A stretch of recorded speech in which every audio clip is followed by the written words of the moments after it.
Chapter 624. I might die after knowing it. After hearing what Cain said, Rog became even more excited. If there is no danger, how can it be worthy of the description of the secret of the world? It's okay, go ahead. Cain didn't expect that after hearing his reminder, Rog became even more excited. In Rog's eyes, he saw a description that he had just learned not long ago. Rog's gossipy soul was ignited. Actually, this is not a particularly secret thing, your teacher Ancient One also knows about it. Cain said softly when he saw Rog's excited face. Ancient One also knows about it. After hearing Cain's words, the fire of gossip in Rog's heart suddenly dimmed a little. Looking at you, you should have been to other planets, but I don't know if you have found out why only Earth has legends related to heaven and hell. Cain did not directly tell Rog the so-called secret of the world, but asked him back. Isn't this because of different civilizations? Speaking of which, it seems that he really hasn't heard about heaven and hell on other planets and civilizations. No, it's not just a matter of different civilizations. The more important reason is that Earth is a specially selected planet.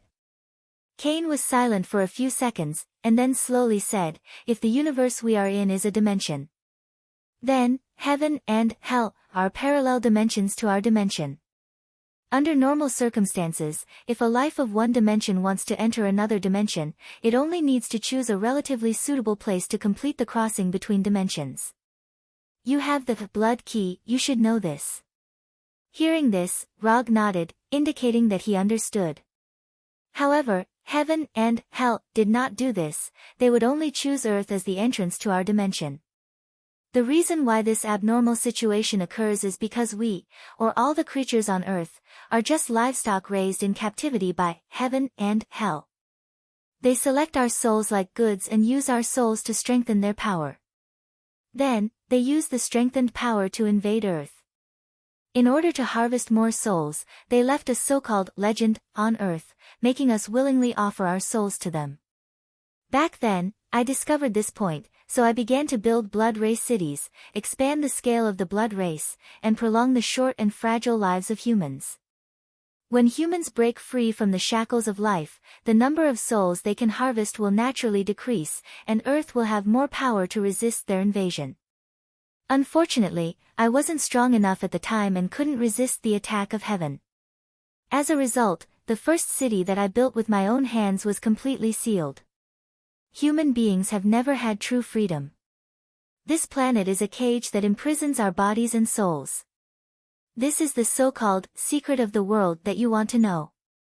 Although Cain's tone was very calm, for some reason, Rog could hear the anger and dissatisfaction in his voice. Although the current Cain did not seem to be lying, he did not completely believe Cain's statement. He had never been to heaven, but he was no stranger to hell.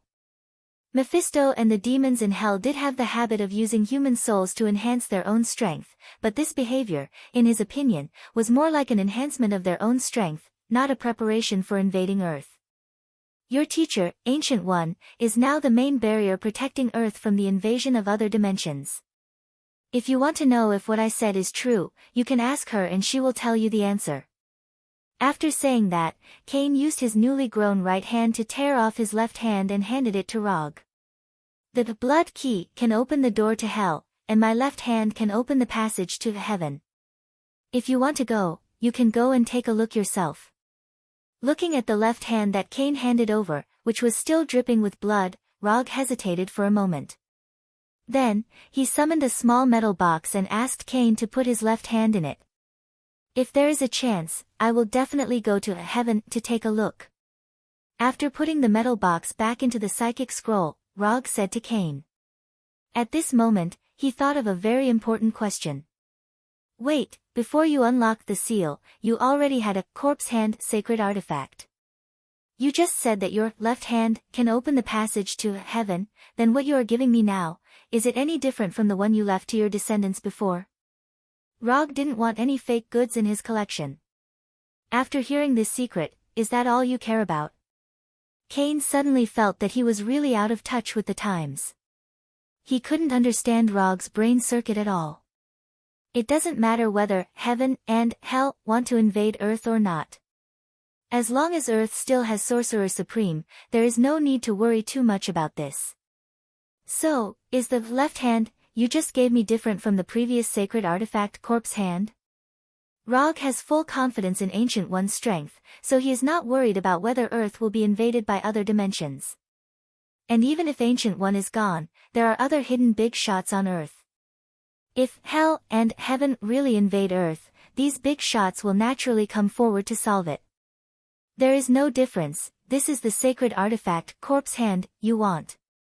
Cain calmed down and said in a suppressed tone, the reason why corpse hand can become a sacred artifact has nothing to do with whether it is my left hand or not. The important thing is that it can open the passage to heaven. Before being sealed, I transferred this ability to my left hand and gave my left hand to my descendants as a sacred artifact. After coming out, I found the previous left hand and took back the ability sealed on it. So, what I just gave you is the only corpse hand in this world. After receiving Cain's confirmation, Rog nodded with satisfaction. As long as it's not a fake. By the way, I have a small matter that I need your help with. Rog was planning to leave Liberty Island, but just when he was about to open the portal to return to New York Sanctum, he remembered his junior brother. Go ahead, what else is there? My junior brother is in New York for actual combat experience. If you don't mind, I hope you can arrange some targets for him to practice. In addition to these targets for practice, I think other blood breeds can choose to live in another city. Chapter 625. Although Rog had spoken in a euphemistic manner, Cain understood what he meant. Simply put, he hoped that the blood breeds could completely withdraw from New York, but before that, he needed to leave behind some of the weaker blood breeds for his junior brother Strange to practice with. If it were any other time, Cain would not have agreed to Rog's request, let alone get angry on the spot. But it was different now, he no longer had the right to bargain with Rog. No problem, how many people do you want to leave behind for your junior brother to practice with? Cain's tone was very calm, as if he was saying that the moon was beautiful tonight. I don't need a lot, a few hundred will do. All those with the strength of an earl and above will leave, as for an earl, 8 or 10 will do. With Strange's current strength, the Earl of the Blood Breeds was almost his limit. Of course, this was only Rog's speculation based on the number of spells he had mastered so far. As a mage, Strange did not need to train hard to improve his strength like he did. His strength was only related to the number of spells he had mastered. 10 earls, 100 viscounts, 200 barons. After thinking for a second or two, Cain gave Rog an accurate answer. Okay. Although 310 blood breeds was not a lot, it was enough for Strange to complete this practical experience. As for whether he wanted to continue fighting with the blood breeds in the future, that was his own business. Rog would not always stay by his side to protect him. Aren't you going to say hello to the people outside? I remember that you have a good relationship with Fu Yen. Cain suddenly spoke just as Rog was about to use the portal magic to return to the New York Holy Cathedral. Let me correct you, my relationship with Fu Yen is not very good. But, you can spare the life of the woman on the Quinjet. I do have a little friendship with her. Rog used chakra to sense the Quinjet outside Liberty Island and answered casually. Then, under the watchful eyes of Cain and Grand Duke William, he opened the portal back to the New York Sanctum and walked straight in. When Rog's figure completely disappeared, Grand Duke William, who had been watching the battle for a long time, slowly walked up to Cain, and said respectfully, Ancestor, do you need me to warn the people outside? No need. We've lost enough blood tonight. Cain looked up at the bright moon and manipulated the power of blood in his body to restore his left hand. After regenerating his left hand, Cain turned into a ball of black blood and disappeared before Grand Duke William. Grand Duke William didn't dare to be careless when he saw the primogenitor turn into blood dance. He immediately removed the blood prison. New York Temple, Restaurant. When Strange returns, help me tell him that starting tomorrow, there will only be 310 blood breeds left in New York. What he needs to do is to get rid of the last 310 vampires. After that, he can return to Camartage. Rog said quietly as he looked at Wang, who was secretly eating his midnight snack. Although Ancient One arranged for him to guide Strange, he can't guide him all the time. Both Ancient One and Strange are very clear about this.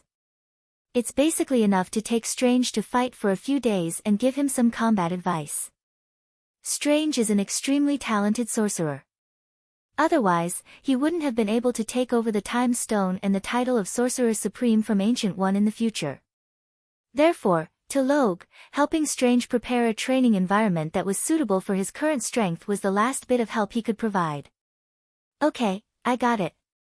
Wang looked up at Rog and then continued to destroy the midnight snacks in front of him that can be called heat bombs. No wonder you are getting rounder and rounder. After thinking this in his heart, Rog opened the portal again. On the other side of the portal is Kamartaj in the morning.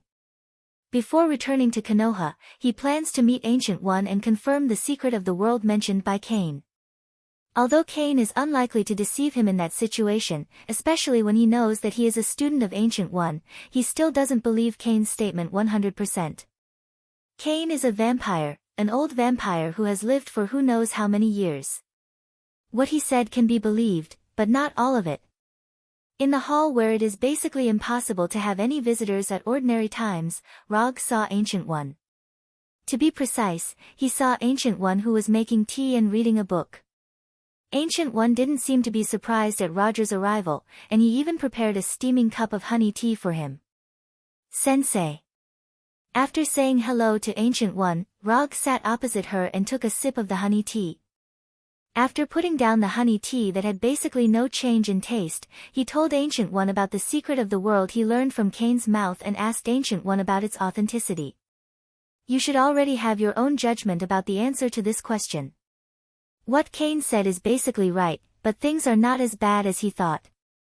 Strictly speaking, hell and heaven are no different from multidimensional dimensions such as the dark dimension. If there is a difference, it is that hell and heaven are a little more active. Since you learned this news from Cain, you should also have a way to go to the heaven. There are some records about heaven in the library. If you are interested, you can take it back and have a look. After saying that, Ancient One picked up the Sanskrit book that he had put down and continued to browse. Looking at Ancient One's indifferent expression, Rog frowned slightly. He didn't know if it was his own illusion, but he always felt that both Cain and Ancient One were tempting him to go to heaven to see it in person. After saying goodbye to Ancient One, he did not go to Kamartaj's library to look for the ancient books that recorded the information of heaven, but used the portal to return to Konoha's headquarters in Washington. Whether it's heaven or hell, whoever wants to go, he doesn't want to go anyway. After taking a comfortable hot bath and letting his former personal assistant Sharon Carter give him a massage to relax, he returned to his bedroom and began to rest for the night. Early the next morning, before he got up, he was awakened by the mechanical synthesized voice of Number 3. Sir, Tony Stark is at the headquarters gate now. Do you want to let him in? Tony? What is he doing here? Rog, who had just gotten up, was too lazy to think about what Tani wanted and said directly to Number 3, let him in and take him to the living room to wait for me. Chapter 626. It's not like you to get up so early. In his private reception room, Rog took a sip of the freshly brewed black coffee and said to Tani sitting in front of him. I didn't get up early, I didn't sleep at all. Natasha said that she saw you and Cain on Liberty Island last night. Didn't you say that you didn't plan to fight against the vampires? Why did you suddenly fight with their ancestors? Tani also picked up the black coffee and took a sip and said slowly. My teacher arranged a task for me. In order to complete this task as soon as possible, I fought with Cain. Rog didn't hide anything from Tani and said casually. Your teacher? You have a teacher. Tani just wanted to ask about Rog's fight with Cain last night, but he didn't expect to hear such news. Of course I have a teacher, for example, Hinata is my teacher. Although he has no intention of hiding what happened last night, Rog doesn't intend to tell Tani the identity of Ancient One. Well, I just came here to ask what you did to Cain last night. After the battle between you and Cain last night, the vampires in New York began a large-scale evacuation. Although not all of them were evacuated, it was much less than before. As the current head of Avengers, vampires are now Tawny's main job. It's nothing, I just beat Kane, took some spoils from him, and then made some small conditions for him. The vampires evacuating New York is one of the conditions. Having said that, Rog paused for a moment, and then continued, you didn't come to me early in the morning just to know this, right? It's only 7:00 now. Rog went to bed at 2 or 3:00 last night, and now he is in a state of serious lack of sleep. If it weren't for Tawny, he would never have planned to get up. Strictly speaking, it's for this. Looking at Rog, who didn't seem to be completely awake, Tawny said with a smile. If you don't have anything else, I'll go back to sleep first. You know how to leave, so I won't send you off. After that, Rog stood up and planned to go back to sleep. However, at the moment he stood up, Tawny said again, well, wait a minute, there are some other things. What else? Rog turned to look at Tawny. Xinjin, and the people of Wakanda. Not sure if it was because he felt a little embarrassed, but Tawny showed an expression that Rog had never seen before. Wait, say that again. I'm afraid I misheard you. I said, revive the king and the people of Wakanda, Tony repeated. This has nothing to do with the Restoration Alliance, right? Or are you working as a lobbyist for the politicians again?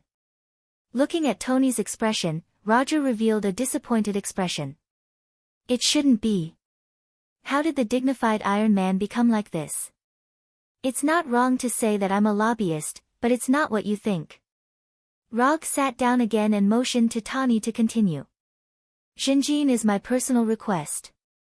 Although there is still a very small part of Xinjin in circulation on the market, the quantity is different. You now have all the Xinjin in Wakanda, and I hope to buy some from you. Tawny's tone began to become serious. Let's not talk about buying or not. Tell me first, what do you need Xinjin for? Although Konoha took away all the Xinjin in Wakanda, there was still a part of Xinjin that spread out a long time ago. After all, Wakanda was not so developed from the beginning. They also developed their unique Xinjin technology step by step from scratch. So a long time ago, it was not particularly strange that a part of Xinjin spread out. If Rog remembered correctly, in the Museum of Great Britain, there were some tools made of Xinjin. Of course, the museum did not find this, and it just regarded those Xinjin tools as antiques. After the battle with Kane, I gradually discovered the shortcomings of the Iron Man armor. I'm not saying that I can't develop a better suit, it's just that the materials on the Earth limit this. So if you don't mind, I hope to get some Xinjin from you to develop a new model of battle suit. Tawny directly said his plan without concealing Rog's plan. Rog was silent for a few seconds, and then asked, which model of battle suit have you developed now? Number 65. Mark 65. In Rog's memory, the last battle suit invented by Tawny was Mark 85. And before Mark 85, it was Mark 50. However, this was a matter of the parallel universe movie universe, so no one knew if Tony could still invent the Mark 85 that was the same as the one in his memory. After thinking for more than 10 seconds, Rog said again, I won't sell Xinjin to you. Hearing this, Tawny's face dimmed instantly.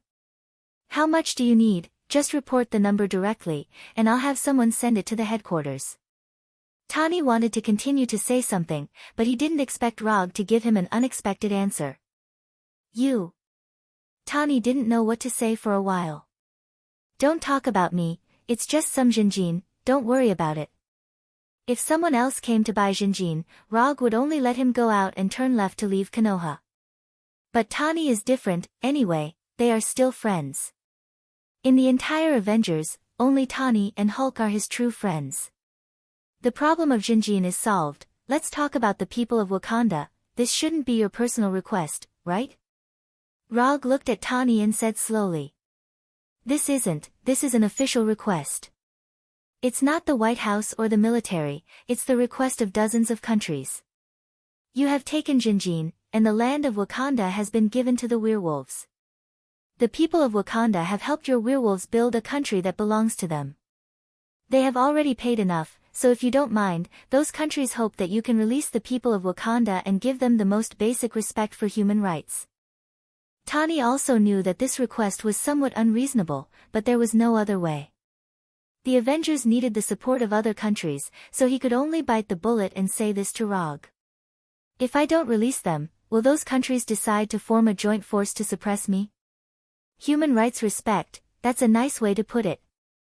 Even if he used his toes to think, he knew what they were planning. It didn't matter whether people had human rights or not, they wanted nothing more than the technological talents of Wakanda. Chapter 627. The vibranium of Wakanda was indeed taken away by Konoha, but Konoha didn't touch the people of Wakanda. Except for those who died in battle and those who resisted on the spot, most of the people of Wakanda survived. Even the former king of Wakanda, Black Panther T'Challa, was still alive. It's just that he didn't have the extraordinary power granted by the Black Panther armor and the Black Panther god. He turned from a superhero with strength far beyond ordinary people back to an ordinary person. That's not necessarily the case. They just hope, they didn't say that you must release them. Compared to others, Tani obviously knew Rog a little more. To be precise, Tani was one of the few people in the world who knew Rog's true character. Forcing Rog to release the people of Wakanda, let alone now, even Rog when he first met him would not agree. At that time, although Rog also had extraordinary power, compared to now, he at least looked in the category of human at that time. As for now, instead of saying that he was human, it was better to say that he was a god like Thor. So it's just hope. I thought they were ready to go to war with Konoha. Go back and tell them, I won't release the people. If they are dissatisfied, I don't mind them declaring war with Konoha and using force to persuade me. Rog clearly informed Tani of his decision.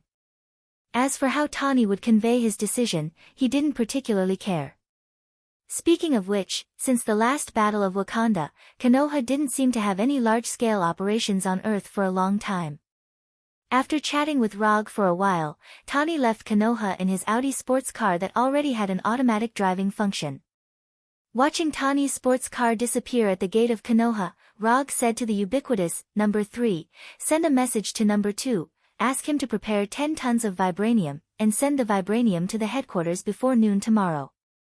In the end, Tony didn't tell him how much vibranium he needed, so he gave Tony 10 tons of vibranium according to the maximum amount he could use. 10 tons of vibranium was more than enough to build a new Iron Man armor. Yes, sir. After instructing number 3, Rog returned to his bedroom with the Flying Thunder God and began to sleep. Time flashed by, and a week passed in the blink of an eye. In this week, in addition to basic life activities such as eating, sleeping, and playing games, Rog only did 3 things. The first was the Rinnegan ninjutsu that Hina long time. And Hina. These ninjutsu unique to Rinnegan were developed by Hina early, but due to the lack of Rinnegan, Rog didn't practice it much. Similarly, he couldn't determine whether these Rinnegan ninjutsu developed by Hina were correct. However, it turned out that Hina was worthy of being a new life evolved from super artificial intelligence. The Rinnegan ninjutsu she derived was no different from the ones in Rog's memory. Of course, this was also because of the lack of reference objects. Anyway, from Rog's point of view, there was nothing wrong with these Rinnegan ninjutsu, and their power was similar to what he remembered. The second thing was that he went to Igo's star, and confirmed the final time of the God Tree's maturity with Igo. Earth time, 77 days. This was Igo's reply to him, which was about 2.5 months, which was not much different from the original time. As for the third thing, he went to the original Wakanda, which has now been renamed the Summit of the Mountains, by Bran and others. As for why Bran and others gave such a name to their new home, he didn't ask. Anyway, this was the decision of Bran and others, as long as they are happy, it's fine. It was a bit different from what he imagined. After having their own country, Bran and other werewolves didn't continue to live a casual life as he imagined, but seriously built their own country. When he went to the Summit of the Mountains, Bran and others had built 3 reasonably good cities, and they already had their own laws and currency system. This was something he didn't expect when he gave Wakanda to Bran and others. In addition, the only thing worth paying attention to was that his junior brother Strange finally completed his first actual combat experience and killed all the vampires in New York. However, only 100 vampires died in Strange's hands. As for the rest, they were dealt with by the vampires and the military. So, 2 days ago, New York became the only city in the United States without any vampires. After finishing the day's practice of Rinnegan, Rog left Konoha's headquarters and returned to Tatooine. Under the management of Hinata and No. 2, Konoha's hidden village on Tatooine was expanded and divided into 2 parts, the inner city and the outer city. The original Konoha hidden village became the current inner city. Outside the inner city, a new outer city was being built in full swing. More importantly, the current Konoha hidden village is no longer an exclusive hidden village of Konoha's people. In the outer city of Konoha Hidden Village, there are many aliens that Rog can't recognize. Since Konoha Hidden Village began interstellar trade, Tatooine has become the most popular emerging planet in the universe. Every day, a large number of intelligent races come to Tatooine, trying to establish a stable trade relationship with Konoha, or directly settle on Tatooine. The reason for this situation is that the weapons, equipment, and technological products developed by Konoha Hidden Village are cheap and are strongly welcomed by other planets. On the other hand, it's because this is the planet of the 4th Hokage. That's right, it's because this is Rog's planet. After learning that Tatooine is Rog's planet, those who heard about his achievements and wanted to see him came to Tatooine one after another. But unfortunately, they didn't even enter the inner city of Konoha's hidden village, let alone see Rog. Although Konoha has now opened interstellar trade and doesn't exclude people from other planets from coming to Tatooine. But this doesn't mean that they can go anywhere. The inner city of Konoha is one of the areas that they can't enter without permission. Of course, there are some people who don't believe in heresy and have to provoke some of Konoha's security forces. The end of these guys, without exception, were all sent outside the city to feed the beasts by Konoha's security forces. Chapter 628. He had to say that the feeling of being a hands-off boss was really cool. When he got the black boulder from Jiaing, Rog didn't expect that Tatooine, which was swallowed by the hive to become a barren planet, could develop to this extent. According to the current level of development, Tatooine can't become a well-known fairyland like Asgard, but at least it can become a well-known area of the universe. Very good, very good. Looking at the development of Tatooine and Konoha's hidden village, Rog, sitting in the Hokage's office, nodded with satisfaction. After reading the development plan of Konoha prepared by Hinata and No. 2, he sensed the Flying Thor technique on Fenrir. It has been a while since Fenrir swallowed the Black Panther god's divine fragment, and he doesn't know if he has become a god recently. Rog doesn't expect Fenrir to become a god like Black Panther god Bast, but he also hopes that Fenrir can go further. Although Fenrir was still alive and kicking, his lifespan had been swindled back by Loge from Mephisto. If Fenrir can't complete the evolution of life level before the end of his lifespan, then there are basically only 2 paths left in front of him. The first is to say goodbye to the world again as a lone wolf. The second is to transform into an undead creature. And to transform into an undead creature, he needs the help of the goddess of death, Hel. Rog doesn't have the power of death to help him transform. As for using undead magic to help Fenrir transform, this approach was not in Rog's consideration from the beginning. First of all, he is not proficient in undead magic. Secondly, the undead creatures transformed by undead magic will more or less have the sequelae of a decline in strength and IQ. Fenrir is not a particularly smart demon wolf. If his IQ continues to decline, Rog is worried that he will become a husky sooner or later. After establishing a connection with the Flying Thor technique on Fenrir, Rog's figure disappeared directly from the Hokage's office and came to the primitive forest that is more lush than the Amazon forest. After seeing Rog's arrival, Fenrir directly stretched out its moist tongue and licked him. However, just as he stuck out his tongue, Rog disappeared in front of him and appeared above his head. Don't lick me. I'll be traumatized if you lick me. Rog didn't reject pet dogs, but for a pet dog of Fenrir's size, it was better not to be licked. Roar! Fenrir let out a low cry, indicating that it understood. How are you digesting the quintessence fragments of the Black Panther god? You can't just stay in the wild and not return to Konoha. Black will miss you. Ever since Fenrir devoured the Black Panther god's quintessence fragment and became extremely energetic, Blackie temporarily abandoned this host and continued to live alone. Awoo, alright, without Xiao Hei translating, he simply couldn't understand what Fenrir was saying. Rog shook his head helplessly and switched the Sharingan of his left eye to the Byakugan and began to see the specific situation of Fenrir. Compared with before, Fenrir's body was not much different except that it was a little stronger. If there was a difference, it was that there was a relatively small energy crystal in Fenrir's brain. This energy crystal was in the shape of a hexagonal crystal, exuding a green light, and its volume was only the size of Rog's finger. In Fenrir's body, he didn't see the quintessence fragments of the Black Panther god Batet, nor did he feel any divine power of the Black Panther god Batet. Something is wrong. It stands to reason that Fenrir should have digested the quintessence fragments of the Black Panther god Batet by now. But the problem is that Fenrir doesn't look like a change in life level. It can't be that cats are incompatible with canines, right? After thinking for a few minutes, Rog gave up thinking. He wasn't proficient in the god system at all. If he didn't happen to understand a little bit in the process of learning magic, his understanding of the god system wouldn't be more than the ordinary people on Earth. Since he couldn't figure it out, then he wouldn't think about it. You have been living here alone for a while. Are you interested in going to Warnerheim and meet your former master, Hela? Rog touched the soft hair on Fenrir's head and said with a smile. However, he didn't expect that after hearing his words, Fenrir suddenly lay down and made a fawning cry for mercy. What's wrong with this guy? After being stunned for a while, he finally reacted. Fenrir, this stupid wolf, thought that he was testing him again. I'm not testing you, I'm serious.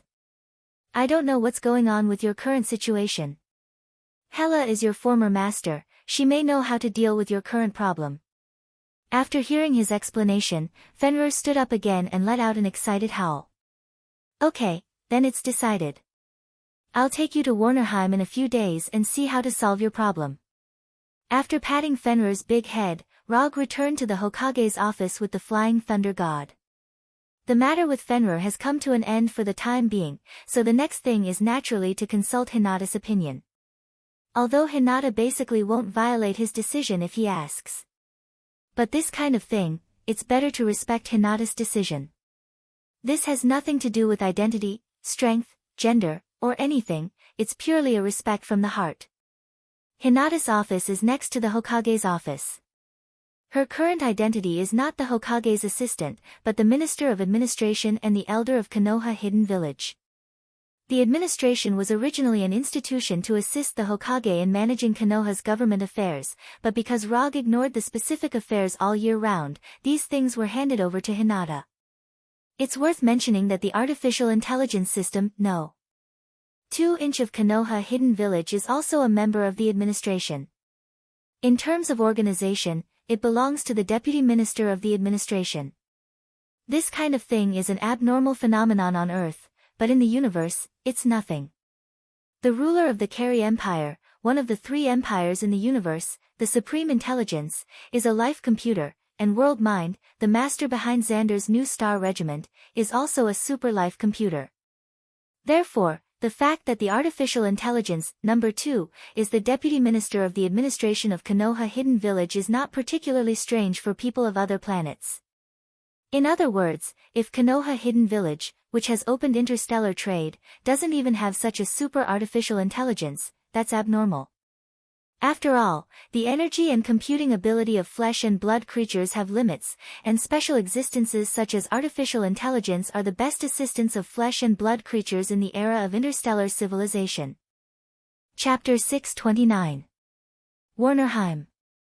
Captain, when do you think those frost giants and flame giants will leave Warnerheim? The war has been in a stalemate for so long, they should be thinking about retreating by now. A young Asgard soldier wearing light silver armor asked the captain walking in front of him. How would I know? I'm not the commander of the Frost Giants and Flame Giants.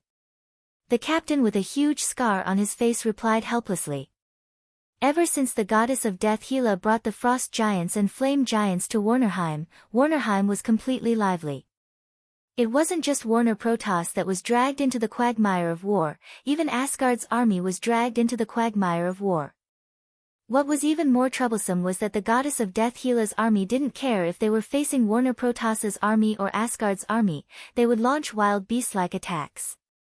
Only the goddess of death Hela could declare war on both Warner Protoss and Asgard with two armies of Frost Giants and Flame Giants. What was even more surprising was that Hela's Frost Giants and Flame Giants army actually suppressed the Warner Protoss and Asgard's army. Just when the young Asgard soldier with a spear was about to continue asking his captain, a portal with a diameter of more than 20 meters and shining with golden sparks appeared not far in front of them. Everyone on guard. As soon as this huge golden portal was formed, the captain of this patrol team gave the order for everyone to be on guard and clenched the 1-meter-long greatsword in his hand. Frost Giants? Or Flame Giants? When all the Asgard soldiers stared at this huge golden portal, a huge wolf head with glossy black fur stretched out from the portal. Then, a huge black wolf with a height of 5 to 6 meters and a body length of more than 10 meters walked out of the portal. This is... When seeing this huge black wolf, the captain of the patrol team suddenly frowned. In just a few seconds, he recognized the origin of this huge black wolf. This is the giant wolf Fenrir, the mount of the fourth Hokage Rog. The giant wolf Fenrir, who was once the mount of the goddess of death, was resurrected by the fourth Hokage Rog and became his mount. This was not a secret in the first place.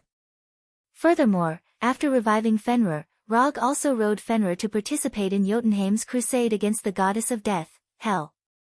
Most of the Asgard warriors who participated in that war had seen Fenrir. Even if he didn't want to, he had no choice. As long as the huge Fenrir appeared on the battlefield, he would definitely become the focus of attention. Don't do anything, it's fourth Hokage Rog's mount, Fenrir.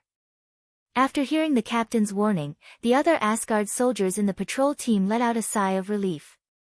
The fourth Hokage and their current king Thor are good friends, this is a well-known fact in Asgard. When the amazing Fenrir came out of the portal, Rog and Hinata also came out of the portal.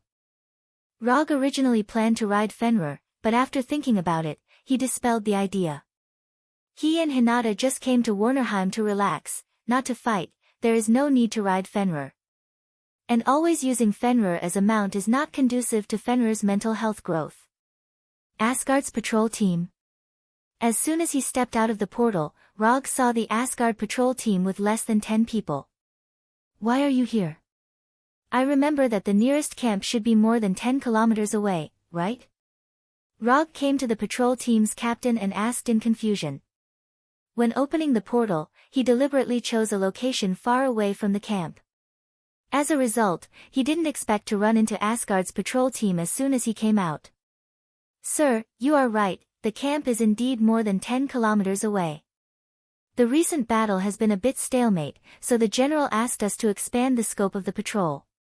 The patrol captain replied respectfully as if he was talking to a superior officer.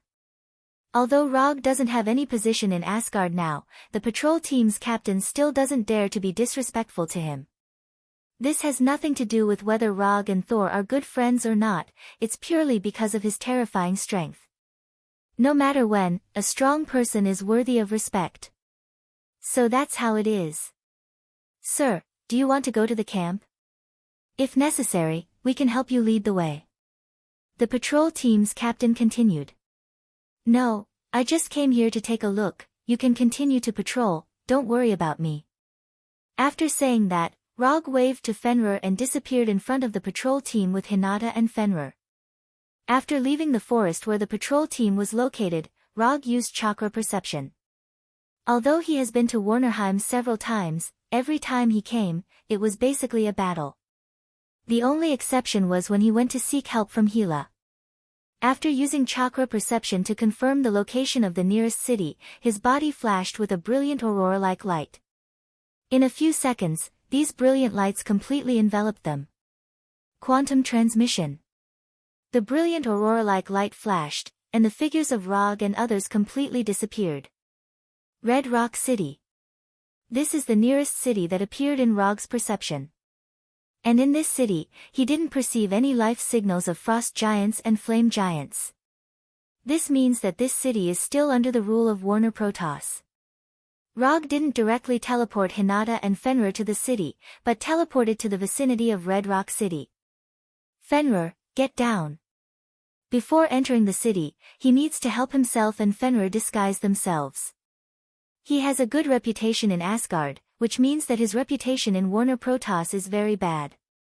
In order to avoid some unpleasant things, mainly because he doesn't want to ruin his and Hinata's trip, he intends to change his appearance to enter the city. As for Fenrir, not many people in Warner Protoss have seen Fenrir.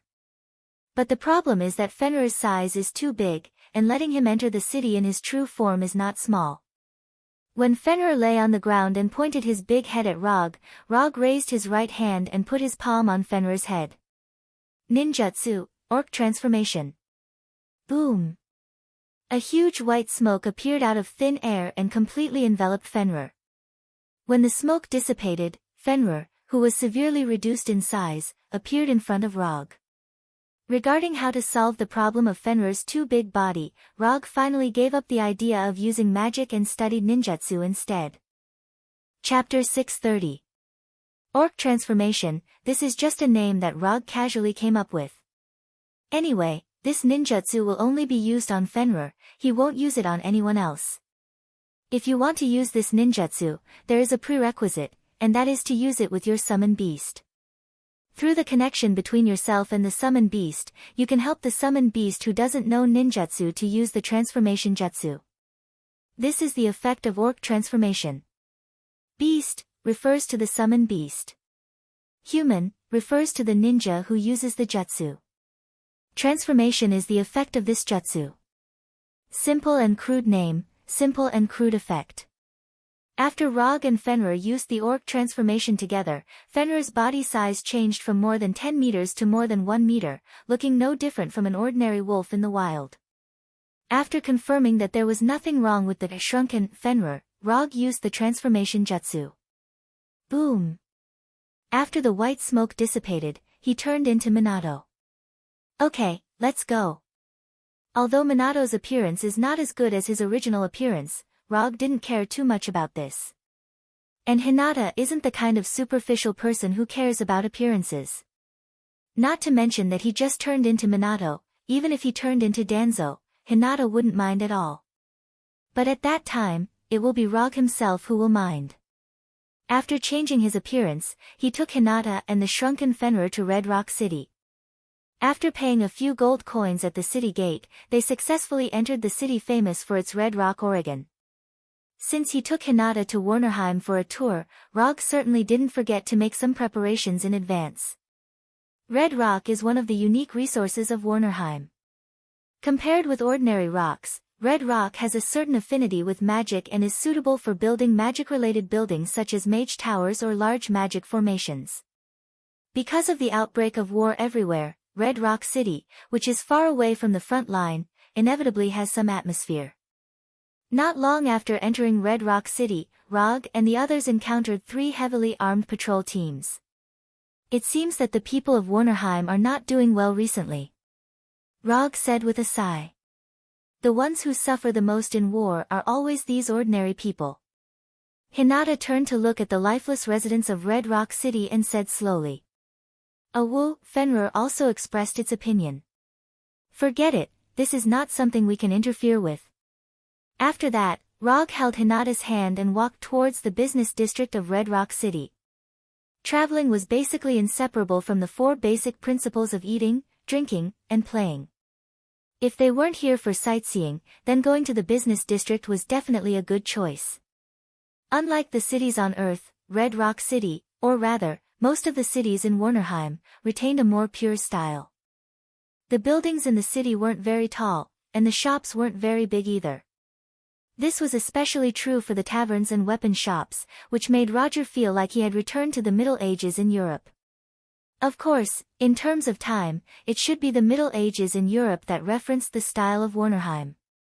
In a tavern called Afterglow of the Sunset, Rog said to the waiter standing beside him. Give me one of your signature dishes and a bottle of your best liquor. After that, Rog gave the waiter a few gold coins. Although Warnerheim isn't Earth, gold is still the hard currency here. However, gold can only be regarded as a relatively common currency, while energy crystals are the real high-grade currency. Whether it's these gold coins or energy crystals, Rog has a lot of them in his summon scroll, enough for him and Hinata to squander in Warnerheim. Sir, do you want to prepare some food for your pet? The waiter put the gold coins in his pocket with a smile and continued to ask. No need. Although Fenrir now looked like an ordinary wild wolf, his body was still that of an astonishingly huge wolf. The amount of food prepared by the tavern can't even be regarded as snacks for Fenrir. Yes, sir. After having an authentic Warnerheim lunch with Hinata, Rog took Hinata and Fenrir out of the tavern. However, not long after they left the tavern, a team of armored Warner Protoss soldiers stopped in front of them. Your wolf is good, I'll take it. A knight riding a dragon condescendingly said to Rog. Then, he threw a bag of gold coins to Rog. Isn't this development a bit casual? I'm just here for a vacation. Rog didn't answer, nor did he catch the bag of gold coins thrown to him. Just when the bag full of gold coins was about to be thrown to him, an invisible barrier blocked the way of the bag. Clang! Clang! The gold coins fell out of the pouch and clattered to the ground. The scattered gold coins suddenly attracted the attention of the surrounding pedestrians, and the face of the knight on the dragon became gloomy. You don't know what's good for you. The knight on the dragon snorted coldly. At the same time, the Warner Protoss soldiers blocking the way of Rog and others pulled out their swords. Looking at the actions of these soldiers, Rog helplessly shook his head, then said to Fenrir, Fenrir, teach them a lesson, don't kill them. Rog didn't expect that he, who just came to Red Rock City for a vacation, would encounter such a thing that only happens in novels. Awoo! After hearing Rog's order, Fenrir excitedly howled. Then, he found that he was still in the form of a small wolf. Rog didn't remove the transformation technique on Fenrir. In fact, dealing with these soldiers doesn't need to let Fenrir show his true form. Kill this guy, leave the wolf and the woman. The knight on the dragon gave the order to attack. In the beginning, his attention was on Fenrir.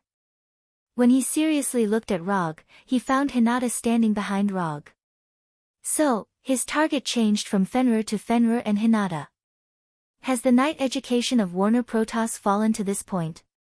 Looking at the greedy eyes of the dragon knight, Rog decided to give this guy who came out of nowhere a little unforgettable education. Genjutsu, Naruto technique. Rog, who stood in the same place, didn't even raise his hand, and the Naruto technique, which can let the victim see the most terrifying thing in his heart, fell on the dragon knight. At the same time, the smaller Fenrir, like a black shadow, rushed to the Warner Protoss soldier in front of him. Ah! Chapter 631. Rog heard an indescribable scream after throwing the Hell's View that could only see the most terrifying scene in one's heart onto the knight in golden armor. The sudden scream of the Earth Dragon Knight not only startled Rog, but also the Warner Protoss soldiers. The scream even made them ignore Fenrir, who was attacking like lightning. Chi! Chi! Although Fenrir was also startled by the scream, his movements were not affected in the slightest. Like a shadow, he pounced on a Warner Protoss soldier. Without Roger's order, there would only be one way for Fenrir to deal with these Vanir soldiers, and that was to bite them to death, one at a time, and directly bite these ignorant fellows to death. Especially the guy riding the Earth Dragon Knight. By me? Are you kidding me? I'm the great wolf Fenrir who fought in the 9 worlds, a terrifying monster that shook the earth. The Earth Dragon Knight's scream became the background sound of Fenrir's battle. It only took Fenrir more than 10 seconds to dispose of the fully armed Warner Protoss soldiers, making them completely lose their fighting power. Awoo! After defeating the team of mediocre Warner Protoss soldiers, Fenrir raised his head and howled.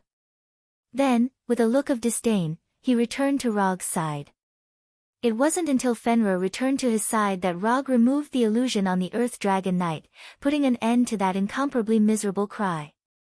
Hoo. After the effect of the Hell's View disappeared, the Earth Dragon Knight's consciousness also returned to the real world, gasping for breath. When he finally calmed down the fear in his heart, he saw a scene that he never imagined. A whole team of fully armed Warner Protoss soldiers, without exception, were all lying on the ground. Bright red blood stained the surrounding ground, and the well-made weapons and armors were either completely broken or severely damaged. What's going on? How is this possible? As the commander of this team, the Earth Dragon Knight was very clear about the strength of the team. Although the number of people in the team was not large, every one of them was a veteran with rich combat experience for many years. Even if they encountered a frost giant or a flame giant of the same number, this team had the confidence to win.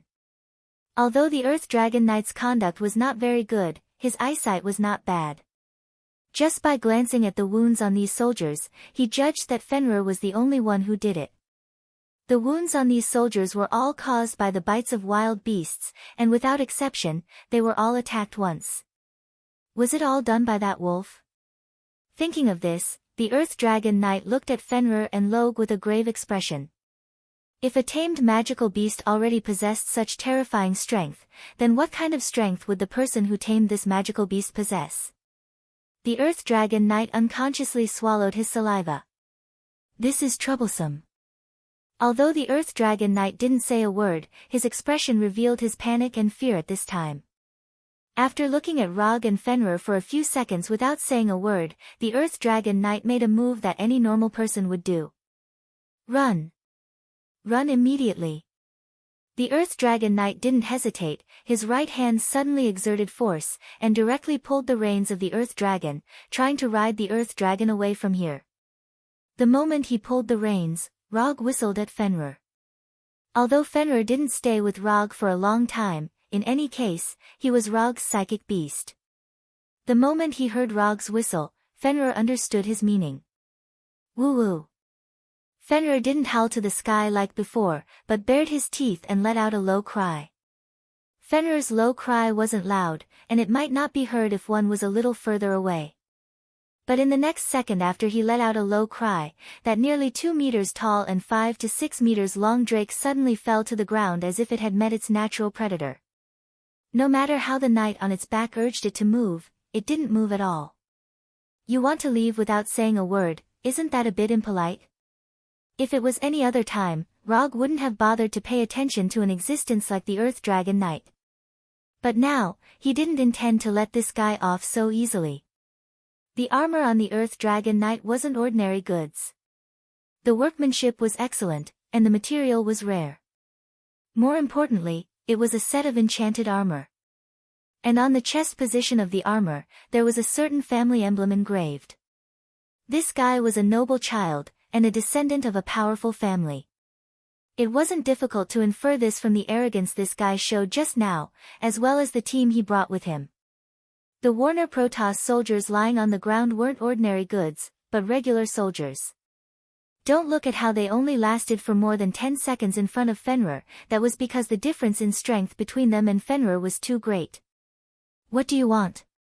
No matter how hard he tried, the Earth Dragon Knight wasn't willing to stand up, so the knight in golden armor finally spoke. It's not what I want, but what are you going to do? I just finished eating with my woman, and as soon as I went out, I met a man who wanted to sell my wolf.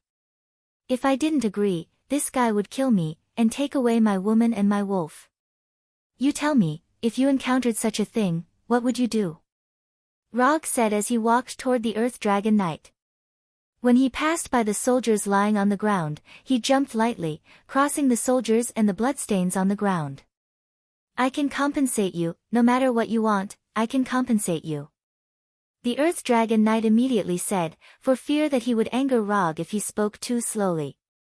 Rog didn't answer, but continued to walk toward him with a smile. I can apologize to you, as long as you agree, I will immediately apologize to you. The Earth Dragon Knight continued to say, but Rog was still unmoved, and even his pace didn't change in the slightest.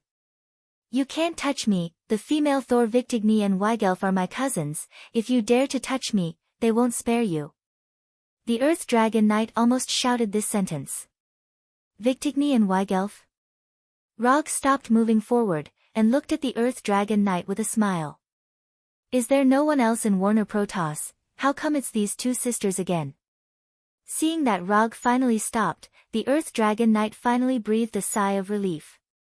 "It seems that it's okay, I'm saved." Thinking of this, the arrogant look of the Earth Dragon Knight slowly emerged on his face. Chapter 632. Did this guy learn how to change his face? Looking at the Earth Dragon Knight's arrogant expression, Rog shook his head helplessly. No matter which world it was, there would always be such self-righteous guys. So the twins Thor are your cousins. Interesting. But I'm a little curious. Do they know that they have a cousin who is running amok outside? Victigny and Weigelf could be regarded as the Warner Protoss that Rog knew the most. Although some unpleasant things would happen every time they met, they were still considered acquaintances no matter what. What do you mean by that? The Earth Dragon Knight realized that things didn't seem to develop as he imagined. In his opinion, Rog would be more or less respectful after knowing that Victigny and Weigelf were his cousins. But now, it seemed that things weren't going as he imagined. Nothing. I'm just a little curious. If I remember correctly, the two sisters are very reasonable people. They definitely won't bully others with their power. After hearing Rog's words, the Earth Dragon Knight gradually put away his arrogant expression. Even until now, he still didn't know who Rog was. But from Rog's tone, he seemed to be very familiar with Victigny and Weigelf. Could it be that he's a cousin's friend? The Earth Dragon Knight couldn't help but have this thought. No, it shouldn't be. Although the Earth Dragon Knight hadn't seen Victigny for a while, he was still the cousin of the two sisters. He knew his cousins quite well. If Victigny and Wendy really had a particularly close friend of the opposite sex, it was impossible that he hadn't heard of it. Just when the Earth Dragon Knight was about to ask for Rog's name, the city guards of Red Rock City finally arrived at the scene. Since there was a battle in the city, these city guards had to come to the scene no matter what. It didn't take long for over 100 Warner Protoss warriors to surround Rog's group and the Drake Knights. Then, a knight in black armor riding a warhorse came to the two of them. One only needed to look at the black armor on this knight to know that he was the commander of this city guard. Who made the first move? The Black Knight said after sizing up Rog and the young man. It's him. He attacked first. Without any hesitation, the Earth Dragon Knight pointed at Rog and said loudly. Then, he continued to say to the Black Knight, I'm Thor Victigny and Weigelf from the Golden Thorns family. I'm the third successor of the LYSS family, the cousin of the female Thor. I'm the captain of the 12th Squad of the 3rd Night Division of the Blue Ocean Legion. I was ordered to return to the capital, but I bumped into this guy when I passed by Red Rock City. In the end, his magic beast started attacking my entourage. Well done. Thomas Lyce's self-introduction and distortion of black and white could be considered to be at the level of a master of perfection. Is what he said true? After listening to Thomas Lyss's story, the Black Knight looked down at Rog and asked. If you think it's true, then it's true. Rog replied with a calm face. Anyone with a normal brain and eyes would know what was going on with a single glance. Not to mention, there were so many bystanders present. Then you're admitting to Sir Lyss's words. The Black Knight continued with a serious tone. Sir Lyss. Rog thought that the Black Knight would be more tactful, but he didn't expect him to say it so openly. But this was normal. Compared to the noble Thomas Lyss, it was easier to manipulate him with an unknown background. Alright, I won't pretend anymore. I was the one who attacked first.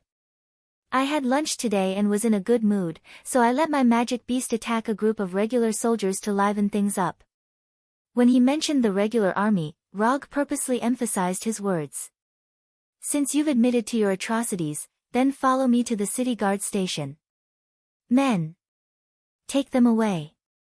The Black Knight on the warhorse immediately gave the order, but the city guards surrounding Rog and the others did not seem to have heard his order at all. They just stood there motionlessly. What are you waiting for? Do it. The Black Knight's tone became displeased as he shouted. But even so, the city guards under him didn't move. Don't waste your energy. Without my permission, they can't even move a finger. Rog looked up at the Black Knight and said slowly. Then, he continued to walk towards Thomas Lyss. Oh right, I advise you not to draw your sword. You can't bear the consequences. The Black Knight's right hand had just grabbed the hilt of his sword when Rog's voice sounded again. But obviously, this Black Knight was not the kind of person who would be obedient. He suddenly pulled out the sword from his waist and squeezed the horse's abdomen with his legs, driving the warhorse to attack Rog. Wind release Great Sickle Weasel. In an instant, a storm was born out of thin air, and the sickle weasel-like wind blades slashed through the Black Knight's body one after another. Boom! This sudden storm only lasted for a short 2 to 3 seconds before it came to an abrupt end. The Black Knight who was riding a tall warhorse towards Rog fell to the ground with the warhorse, and his right hand holding the sword rolled a few times on the ground. As the initiator of all this, Rog didn't even look at the Black Knight whose right hand was cut off and went directly to Thomas Lyss. Tell me, if I cripple you, will your family hunt me down regardless of the consequences? After hearing Rog's question, Thomas Lyss' attention was taken back from the Black Knight who had his hand cut off, and he looked at Rog in shock and confusion. Forget it, looking at your terrified look, you probably don't know the answer. After that, Rog raised his right hand and made it into the shape of a pistol. Water release, water iron cannon technique. Bang bang bang bang, in an instant, Rog fired 4 chakra liquid bullets, piercing Thomas's armor and breaking his limbs. Ah! Thomas's screams echoed throughout the street again.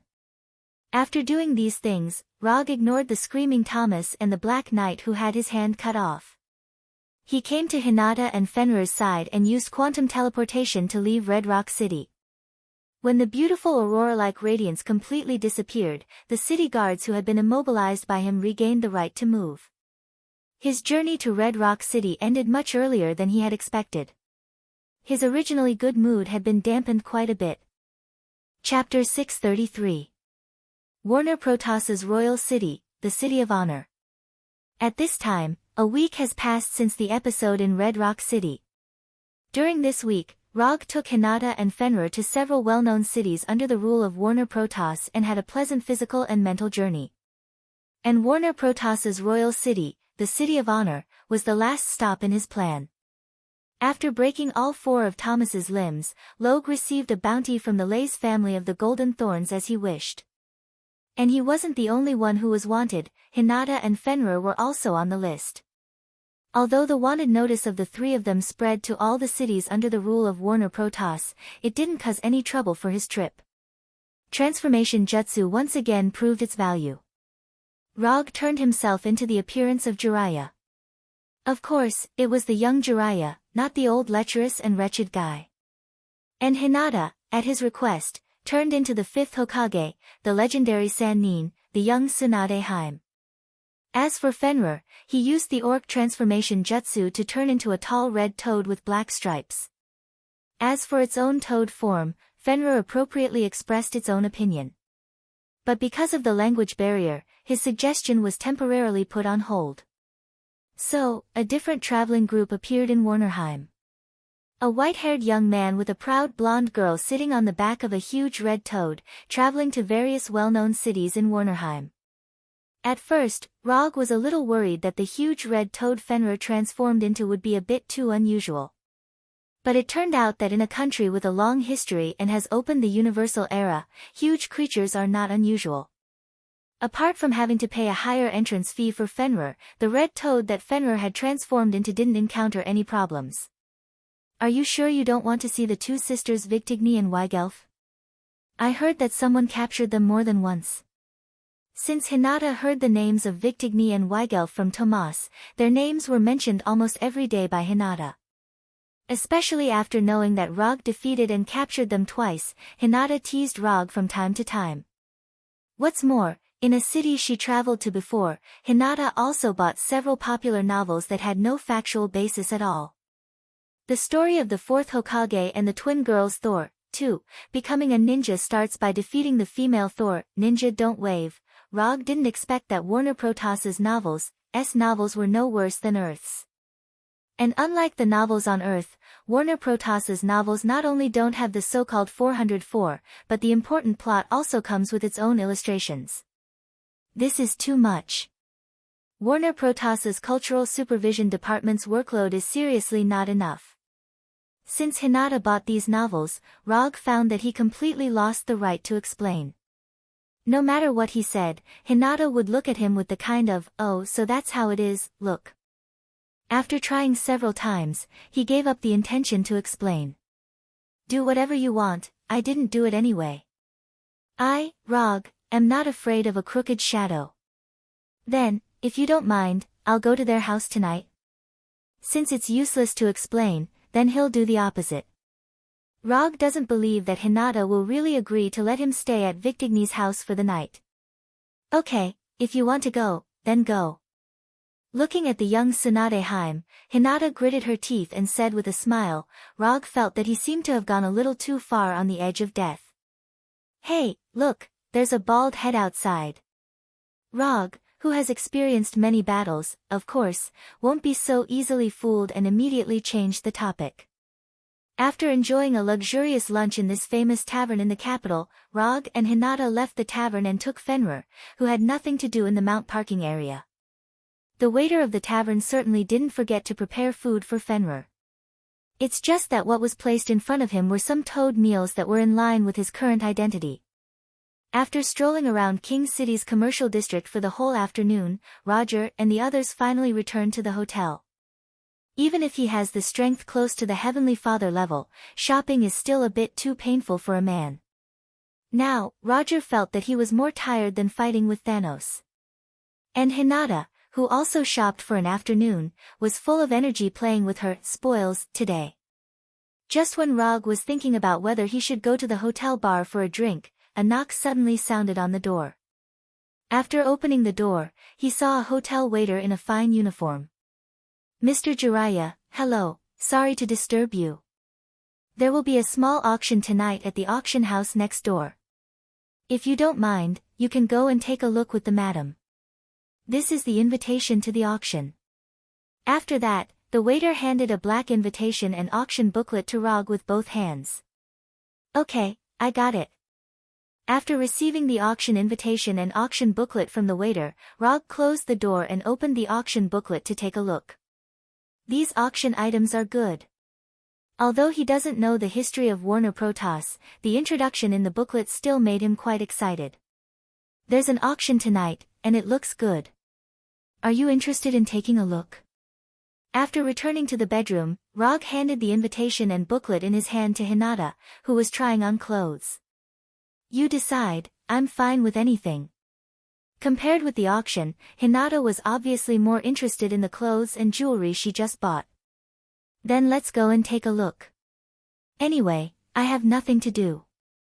Rog glanced at Hinata, who was trying on a black deep V-neck backless dress, and returned to the living room board.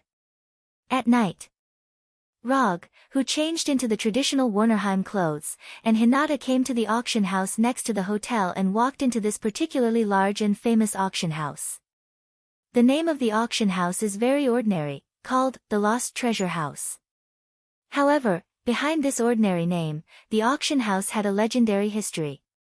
It is said that this place once auctioned the weapon of a Warner Protoss god, as well as the divinity of a powerful god. Chapter 634. Whether it's the weapon of the God King or the divine spark, both are existences that can only be found by chance. In fact, so far, Rog only knows of two God King weapons. One is Odin's Gungnir, and the other is the storm battle axe that has not yet been created. Needless to say, the power of the Gungnir is undeniable. Odin can make a name for himself in the universe because of the Gungnir. As for the storm battle axe, although it hasn't been born yet, in other parallel universes, it blocked the attack of the All-Gem Infinity Gauntlet and cut off the head of Thanos. If it's divided by combat power, the God King's weapon can allow an existence at the level of a Heavenly Father to compete with a Heavenly Father. Of course, the premise of all this is that the God King's weapon is willing to recognize the existence of the user. If the God King's weapon represents part of the power of the God King, then the divine spark that has the potential to be promoted to a greater divine power represents the possibility of becoming a God King. No matter where this auction house called the Lost Treasure House got these two things, it can only prove one thing, that is, there is definitely a big person behind this auction house. If there is no accident, that person is either the current God King of Warner Protoss, Njord, or the mother of the two Victigny sisters, Gulwig. Apart from the two of them, Rog can't think of anyone else in Warner Protoss who can do this. This is why he decided to take Hinata to have a look after reading the introduction of this auction house. He wasn't here for the elven girl from Alfheim that was auctioned tonight. Definitely not. Under the guidance of the staff, Rog and Hinata came to a box on the second floor. Something is wrong. When the staff repeatedly explained that this is their seat tonight, Rog frowned. Although he has been spending money like a nouveau riche in the capital these 2 days, it's only limited to accompanying Hinata. After entering the capital, not only did he not show his strength in front of others, but he also deliberately hid his energy fluctuations and aura, pretending to be an ordinary Warner Protoss. What happened? After seeing the puzzled look on Rog's face, Hinata immediately asked. Something's wrong. For an auction of this scale, how could we, two outsiders without any foundation, be arranged in a VIP box of this level? Moreover, the admission card we used was a gift from the hotel. After hearing Rog's explanation, Hinata also noticed that something was wrong and was about to activate her Byakugan. Hinata was about to mobilize chakra when Rog stopped her. There's no need. Just wait patiently. The person who arranged this room for us will definitely show up tonight. After saying that, Rog pulled Hinata to the only 2 chairs in the box and sat down indifferently. Compared to the hall on the first floor, the rooms on the second floor not only had a wider view, but they also had a series of magic arrays, including soundproof magic arrays. These magic arrays allowed the rooms to be independent, comfortable, and free from external interference. When the magic clock in the hall turned to Hour of the Wolf, which represented 8:00 in the evening in Warnerheim, the auction began on time. A female auctioneer with an impressive figure in a long red dress walked up to the auction stage in a flirtatious manner. She used a seductive voice to make the opening remarks. Rog didn't care too much about what the female auctioneer said. His eyes were now fixed on the red dress of the auctioneer. This split is really bold. Whether it's the chest or the thigh, it can be said to be in the extreme position. I admire the designer of this dress. After the regular opening remarks, the auction entered the main topic. After receiving the brochure for tonight's auction, Roger already knew what items would be auctioned tonight. There were a total of 3 items that he was slightly interested in tonight. The first one was the elven girl from Alfheim. The second one was the sword in the stone. It was said that a certain Warner Protoss adventurer had brought it back from Earth. As for whether or not this sword in the stone was the one in his memories, Rog was unable to confirm. The third item was a silver surfboard. In the auction booklet, there was not much information about this silver surfboard. On a certain night, this silver surfboard fell from the sky and landed in Warnerheim. It was picked up by a farmer couple. Later, the auction house bought this silver surfboard from the farmer couple. According to the auction house's tests, this silver surfboard, which was as smooth as mercury, could give the user a certain degree of physique enhancement and the ability to fly. Other than that, there was no other information about it. When he saw this silver surfboard in the auction booklet, Rog thought of a person he had never seen before. The Silver Surfer, or rather, the Silver Shadowman. In terms of appearance, this silver surfboard did look like the Silver Shadowman surfboard. However, if this was really the Silver Shadowman surfboard, then the ability of this surfboard was definitely not as simple as what was written in the auction booklet. Warner Protoss may not know who the Silver Shadowman was, but Rog knew all about him. The Silver Shadowman, whose real name was Norin Ride, was an astronomer on a planet outside the Milky Way galaxy. When this planet was chosen by the Great Planet Devourer, Norin Ride, who was not yet the Silver Shadowman, used himself to serve the Planet Devourer. In exchange for finding other suitable planets, he begged the Planet Devourer to let his home planet go. The Planet Devourer accepted Norin's offer and gave him a powerful cosmic energy. Thus, the Silver Surfer was born. The moment he became the Silver Surfer, Norin's memories, good and evil, conscience and morals disappeared. When the Planet Devourer ordered him to find planets that could be eaten, the Silver Surfer first pointed to his home planet. However, the Planet Devourer still had some conscience. He did not devour the Silver Surfer's home planet. Instead, he said something that was not divine at all, but was very human. I made a promise with a respectable person that I can't eat that planet. During his time in the universe, Rog heard the name of the Planet Devourer. However, he did not know if it was because of good luck or bad luck, but he never met this famous Uncle Tun. While Rog was thinking about whether the silver surfboard auctioned tonight was the Silver Shadowman's surfboard, the elf girl from Alfheim was pushed onto the auction stage. Chapter 635. Even Rog, who was used to seeing beautiful women, couldn't help but feel a trace of amazement at the first sight of this elf girl.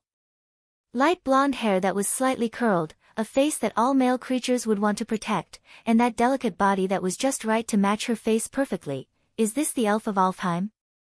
Rog silently sighed in his heart. Not only did he feel this way, but the people sitting in the hall on the first floor also made a burst of exclamations. Without the auctioneer's introduction, the price of the elf girl's auction could rise at a terrifying speed. In less than a minute, the price of the elf girl's auction rose from 10,000 magic crystal coins to 120,000 magic crystal coins. Magic crystal coins are the highest level of currency in Warnerheim. The exchange price with ordinary gold is roughly between 1 to 10,000. Of course, this exchange price is not stable and will fluctuate freely around 10,000. Like now, when the war broke out on the front line, the exchange price is about 1 to 12,000. The reason why Rog was so clear was that he had just exchanged 2 days ago. However, he didn't exchange gold coins for magic crystal coins, but used Asgard's magic crystals for magic crystal coins. Before the start of the trip, he went to Asgard and took some magic crystals from Thor. He originally planned to take some of Warnerheim's magic crystal coins, but found that Asgard's golden palace didn't have many magic crystal coins, so he took the next best thing. These magic crystals weren't taken for free, mainly because he didn't want to take advantage of his friends. For these magic crystals, he asked Konoha Hidden Village to send a batch of vibranium that was enough for Asgard to use for 10 years. Now, in his summon scroll, there are about 1,300,000 magic crystal coins and a batch of Asgard's magic crystals that have not been exchanged yet. Fortunately, he exchanged the magic crystal coins in the capital city, otherwise, he may not be able to complete the exchange so smoothly. 150,000 magic crystals, 160,000. 180,000. The price of the elf girl's auction was still rising, but so far, the bidders were the guests on the first floor. Could it be that the guests on the second floor were also noble? Rog curiously looked at the surrounding rooms. Due to the magic array, he could not see through the one-way magic barrier. He could only guess that there were guests in those rooms. Although he could still use chakra to sense if there was anyone in these rooms, he resisted the urge to do so in order to avoid unnecessary trouble. This was the capital city of the Warner Protoss. In this place, there was no lack of people who could sense chakra. The little girl down there is quite pitiful, don't you think? Rog glanced at Hinata and said casually. Little girl? She's an elf. She's at least a few times older than you, maybe even 10 times older. After traveling in Warnerheim for a while, Hinata was no longer an ordinary person who knew nothing about the 9 realms. Although she hadn't been to Asgard and Jotunheim, her understanding of the 9 realms was far beyond that of ordinary people on Earth. Things like age have to be combined with the lifespan of the species itself. Judging from the lifespan of the elves, the elf down there is indeed a little girl. At most, she has just reached adulthood. But looking at her scared look now, the possibility of her being underage is higher. Rog explained his point of view. Okay, don't say so much, you just want to participate in the auction? If you want to bid, then bid. Anyway, men are creatures who only think with their lower body. Hinata rolled her eyes at Rog. Since his partner said so, if Rog continued to be reserved, it would be a bit too pretentious. And strictly speaking, he was indeed interested in the elves of Alfheim. Among the 9 realms, except for the higher underworld that once imprisoned the goddess of death, only the elven kingdom Alfheim he hasn't been to. Therefore, it's normal for him to be interested in the elves. After all, curiosity is something that every living creature has. 300,000. After looking at the people bidding on the first floor, Rog directly raised the price to 300,000. Increasing the price by 10,000 to 20,000 was not in line with his style. Auctions were meant to be a bully. The magic array in the room transmitted his voice, causing the originally intense bidding war to pause for a moment. But soon, a competitor appeared on the first floor, 310,000. This was a man who was so fat that he needed to occupy the space of 2 people. With the physical fitness of Warner Protoss, being fat to this extent can be considered a talent. 400,000. Rog bid again. If he just raised the price to 300,000, it was just a bit overbearing. Therefore, there was only one meaning to his current bid. That is, this elf girl, he must have her. The fat competitor on the first floor looked up at the box where Rog was, he raised his right hand and put it down, and raised it again. After repeating several times, the fat competitor finally chose to give up. 400,000 magic crystal coins, this price was far beyond the normal price of an elf. However, this was also very normal. Not every elf could be like the elven girl on the stage, giving people a strong desire to protect her. In particular, the rugged collar on the elven girl's neck made the elven girl's delicate and pitiful appearance reach its limit. 400,000 going once. 400,000 going twice. 400,000. Just as the female auctioneer was about to drop the hammer, a female voice suddenly sounded from the box opposite Rog. 450,000 magic crystal coins. A woman? That's not right. It's just an elf girl, why is a woman like you joining in the fun? Just as Rog was about to continue bidding, he suddenly stopped. Something's wrong. Something's really wrong. Although the female voice just now was hidden by the magic formation, Rog still felt that he had heard this voice somewhere before. Victigny, or Weigelf. The only women he knew of from Warner Protoss were the 2 sisters. Could it be the 2 sisters? After thinking for a while, he finally made the decision to make a bid. However, before bidding, he adjusted his voice using a sound transmission magic array. 500,000. After reporting his new price, he turned off the sound transmission magic array. As long as the other party continued to raise the price, no matter how much, he would give up. The elf girl on the auction stage was indeed very attractive, but it wasn't enough to make him risk everything to bid for her. He didn't forget that there were still the sword in the stone and the silver surfboard. Chapter 636. 500,000 going once. 500,000 going twice. The beautiful auctioneer on stage began the final countdown, while Rog calmly waited for the other party to raise the price. 500,000.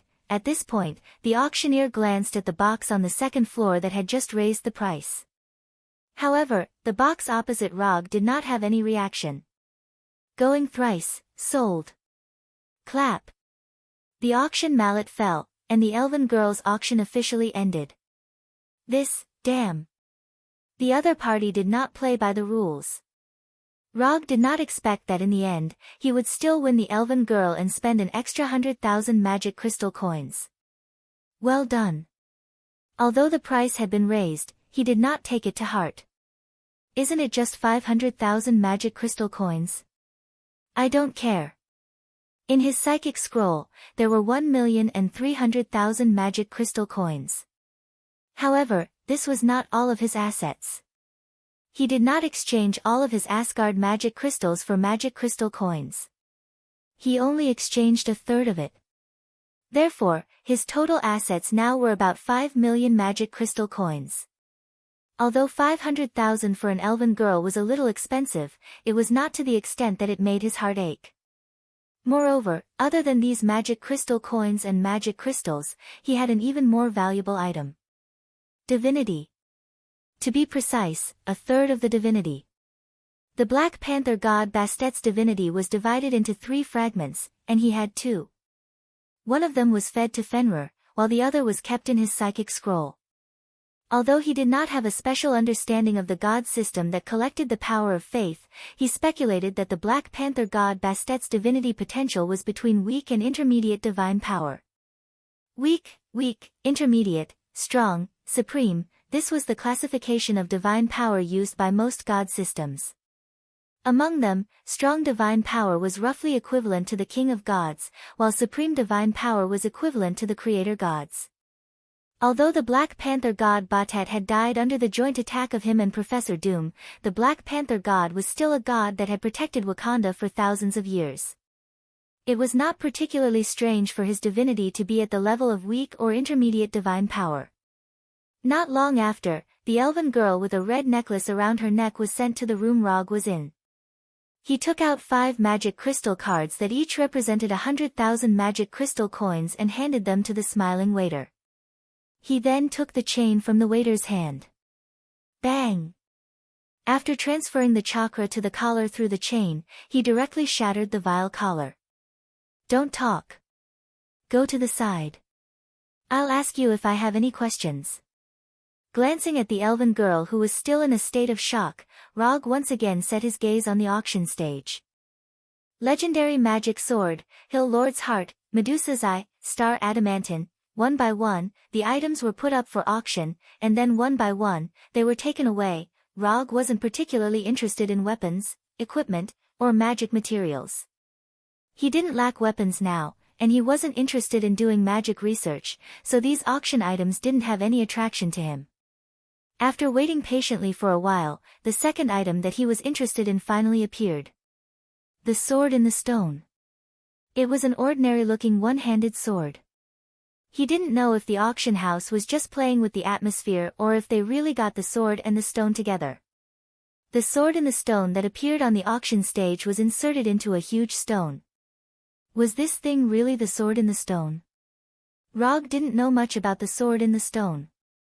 He only vaguely remembered that the sword in the stone was a legendary sword from the time of King Arthur. It was said that the person who pulled out the sword in the stone would have the strength of a multiverse. In the parallel universe, the sword in the stone had 2 owners. One was Iron Man Tawny, and the other was Captain Britain. After thinking for a few seconds, he used Chakra's perception and began to sense the sword in the stone on the auction stage in detail. Although this action might cause the auction house to be dissatisfied, he didn't mind taking a small risk to determine whether the sword in the stone was the legendary treasure that had the strength of a multiverse in his memory. As long as Njord and Gulwig didn't join forces, he didn't fear anyone from the Warner Protoss. There were no energy fluctuations. After carefully sensing it inside and out, he didn't find any energy in the sword in the stone. Fake, this is definitely a fake. After confirming that there was no energy in the so-called sword in the stone, he immediately lost all interest. However, it was normal when he thought about it. If this was really the sword in the stone that had the strength of a multiverse, it wouldn't have appeared in the auction house. Although the people from Warner Protoss didn't know about other parallel universes like him, they definitely wouldn't be so stupid. In the end, the sword in the stone was bought by the mysterious guest in the box opposite Rog at the low price of 10,000 magic crystal coins. Sister, I told you, he won't be fooled so easily. Don't forget, he's an earthling. He knows more about the sword in the stone than you and I do. The one who spoke was none other than Weigelf, one of the twins, Thor. It doesn't matter if he wasn't fooled. Anyway, he has already paid an extra 100,000 magic crystal coins. It doesn't matter if the sword in the stone can't fool him. Victigny said indifferently, her light green eyes looking at the box where Rog was. Although Rog entered the king's city as a young Jiraiya, on the first day he entered the king's city, his traces were discovered by the sisters Victigny. To be precise, it was their mother, Gulwig, who noticed his arrival. Gulwig told the two of them, and then Weigelf, with her amazing intuition, made the final confirmation.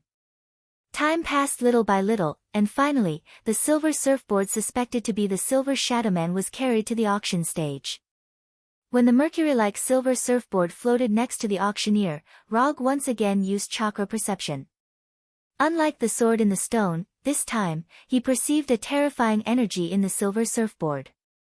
After perceiving this strange but powerful energy, he couldn't help but frown. This thing can't be real, can it? He was no stranger to the Silver Shadowman, but because he had never seen the Silver Shadowman, he couldn't be sure whether this energy was the cosmic energy given to the Silver Shadowman by the planet Devourer. However, judging from the nature of the energy, this possibility was very high. The energy in the universe is very different from the energy in the planet. As long as you have a little perception, you can distinguish the difference between the two. In short, this is similar to the difference between water attribute energy and fire attribute energy. Although they both originate from the same source, their manifestations are completely different. Chapter 637. The nature of the energy was in line with the characteristics of cosmic energy, and the shape was also similar to Silver Shadowman's surfboard.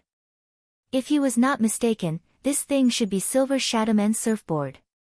Although he did not know why this surfboard, which was inseparable from Silver Shadowman, appeared in Warnerheim, and it fell from the sky, this did not affect Rog's intention to buy it. Even if there was a mistake, this was still a very memorable souvenir. The starting price of this silver surfboard was also 10,000 magic crystal coins. However, because the auction house itself did not know the origin of this surfboard, the guests present did not seem particularly interested. This was normal. After all, Warnerheim was a country with a long history of civilization. This kind of item with the ability to fly and can bring a certain degree of physical enhancement to the user. Although it was not common in Warnerheim, it was definitely not rare. If this thing did not fall from the sky and had some unknown mysteries, this surfboard would not even have the chance to be on the auction stage. In fact, when the auction house bought this surfboard, it only cost a few hundred magic crystal coins. After waiting for dozens of seconds, there was still no guest bidding. In order to avoid a failed bid, Rog took the initiative to bid. 15,000. This was a reasonable bid, there was nothing strange about it. 20,000. Sure enough, when Rog began to bid, the box that bid with him also began to bid. While using Chakra's perception to perceive the sword in the stone and the surfboard, he also perceived the situation in the opposite box, wanting to see who was sitting in the opposite box. However, it was a pity that his perception was directly blocked. What blocked his perception was not the magic array of the auction house, but the people sitting inside. Since the other party took the initiative to block his perception, Rog did not continue to make a fool of himself and directly ended his perception. So until now, he did not know that the people sitting in the opposite box were Victigny and her sister. 25,000. He raised the price again. 30,000, 35,000. It didn't take long for the price of the surfboard to reach 200,000 magic crystal coins. From these few price increases, Rog was 100% sure that the person on the other side was going against him. 300,000. He directly raised the price to 100,000. Don't you want to play? I'll play with you. Rog, who still had 4,500,000 magic crystal coins, wasn't worried at all that he would fail. 350,000. Sure enough, the other party increased the price, and the amount of increase was always half of his. 500,000. This was the second time he had bid 500,000 yuan tonight. If he had spent 500,000 magic crystal coins on the elven maiden, everyone present would only think of him as a lecherous man. Then, when he called out this price again, his label in the hearts of others became lecherous idiot. Spending 500,000 magic crystal coins on a strange-looking surfboard that didn't have any rare abilities was no longer a question of curiosity, but a blatant ignorance. Of course, this was only the evaluation of Rog by the guests. He would never think of himself as an ignorant, lecherous idiot. Although he didn't know why the Silver Shadowman's surfboard fell in Warnerheim, and why it only showed such an ordinary ability, one thing he could be sure of was that the surfboard was still in a normal state. It wasn't sealed, and there were no traces of damage on the inside. In that case, this surfboard was definitely worth 500,000 magic crystal coins. As for why the auction house didn't notice this, he didn't know, nor was he interested in knowing. Perhaps in the eyes of the auction house, this was just a strange prop with a lot of energy. It was just like the magic props made by alchemists and mages, which had a lot of energy but didn't have much use. Sister, are you going to continue to raise the price? This price is already seriously high, and he may give up at any time. Although she was the famous twin Thor in Warnerheim, and the daughter of the supreme goddess Gerwig, 500,000 magic crystal coins was not a small amount for them. It's not that they can't afford 500,000 magic crystal coins, but it's still a bit wasteful to spend 500,000 magic crystal coins on an unknown surfboard. One more time, if he wants it, then give it to him, Victigny said indifferently. Then, she gave her latest offer, 550,000, 600,000. Since this price has been called, Rog won't give up this surfboard no matter what. Just when he thought that he would raise the price at least a few more times, the opposite box directly gave up bidding. In the end, this surfboard suspected to be the Silver Shadowman fell into the hands of Rog. After handing 6 magic crystal cards with a limit of 100,000 to the auction house attendant, he took the silver surfboard. He didn't intend to test the surfboard in the auction house. He threw the surfboard into the psychic scroll, then left the auction house with Hinata. As for the elf girl who hadn't spoken so far, she followed behind them without saying a word. Hotel suite. What's your name? Looking at the elf girl in front of him who wanted to eat the fruit on the table but didn't dare to speak, Rog took the initiative to ask. Rosie. Forley Rosie, good name. Although Rog doesn't know much about the elf culture of Alfheim, from the perspective of an earthling, this name is quite good. At least it matches Rosie's temperament and appearance. How did you get caught? Rog continued to ask. Space rift. When I was wandering in the forest of my family territory, I fell into a space rift, and then, speaking of this, Rosie looked like she was about to cry. For some reason, looking at Rosie's pitiful appearance, Rog suddenly had the urge to pinch her face and make her cry. It's like seeing a baby with a round face and having the urge to make it cry. No, I can't be so evil. This girl looked like she was underage. Okay, I got it. From today on, you are this lady's servant, understand?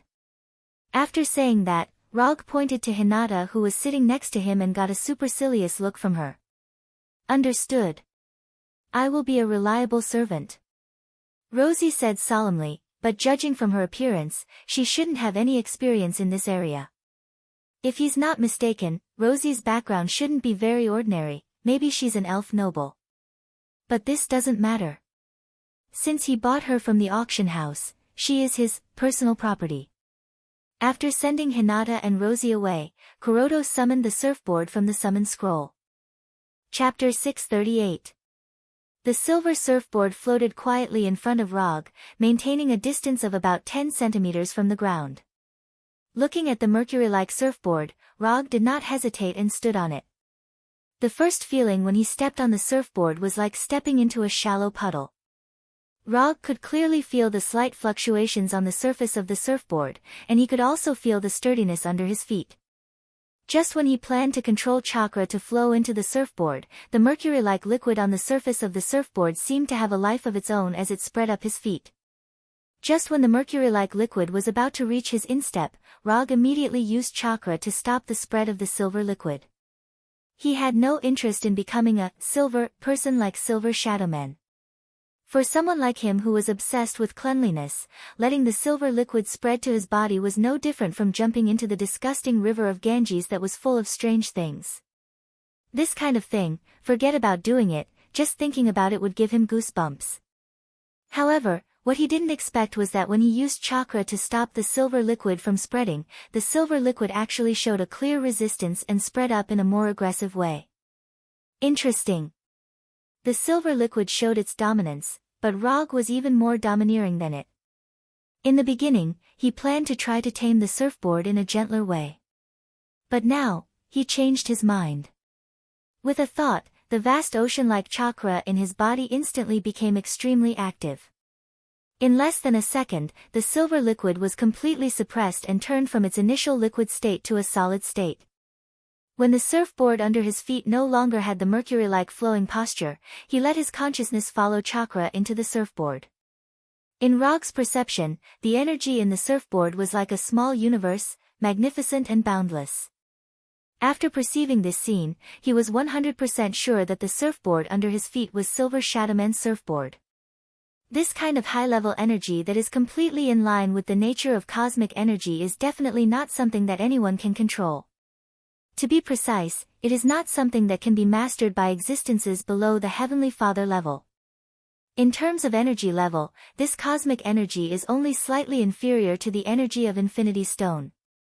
After confirming this, it was not difficult to judge the authenticity of this surfboard. Only the planet devourer or other existences of the same level can give such high-level cosmic energy to others. So the question is, why did the surfboard that was inseparable from Silver Shadowman fall in Warnerheim? It's impossible that the planet devourer targeted Warnerheim and then sent Silver Shadowman to Warnerheim. More importantly, the silver surfboard appeared in Vanaheim, so where did the Silver Shadowman go? After thinking for a few seconds, Rog gave up on thinking. Since he couldn't figure it out, he wouldn't think about it anymore. There was no need to waste his brain cells on this kind of thing. And from the moment he bought this surfboard at the auction house, he had already regarded the surfboard as his own personal property. Even if Silver Shadowman appeared in front of him now, he would not return the surfboard to Silver Shadowman. Unless Silver Shadowman can give him something more valuable in exchange. Although he just squandered magic crystals at the auction house, these magic crystals were all exchanged with vibranium. Just when he was considering whether to step on the surfboard and go out to test it, there was a knock on the door. The rapid knocking on the door made Rog frown with dissatisfaction. Before he opened the door, there was an unfriendly voice outside the door. "City guard, check the room." After hearing this sentence, Rog's face became completely gloomy. Checking the room is normal, and the police on Earth do this kind of thing a lot. But the problem is, when have you seen the police go to the presidential suite of a 5-star hotel to check the room? Although the hotel Rog is living in is not the best hotel in the capital, it is still one of the top high-end hotels in the capital. Take the suite he is living in now, for example, the cost of 1,000 magic crystal coins a day. After the person at the door shouted, "City guard, check the room," he was basically sure that someone was deliberately looking for trouble. So, he gave up the idea of opening the door and sat on the sofa in the living room with a calm face. Although there is no so-called no-retreat law, or castle law, in Warnerheim, as long as the guy outside the door breaks in, Rog dares to kill them on the spot. He is not interested in knowing who sent the guy outside the door and what his purpose is. Even if the person outside the door is really the city guard of the capital, he can just leave the capital with Hinata and Rosie. He may not be able to win against Njord and Gulwig, but as long as he wants to leave, no one in Warnerheim can stop him. Including the goddess of death, who is now in Warnerheim, but belongs to the invaders.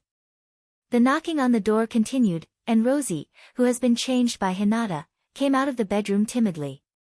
She looked at Rog sitting on the sofa with a curious face, then turned to look in the direction of the door of the suite. Then, without saying a word, she trotted back to the bedroom. 10 seconds later, the hurried knocking on the door stopped, and Rog was ready to release Shinra Tensei at any time. Although his eyes now look like a pair of ordinary black eyes, this is only the effect of the transformation technique. His right eye is always the lavender Rinnegan. However, things didn't go as he imagined. After the knocking stopped, the person outside the door did not choose to directly break in, but inserted the key into the keyhole. But even so, Rog didn't stop the Shinra Tensei at any time. Whether it's breaking the door or opening the door, he intends to teach the uninvited guest outside the door an unforgettable lesson. Creak. The closed door of the room was pushed open. Shinra Tensei, just at the moment when Shinra Tensei was about to be released, he took the initiative to stop the flow of chakra. How could it be her? No, it should be, how could it be them? The people who opened the door were none other than Victigny and Weigelf in pale golden armor. Behind them was a small group of city guard soldiers. This is a bit awkward, others may not be able to see through his disguise, but Weigelf can definitely see through it. Her astonishing intuition, which could be said to be able to read minds, was simply the natural enemy of the transformation technique. Long time no see. Victigny took the initiative to say hello, then sat on the sofa opposite Rog like a tomboy. Chapter 639. Long time no see. Looking at the impolite Victigny, Rog replied silently. Then, he continued, I haven't seen you for a while, and your strength has improved again. Without actively using chakra perception, he didn't notice that it was actually Victigny and Weigelf outside the door. In the past, this was something that was impossible to happen. Oh, I've been defeated by you twice, so I have to work hard. Vergatini raised her head and said. Obviously, she was very satisfied with the improvement of her strength. When Weigelf also sat on the sofa opposite Rog, the city guards who came with them silently closed the door. Boom! When the door was closed, Rog took the initiative to lift the effect of the transformation technique. In front of Victigny and her sister, it doesn't make any sense to continue the transformation technique. As soon as the white smoke of the transformation technique dissipated, Victigny asked, What happened to your eyes? Her memory of Rog is still the time when Rog had 3 Tomo Sharingan. Just like you, it's a change brought about by the improvement of my strength. As long as one wasn't blind, one could see that Rog's eyes were not symmetrical at all. Just when Victigny was about to say something, Hinata came out of the bedroom with Luo Qi. Hinata first looked at Victigny and Roguelike with a puzzled look, then looked at Rog who had lifted his transformation jutsu. Without any hesitation, Hinata also lifted the transformation jutsu's effect and changed back to her original appearance. Seeing Hinata use the same ability as Rog, Victigny frowned. After changing from a blonde with a proud figure to a relatively less fierce girl, Hinata showed a gentle smile and then sat directly on the right side of Rog. Dear, who are these 2 sisters? Why have I never seen you mention them? Hinata, you've changed. Listening to Hinata using a green tea tone that he had never used before, Roger unconsciously swallowed his saliva. This is Victigny, and this is Weigelf. They are the famous twins of Warner Protoss, Thor. Rog pointed to Victigny. Just when he was about to introduce Hinata to Victigny and her sister, Hinata gently held his right hand, still maintaining the seemingly harmless smile on her face. This is my girlfriend, Hinata. After struggling for a few seconds between the terms girlfriend, partner, wife, colleague, and business partner, Rog finally chose a relatively safe relationship. Oh. So she's just a girlfriend. I thought Roger was already married. Victigny glanced at Hinata and said in a slightly exaggerated tone.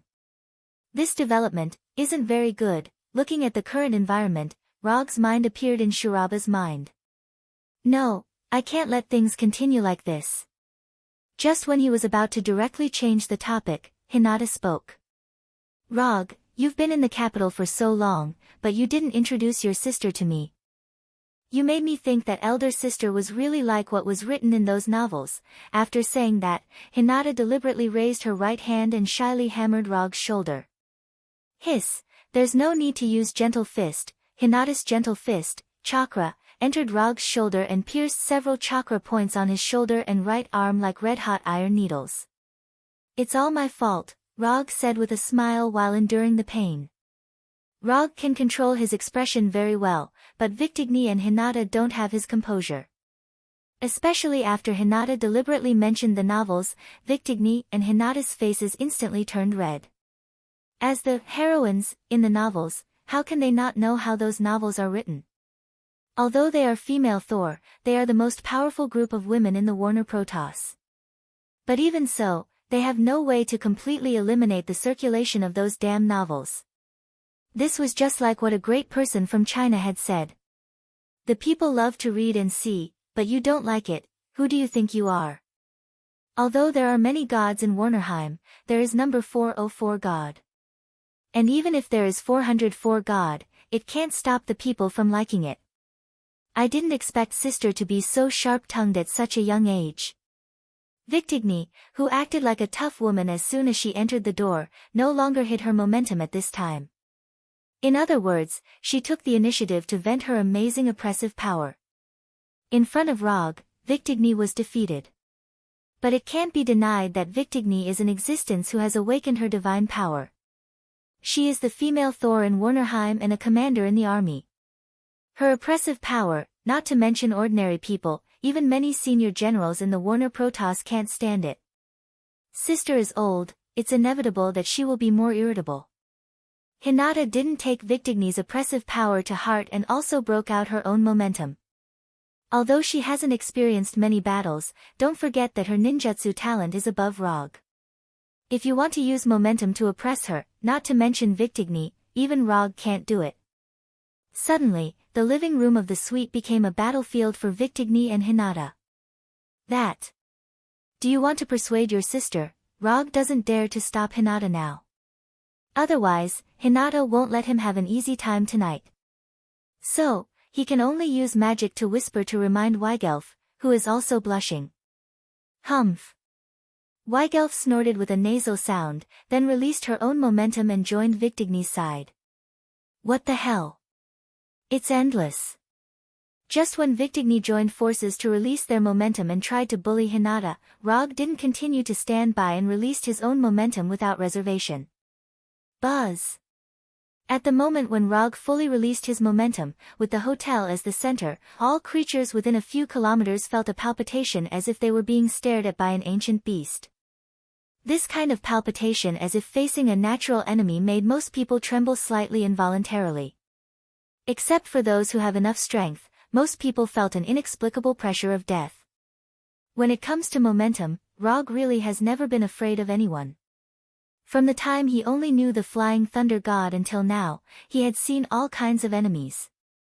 If it weren't for the fact that he didn't fight enemies who were far weaker than him, he would have completed the achievement of killing millions of people by now.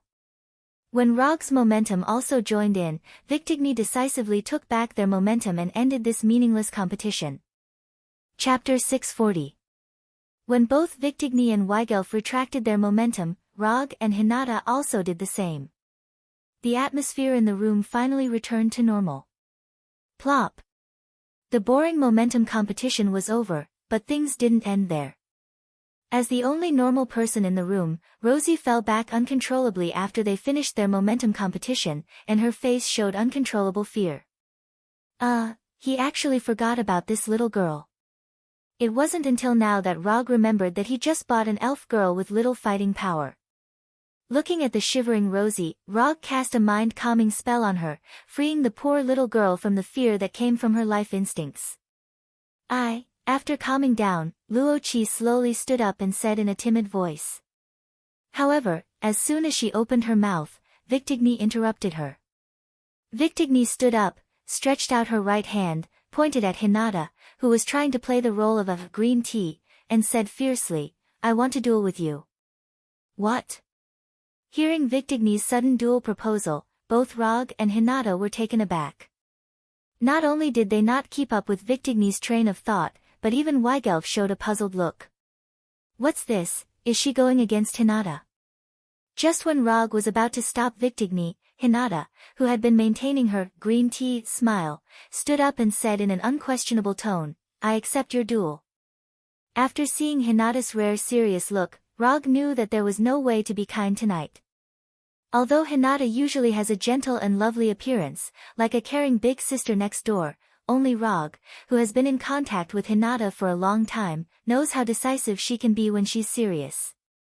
Let's put it this way, when Hinata says that he can't rest, even as the fourth Hokage, Rog doesn't dare to disobey her order and secretly rest. Good. Don't cry later, don't blame big sister for being too heavy-handed.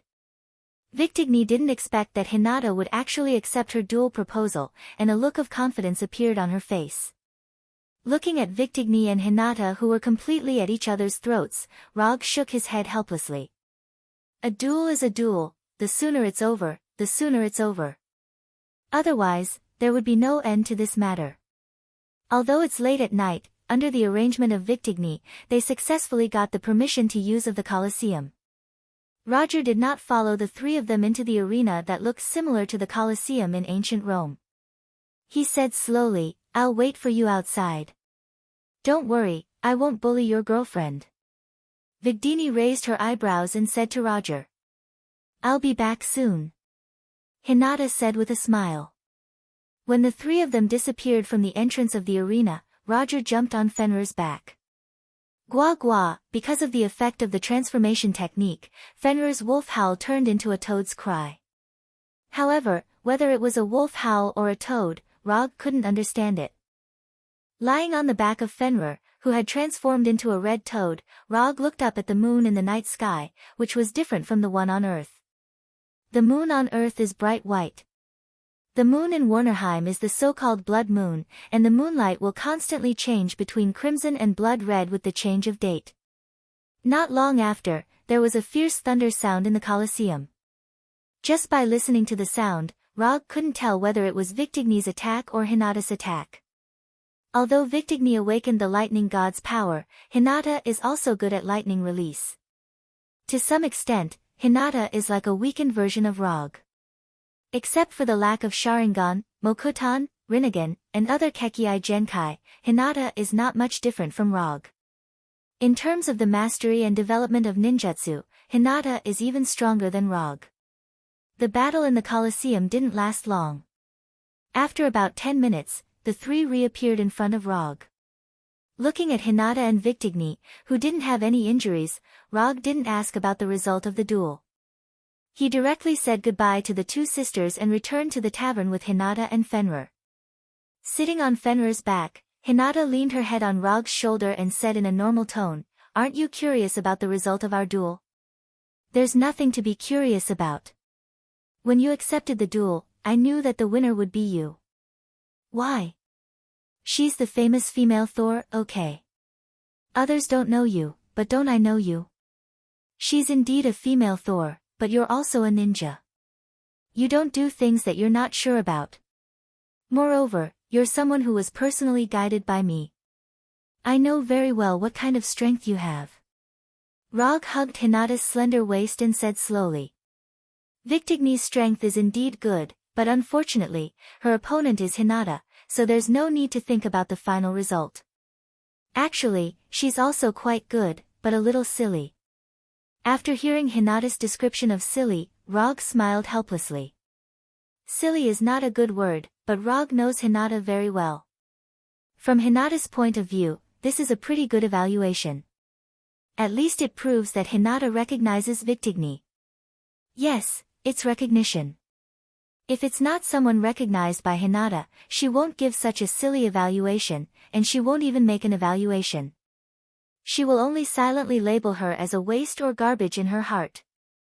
After the episode of Victigny, the night finally passed. Because of the appearance of Victigny and her sister, Rog also temporarily dispelled the idea of testing the silver surfboard and decided to return to Konoha and slowly study this surfboard. The next morning, when Rog and Hinata had just tasted the specialty breakfast of Warnerheim, Victigny appeared in front of them again. "My mother wants to see you." "No problem." Victigny's mother, Gerwig, is not an ordinary person. In the eyes of the outside world, Gerwig is the most powerful goddess in Warnerheim, second only to the existence of the god King Njord. Of course, this is only the view of ordinary people. Whether it's Njord or Gerwig, neither has admitted this. However, Rog has a completely different view. Chapter 641. Compared to the divine King Njord, Gulweg did not have many illustrious achievements, and she rarely appeared in the outside world. But it would be too arbitrary to conclude that she was weaker than Njord based on this alone. The first time he came to Warnerheim, Rog had fought with Njord. At that time, he had just mastered Sage Mode and was far inferior to now. But in that fight, he did not feel a huge gap in strength from Njord that he could not resist. How should he put it? At that time, it was indeed unlikely that he could defeat Njord, but he could also guarantee that he had more than a 70% chance of leaving alive, and not being seriously injured. As the Divine King of Warnerheim, Njord could not be said to be weak. But compared to an existence like Odin, Njord, a Divine Father-level existence, seemed a little unworthy of the name. In fact, until now, Rog still doubted whether Njord had the strength of a Divine Father. In any case, from that fight, he did not feel that Njord was a Divine Father. Especially after he had the strength of a Divine Father, his doubts grew stronger and stronger. Combining his own actual situation and the situation of the last fight, he speculated that Njord should be about the same as himself, at the peak of the Divine Father level, only half a step away from the Divine Father level. The peak of the Divine Father level seemed to be only half a step away from the Divine Father level, but in fact, the two were completely different existences. So the question was, if Njord did not have the strength of a Divine Father, how did Warnerheim resist Odin's army back then? Don't say that Odin deliberately let Warnerheim go, allowing Warnerheim to maintain its independence. Odin was not the benevolent Divine King that he was later when he fought in the Nine Lands. If he was not sure that he could not completely conquer Warnerheim, Odin would never have made the decision to only station troops in Warnerheim without interfering in the specific internal affairs of Warnerheim. Therefore, if Rog guessed correctly, the reason why Odin made this concession was because of Gulwig. He even had a very gossipy idea. Did something happen between Odin and Gulwig? Let's put it this way, Odin's biological son, Thor, awakened the divine power of thunder, and Gulwig's twin daughters also awakened the divine power of thunder. What was even stranger was that he had never heard of Gulwig's husband. Even the nobles in the Warner Protoss didn't know about it, let alone him. Therefore, he couldn't be blamed for having some inappropriate associations. Speaking of Gulwig's strength, judging from the awakened divine power of Victigny and her current strength, Gulwig's strength is definitely not too weak, and may even be stronger than Njord. At least from the perspective of the strength of her descendants, that's the case.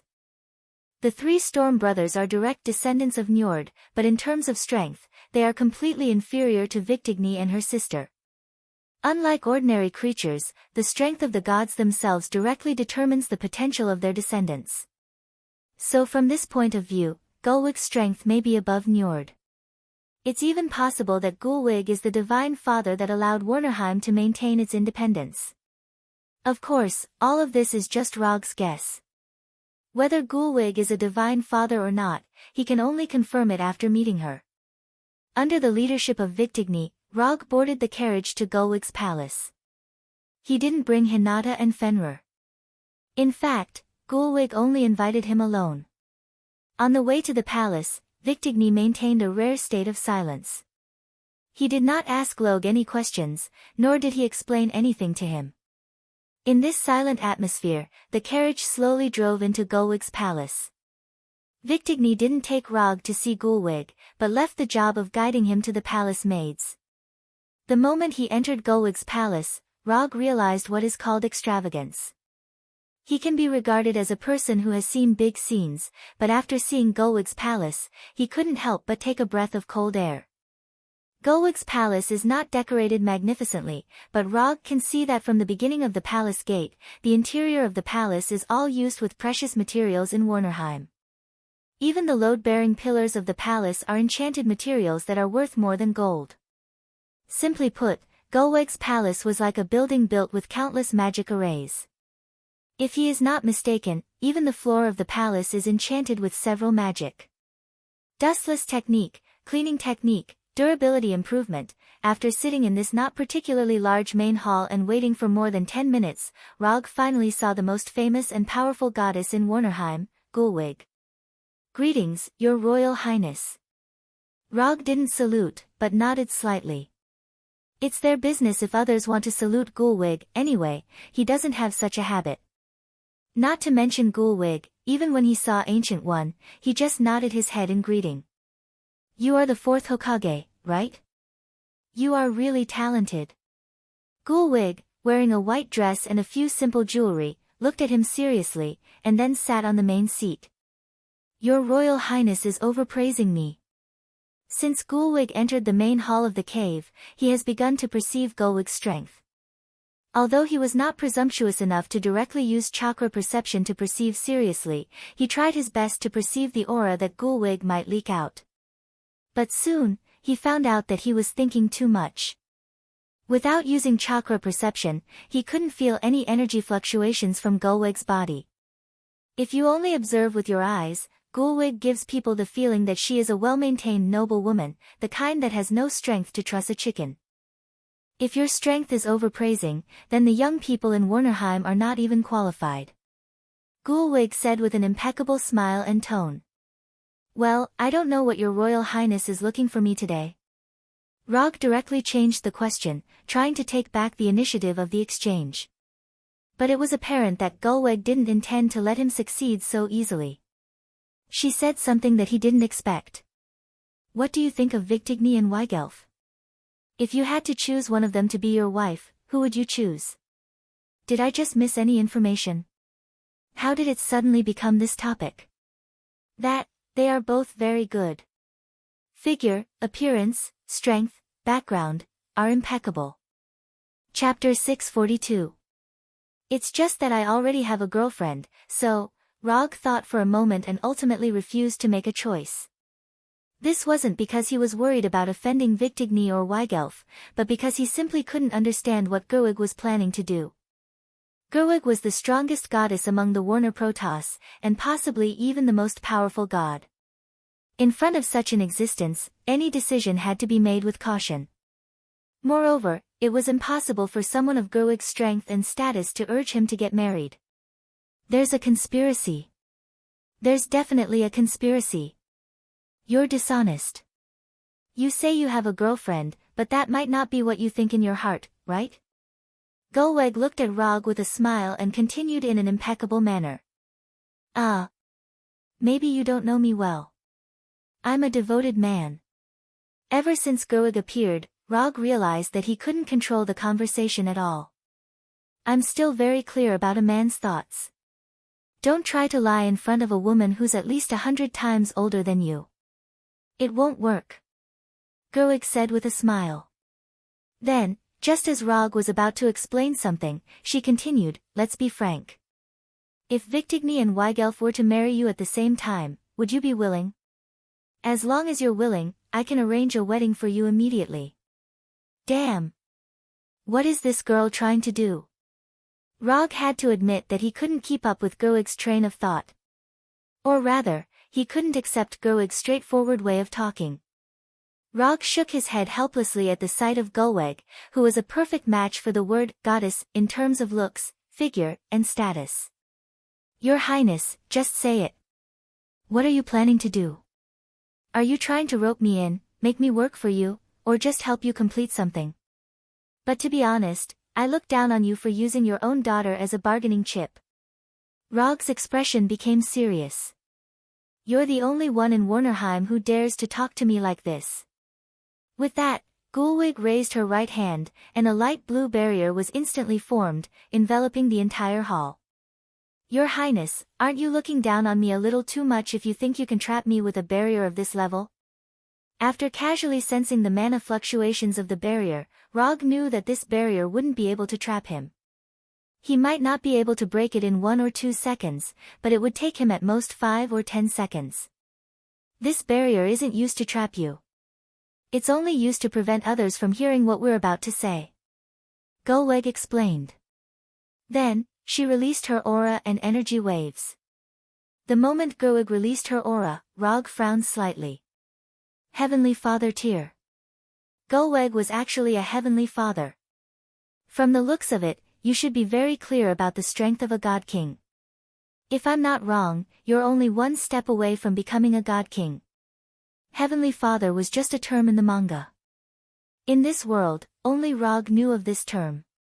You're not wrong. I'm indeed only 1 step away from becoming a god king. Rog wasn't surprised that Gulwig could see through his current level. If Gulweg didn't even have this bit of ability, then she would be too incompetent as a Heavenly Father tier. Since that's the case, then we have a basis for cooperation. You fought with Njord before, so you should have a rough idea of his strength. If you were to fight with him now, how confident are you in winning? Gulweg's tone became serious. Before answering this question, I also have a question for you. Are you planning to replace Njord as the God King of Warner Protoss? Gulweg, who never displayed her strength in front of outsiders, specially invited him over and even displayed her strength in front of him. If he still couldn't guess what Gulweg wanted to do, then he would be too slow. You're right. I'm planning to replace Njord as the God King. But because of some agreement, I can't directly attack him. So, if you don't mind, I hope you can challenge Njord. It's best if you can kill him. As long as you can do this, I can give you whatever you want. Even if you want Victigny and Weigelf to marry you at the same time, there won't be any problem. If you want, I can even bestow you a part of Warnerheim. After Gulweg finished speaking, Rog didn't answer immediately. Instead, he thought seriously. Killing Njord was also a good achievement.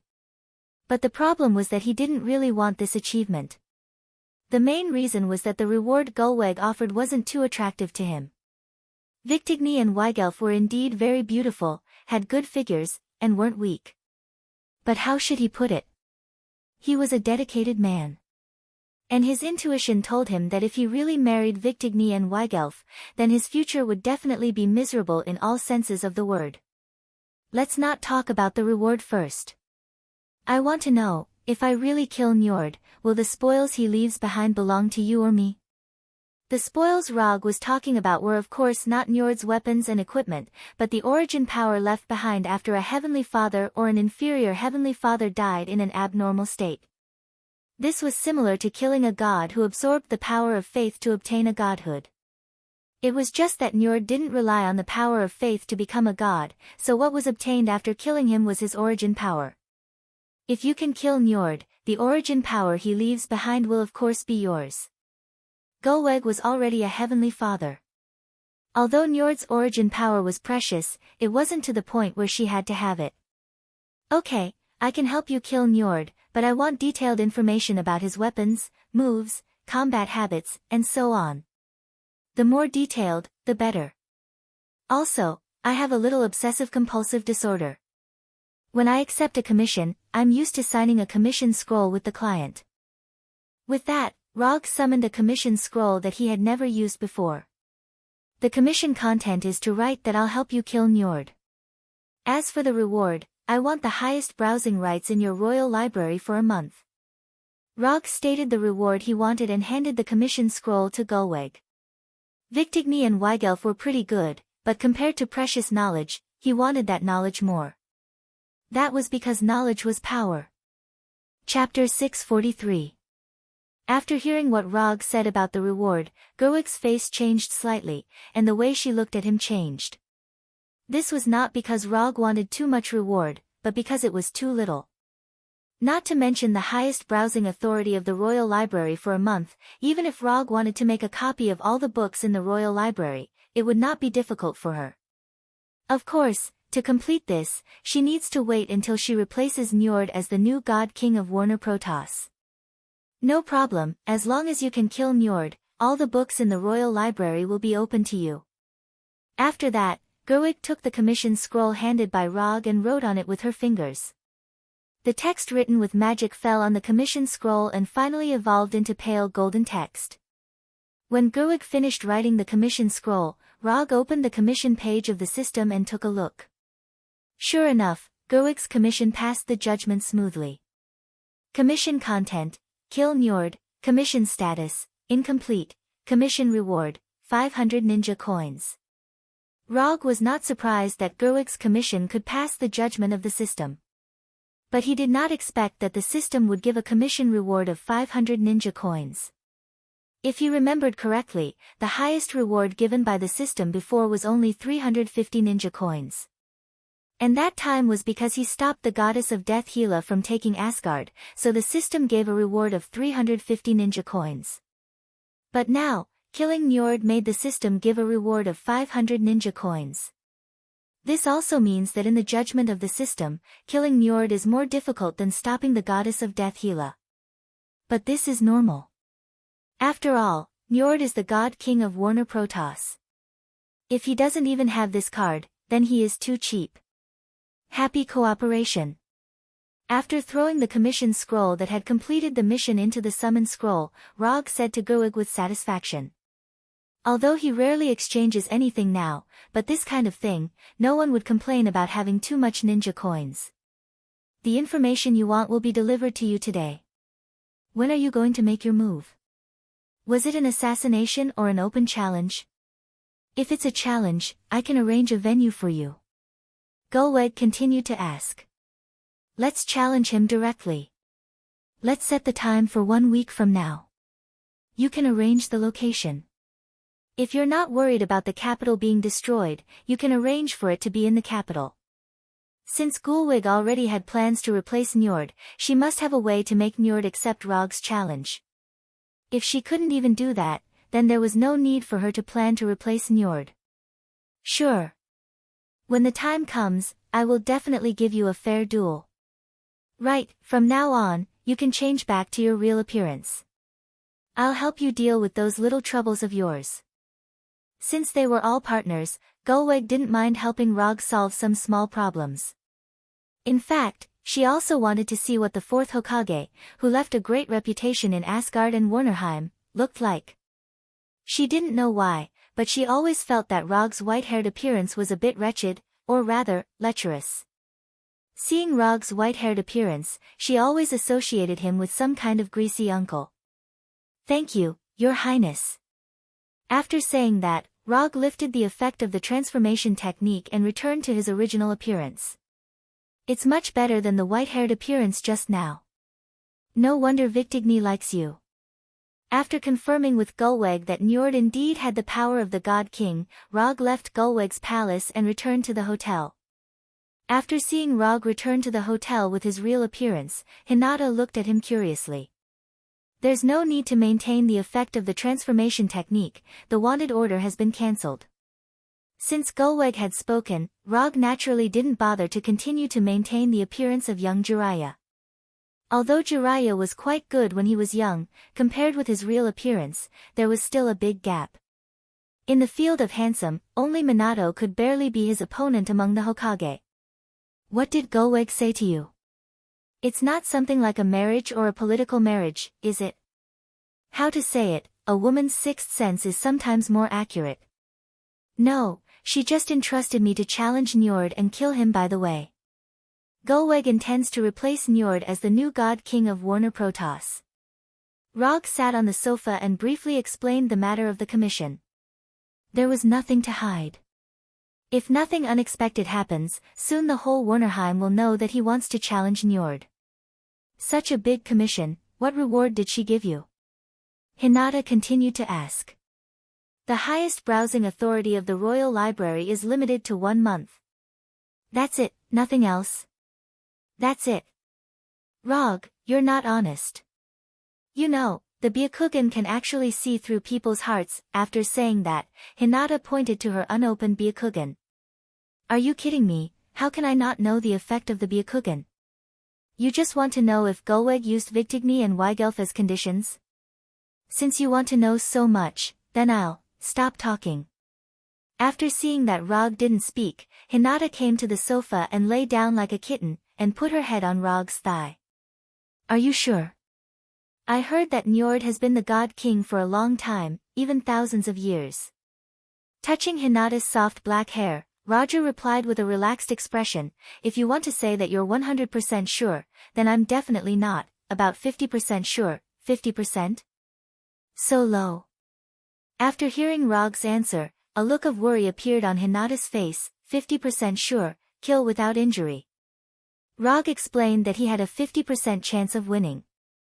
If it's just killing Njord, Rog has 80% certainty. But if it's just killing without injury, then he only has 50% certainty at most.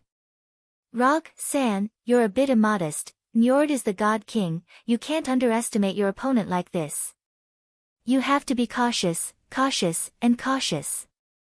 Obviously, she only has 2 or 3 combat experience in total, but now she's reminding Rog not to underestimate his opponent. This is not immodest, this is called strategic contempt for the enemy. How can Rog underestimate Njord? The ninja coins reward given by the system is enough to prove something. Chapter 644. The news of the 4th Hokage Rog challenging the King of Gods Njord quickly spread throughout the capital with Gulwig's help. To be precise, it took less than an hour for the news to spread throughout the capital. Challenging the Warner Protoss's King of Gods in Warnerheim was something that had only happened a few times in the history of Warner Protoss. Not to mention, the person who challenged the King of Gods this time was an Earthling. If there was a ranking among Warner Protoss about who their most hated enemy was, Rog would definitely take the first place without any suspense. Even the goddess of death Hela, who was now leading the Frost Giants and Flame Giants to invade Warnerheim, was more popular than him. The reason for this was very simple. First of all, Rog helped Asgard's army defeat the Warner Protoss army twice. The first time was when Loki destroyed the Bifrost, and the second time was after Odin's death. These 2 opportunities were a once-in-a-lifetime opportunity for the Warner Divine Clan.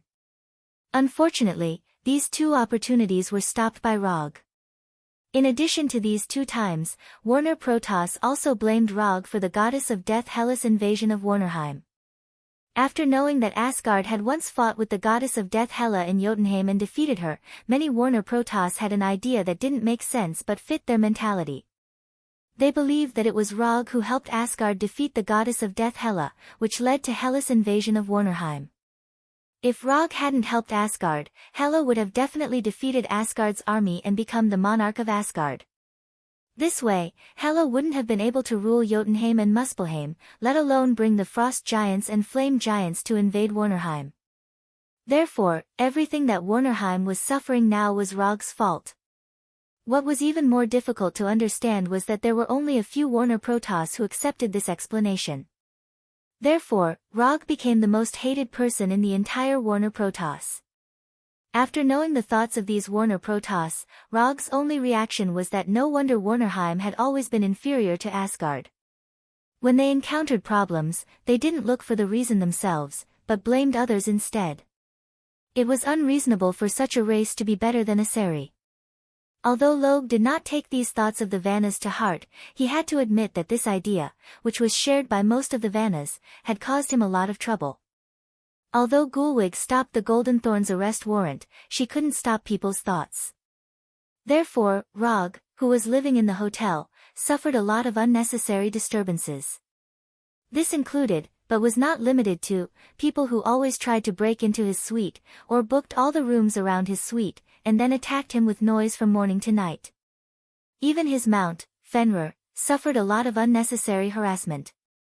In the beginning, Rog had planned to personally teach these arrogant fellows a lesson.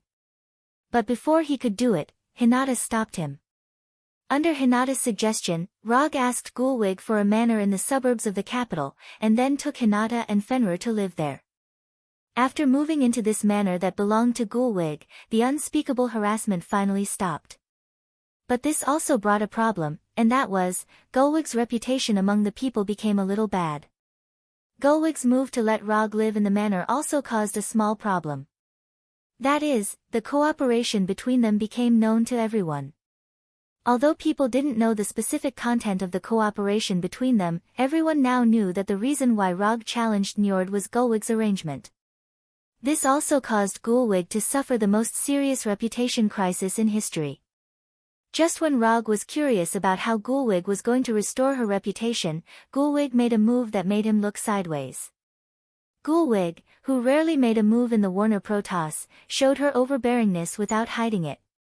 She didn't do anything about those ordinary discussions. However, as long as anyone dared to mention that she had deliberately colluded with Logue, betrayed the Vannas, or even talked about some disgusting cooperation that could not be brought up in public, she would use her actions to prove what it meant to kill anyone who criticized her. For a time, the entire capital was slaughtered, and a large number of people were beheaded by Gulwig's army every day. Under this thunderous suppression, all the criticism in the royal city instantly disappeared. Of course, this was only the disappearance on the surface. Of course, Gulwig knew that these discontented people were just hiding in the dark. But she didn't care too much about this. All she wanted was peace and quiet on the surface. After Gulwig arranged for her army to capture and kill those who criticized her, the people of Warner Protoss realized Gulwig's overbearingness and strength for the first time. The current divine king of Warner Protoss was Njord, but when capturing and killing those people, Gulwig didn't greet Njord at all. Even a few blood relatives of Njord were captured by Gulwig's people and beheaded in public. In addition to showing her overbearingness and strength, Gulwig's actions also revealed a very important piece of information. That was, nearly half of the entire army of Warner Protoss was actually in her hands. No one knew when exactly she pulled these troops under her command, but what people could see was that half of the army hung Gulwig's flag in the position of the commander's flag. This woman is not simple. After seeing Gulwig's actions over the past few days, Rog had to admit that he had underestimated Gulwig. He thought that Gulwig, as a goddess, would be more tactful. But he didn't expect that in this aspect, Gulwig's overbearingness and strength were no less than his. When arresting those people who were criticizing her, her army really broke down their doors and arrested them without caring about the so-called evidence. According to incomplete statistics, more than 3,000 people were beheaded in public in the past few days alone. When Gulwig went to the manor to ask how her preparations were going, Rog asked Gulwig what she was thinking. Then Gulwig gave him a very simple answer. What Warner Protoss needs now is a powerful monarch who means what she says. Chapter 645. Rog agreed with Gulwig's statement. Given the current situation of the Warner God clan, they indeed needed a god king with sufficient strength to back them up. Looking at the current situation in Warnerheim, one could see how poorly Njord was doing as the god king. Asgard's garrison was not worth mentioning. After all, Asgard had stationed troops in Warnerheim for more than a year or two. However, it was Njord's responsibility to not be able to stop the invasion of the goddess of death, Hel.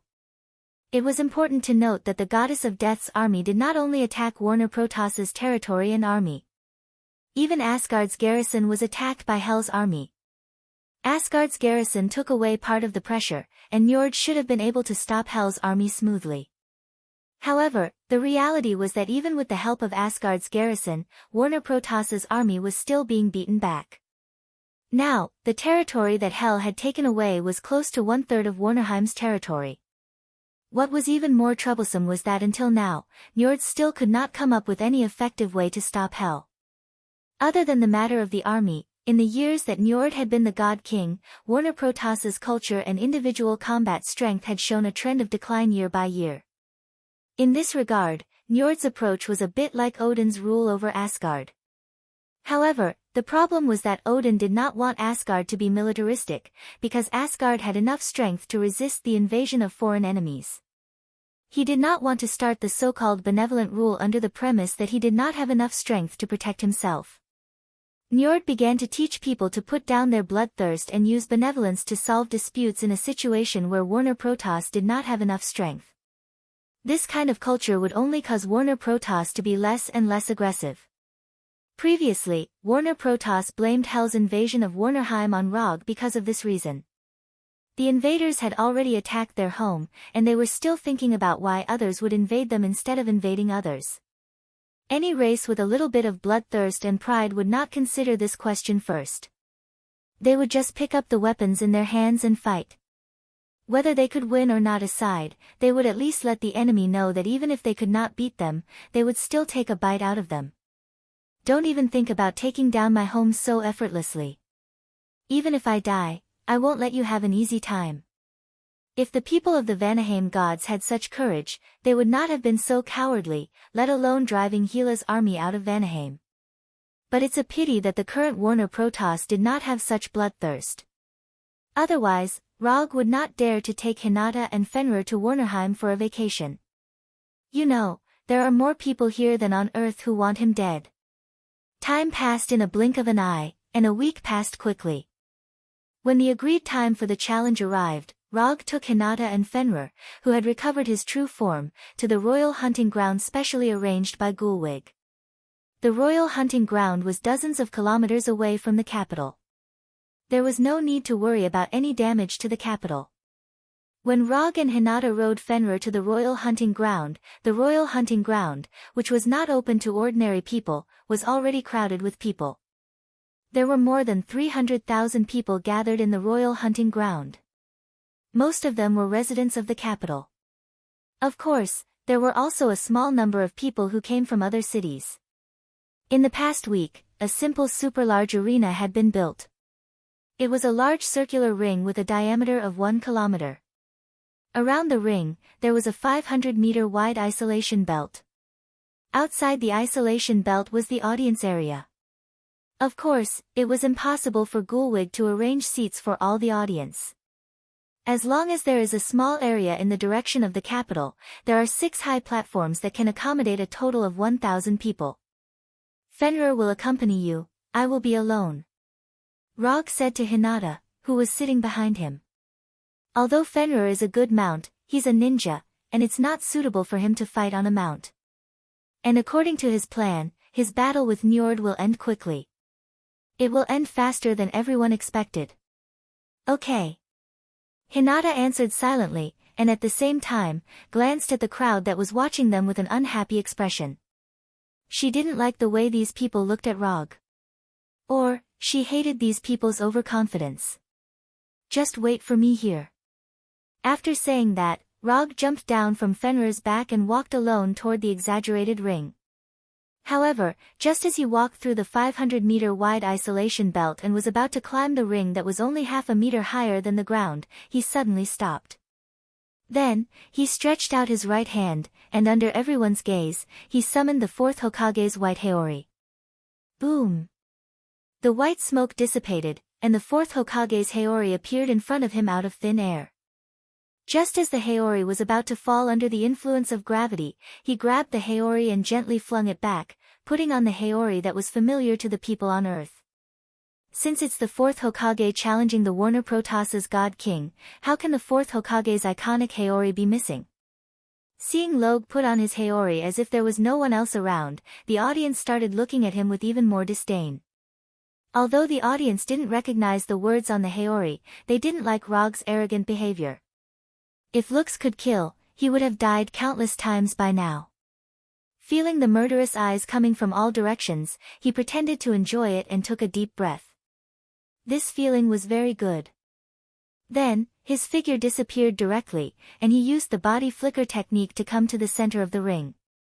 Not long after he came to the center of the ring, Njord, who was riding a huge black saber-toothed tiger, wearing a pale golden armor, and holding a golden trident, came in front of him. Isn't this His Majesty the God King? We meet again.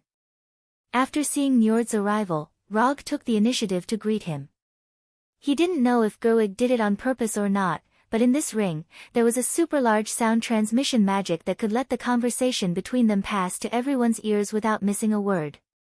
In the matter of attacking Njord's prestige, Gerwig really didn't hold back. Last time, it was Odin who saved you. You won't be so lucky this time. Compared to Rog, Njord's tone was much more dignified. Odin might have saved me last time, but he might also have saved you. The person whose armor was pierced through seems to be you, His Majesty the God King, right? At that time, Rog had just mastered the immortal mode, so Njord took his most powerful attack without any suspense. Immortal spell, lightning escape, spiral electromagnetic cannon. Arguing is meaningless. Today, I'll let you know what the God King's might is. As soon as he said that, Njord released his God King's aura without reservation, which was the so-called Divine Father's aura. The God King's might? Then I'm not afraid to tell you in advance. I only need 3 moves to kill you. If you don't die within 3 moves, I'll kill myself. Rog's incomparably domineering words were transmitted without missing a single word by the sound transmission magic to the ears of everyone present. Arrogant. When Rog said those words, all the Warner Protoss members, including Gerwig, felt his insufferably arrogant arrogance. Njord might not be a qualified God King, but no matter what, he was the God King who had informed Warnerheim for thousands of years. Rog's words now undoubtedly trampled all the Warner Protoss faces to the ground. Chapter 646. If Njord only loathed Rog before, and hated him for teaming up with Gullweg. But now, he really wanted nothing more than to grind Rog's bones to dust. In his own kingdom, in front of 300,000 Warner Protoss, he actually dared to boast that he would kill him in 3 moves. This was no longer a matter of provocation, but that he didn't even put him in his eyes. For a moment, Njord's body surged with an intense killing intent. Under the influence of his divine power, the originally endless blue sky suddenly became as gloomy as ink. Oh, he's actually angry. Looking up at the instant change in the sky, Rog still maintained his initial calmness. That's right, Njord was indeed the Divine King, the so-called Divine Father. But after browsing through the detailed information provided by Gullweg, he finally understood why he instinctively suspected that Njord hadn't reached the Divine Father level. The reason was very simple, because Njord's Divine Father level strength wasn't cultivated by himself. The reason why Njord could become the Divine King was purely because he inherited the authority left behind by the previous Divine King. Thus, he was promoted to the Divine Father level and became the Divine King of Warner Protoss. To put it simply, Njord's Divine Father level strength was obtained through cheating. This was also why Odin and Njord were both Divine Fathers, but the pressure Rog felt from the two of them were completely different. If he challenged Odin, Rog would feel that he was courting death. But if he challenged Njord, he felt that he could still do it. Yes, it was just okay, and it wasn't to the point where he could win for sure. The reason why he dared to boast of killing Njord in 3 moves in public was very simple, because he didn't intend to talk about martial virtues with Njord this time. Rog would have to be crazy to talk about martial virtues with a divine king who had lived for God knows how many millennia. Moreover, this was in his own country. So, he picked out one of his 3 infinity stones and silently carried it with him. He did not choose the reality gem that he had for the longest time, nor did he choose the soul gem that he obtained last. Instead, he chose the power gem that has a very high compatibility with Thanos. A few days ago, he had secretly tested his compatibility with the power gem. In the end, he found that it wasn't too bad. To be precise, it was even more compatible than the gem in reality. This could also be because the power gem approved of his fighting style. Although Njord was filled with killing intent towards Rog right now, he was still a god king after all. He could not attack Rog first. Sometimes, people were just so hypocritical. He clearly wanted to skin the other party alive, but he still forced himself to maintain this so-called attitude. Njord had to maintain his so-called dignity as the Divine King, but Rog had no such concerns. He suddenly put his hands together and silently chanted. Sage mode. In an instant, an astonishing amount of natural energy was absorbed into his body and mixed with his own chakra to form the immortal technique chakra. At the moment when red lines started to appear on his eyes and forehead, he immediately used the strongest move of the would escape technique. Immortal technique would release thousands of hands Buddha on top. In the beginning, there were still some Warner Protoss people who didn't understand why such a huge ring was built. Now, however, everyone understood the reason. When this incomparably large Buddha statue emerged from the ground, the originally incomparably wide arena instantly became insignificant. It wasn't just the ring that was affected.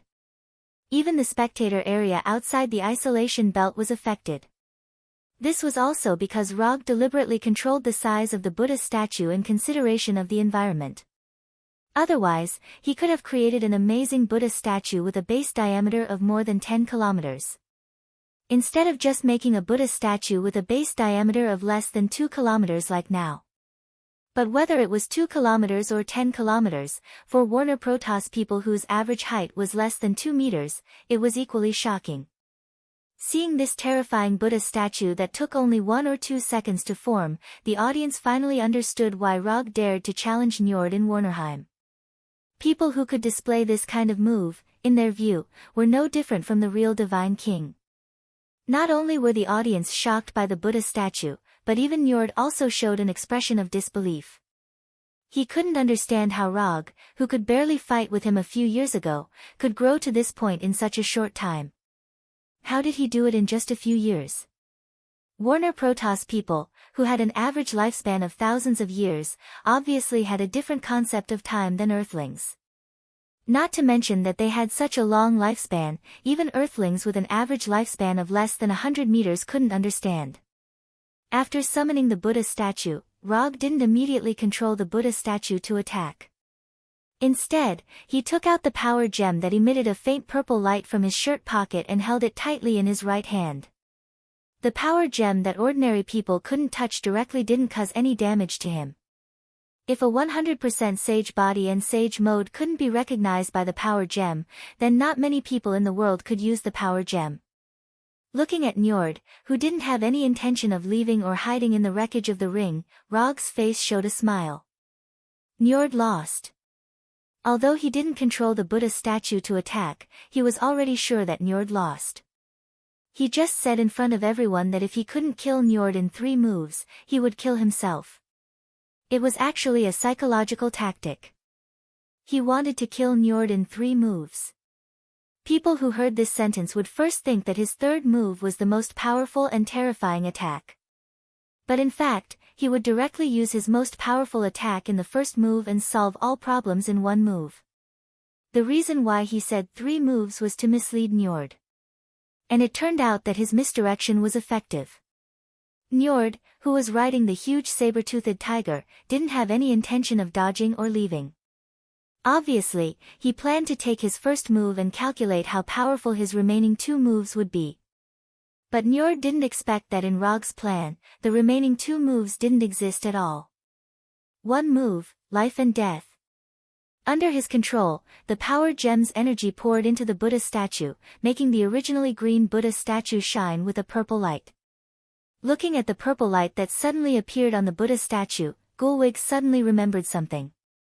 But at this time, Rog controlled the Buddha statue to attack. Buddha on top. Rog put his palms together again and placed the power gem between his palms. Then, the fist behind the Buddha statue came to life in an instant, smashing toward Njord with the power to destroy heaven and earth. When the first fist of the Buddha statue arrived in front of Njord, Njord raised the golden trident in his hand. A pale blue hemispherical energy barrier completely enveloped him. Boom! A terrifying explosion rang out. The blue light and purple light mixed together, forming a dazzling ball of light. Before the sound of the explosion could reach the ears of the surrounding audience, the Buddha statue's 2nd fist came crashing down. Then the 3rd, the 4th, the 5th. In the beginning, one could still see the blue light formed by Njord's divine power. However, after the 20th punch, the blue light completely disappeared and was replaced by purple and golden explosive light. Yula yula yula yula yula. Although the Buddha statue's body gave people a feeling of incomparable clumsiness, the speed of the Buddha statue's punches was far beyond people's imagination. It had even reached the limit of what the naked eye could capture. The audience thought that they would be able to see a hearty battle, but they never imagined that they would see a one-sided beating. Terrifying explosions rang out continuously, and the shockwaves and shockwaves of the explosions swept out like a tsunami. The earth began to crack, and the continuous violent tremors continued. At this moment, the rapidly punching Buddha statue became the most eye-catching existence in the entire world. The earth wailed, the mountains trembled, and the sky mourned. This doomsday-like scene only lasted for a little more than a minute before it came to an end. In this minute, Rog unleashed all the thousands of punches behind the Buddha statue, not leaving a single one behind. In order to ensure that every punch had enough power, he not only crazily consumed the chakra in his body, but also constantly urged the power gem to provide energy. While he was activating the power of the power gem, a voice that sounded like the ravings of a devil kept appearing in his mind. Smash the world with 1 punch. Smash the world with 1 punch. Smash the world with 1 punch. The power gem certainly had the ability to destroy a world with 1 blow. But the problem was that Rog's physique couldn't withstand such an energy output. The achievement of destroying a world with 1 punch was indeed tempting, but he didn't want to become like Thanos, who was unable to resist the backlash of the power gem. Under the temptation of this demonic raving-like voice, he always maintained his initial rationality and did not let the energy provided by the power gem exceed the limit that he and the Buddha statue could withstand. When the Buddha statue stopped attacking, he didn't hesitate and directly threw the power gem in his palm into the summon scroll, and then deactivated Sage Mode. As time passed, the smoke and dust raised by the explosion gradually dissipated. When everything returned to normal, the audience, who had come to watch a good show but had almost been killed by the attack, saw the scene in front of them clearly. The Buddha statue with the amazing size was still standing in front of them like a mountain peak. But compared to when it first appeared, the fists behind the Buddha statue had all disappeared. In front of the Buddha statue was a deep pit with a diameter of several kilometers and a depth of hundreds of meters. There was no gravel in the deep pit, nor was there any living thing. Njord, who was supposed to be standing in front of the Buddha statue, had completely disappeared. Instead, there was a fist-sized light blue crystal floating quietly in the center of the deep pit. This light blue crystal was none other than Njord's origin energy. Or rather, it was his God King's authority. Under the attack of the Buddha above the top, Njord didn't even have the chance to self-destruct and was completely killed by the Buddha above the top integrated with the power gem's energy. Apart from the God King's authority, Njord didn't leave anything behind. Not even his bones were left. It was finally over. Glancing at the God King's authority floating quietly in the center of the deep pit, Rog stretched out his right hand and used 10,000 mammoth heavens pull, sucking the God King's authority into his hand. This battle was not a loss. Although the God King's authority was Njord's origin energy, Rog wasn't sure if he could make Njord leave the God King's authority behind. This was a matter of luck to begin with. If killing a God King could give him a God King's authority, then the God Kings of this world would be too insecure. After throwing the fist-sized God King's authority into the medium scroll, Rog turned his head and looked around. Although Gerweg had prepared a large enough arena for him, it was clear that Gerweg had underestimated his strength. A 1-kilometer diameter arena wasn't enough for him to unleash his full potential. Apart from Njord being killed by the Buddha above the top, the spectators on the opposite side of the Buddha statue also suffered heavy casualties. When the Buddha statue appeared, the spectators outside the isolation zone silently retreated a distance. However, it was clear that they didn't retreat far enough. Rog didn't know how many spectators died from the attack, but judging from the deep pit in front of him that was several kilometers in diameter, the number of spectators who died wasn't small. However, this had nothing to do with him. It was all because Gerweg's arrangements weren't appropriate enough. And these spectators obviously forgot a very important thing, that is, the battle between the strong wasn't something that everyone was qualified to watch. Sometimes, watching the fun also comes with a price. The battle between the fourth Hokage Rog and the God King Njord ended in a way that no one expected. After the death of Njord, Gerweg succeeded as the God King and issued a series of decrees. Although there were many of these God King decrees, they could be summed up in a few words. They were all militaristic and fighting to the death. After the battle with Njord, Rog didn't directly return to the royal city, but rested for a few days in the manor on the outskirts. After spending a few days with Hinata, which everyone was very satisfied with, he returned to the royal city alone, then took Gerweg's order and walked into the library that only the members of the Warner Protoss royal family could enter.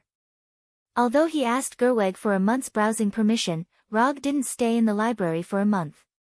After the attendant told him that Gerweg agreed to let him take away a copy of any book in the library, he did not stand on ceremony with Gerweg and took away all the copies of the books in the royal library in one fell swoop.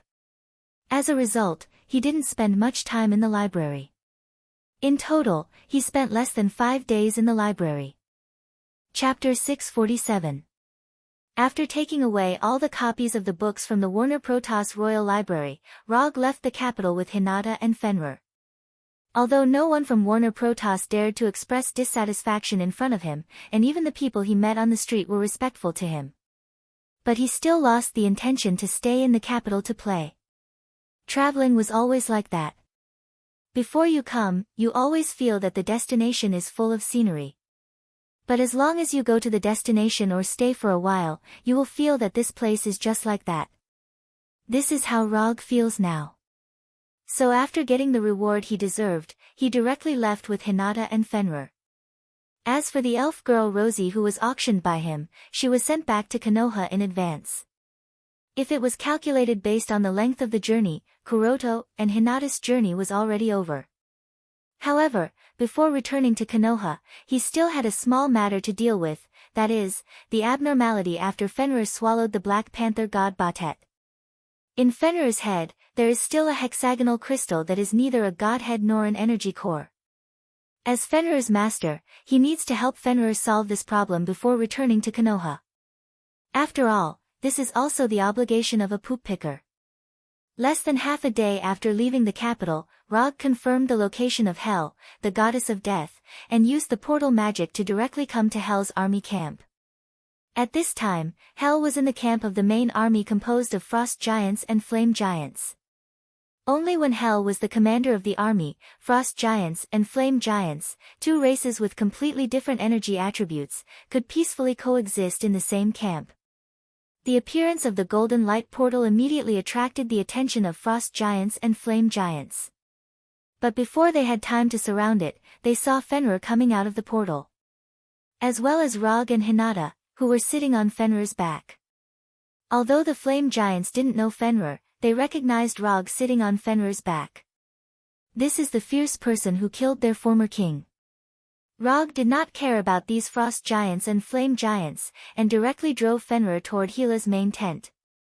Just as Fenrir was about to reach Hela's main tent, Hela, who was wearing a dark green battle suit, walked out of the tent. It really is you. What is it this time? Hela looked up at Fenrir and Hinata, then said to Rog. Fenrir has a small problem now.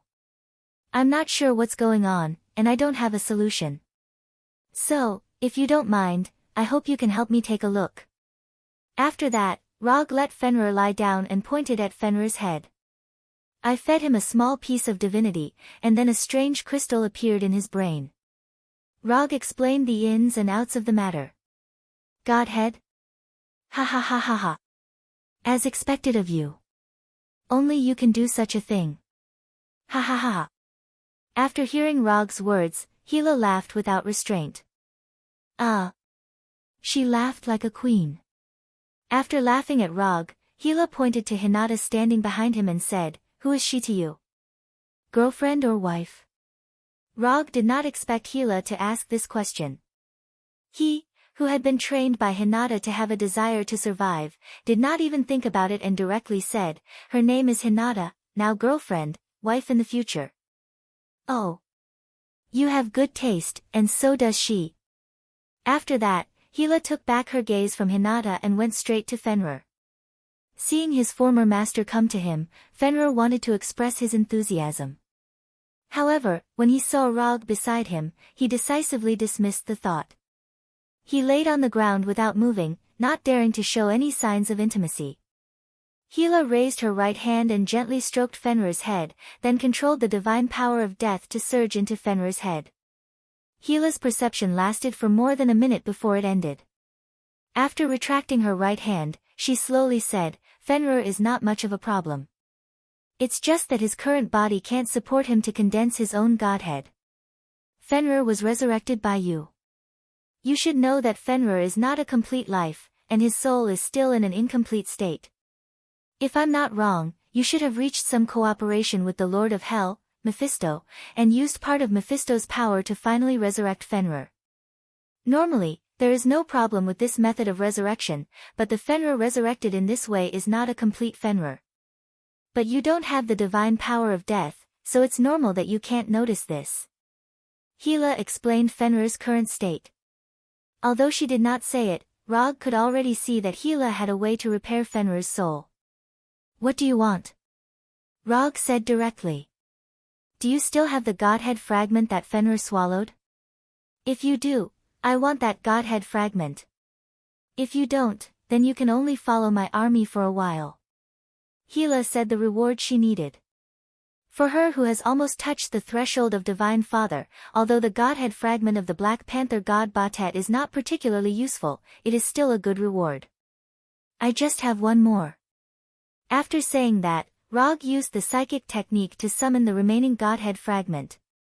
After receiving the Godhead fragment from Rog, Hela suddenly raised her eyebrows and continued, "I heard that you killed Njord a few days ago and got his Godhead authority. This can't be given to you, I have use for myself." Although Njord's Godhead authority is inconsistent with his ninja path, it is still an extremely rare and precious item. More importantly, the Godhead authority can allow him to further enhance his physique and strength after eating the chakra fruit. Therefore, Njord's Godhead authority, he will not give it to Hela no matter what. Njord himself inherited the authority of the previous Godhead, so he took the crucial step and was promoted to the Godhead. If he gives Njord's Godhead authority to Hela, he can guarantee that in a few days, Hela will become the Godhead, the so-called Divine Father. I'm just asking, I don't plan to take it. Although I don't have much contact with this old woman, I know that she is a very scheming woman. You took away Njord's Godhead authority, you have to be more careful yourself, that old woman is not as simple as you think. Hela glanced at Rog and said slowly. Thank you, I will be careful. Well, there is nothing else. Fenrir will stay with me for a while, about a month or so on Earth, you can come and pick him up then. No problem, thank you for your hard work. After patting Fenrir, who still hadn't reacted, Roger left with Hinata and opened the portal back to Konoha's hidden village. Rog is not worried that Fenrir will not want to return to his side after staying with Hela for a month. To some extent, Fenrir is a wolf with good morals, he will not make unwise choices that endanger his life. More importantly, Hela will not rob him of Fenrir. If Hela wants to get Fenrir back, she has a more effective way. For example, consuming one of Rog's 3 promises. Compared with when he left, Konoha's hidden village has not changed much. The infrastructure and expansion work that should be carried out is still continuing, and the interstellar trade that should be carried out is also constantly being carried out. In other words, whether Rog is in Konoha's hidden village or not, it will not have any impact on the development of Konoha's hidden village. Of course, when Konoha is invaded by a powerful foreign enemy, Rog, the 4th Hokage, can play a role. After returning to Konoha's hidden village, Hinata just returned to the Hokage's mansion to change her clothes, and then went to the Hokage building with Roki, who was sent back in advance. Hinata took her new personal assistant Roki to the Hokage building, while Rog went alone to the lush forest outside Konoha's hidden village. With the various plants provided by Igo, the planet Tatooine has been completely restored. Just by looking at the current environment of Tatooine, it is completely impossible to imagine that it was a desert a few years ago. This is my planet. Rog himself didn't expect that after coming to this world, he would have a planet that completely belongs to him. This is more than a difference for him who almost couldn't afford to pay the rent before. After calming down, he summoned the silver surfboard of the Silver Shadowman. Because he wanted to challenge Njord, he didn't study this surfboard seriously. After returning to his own territory, he finally had time to satisfy some of his little curiosity. However, he didn't expect that his research on the silver surfboard would take more than half a month. The location of the research was also moved from the forest outside the village to the laboratory in the village. After more than half a month of research, he can basically be sure that the former owner of the surfboard, the Silver Shadowman, is not dead, but he doesn't know where he fell.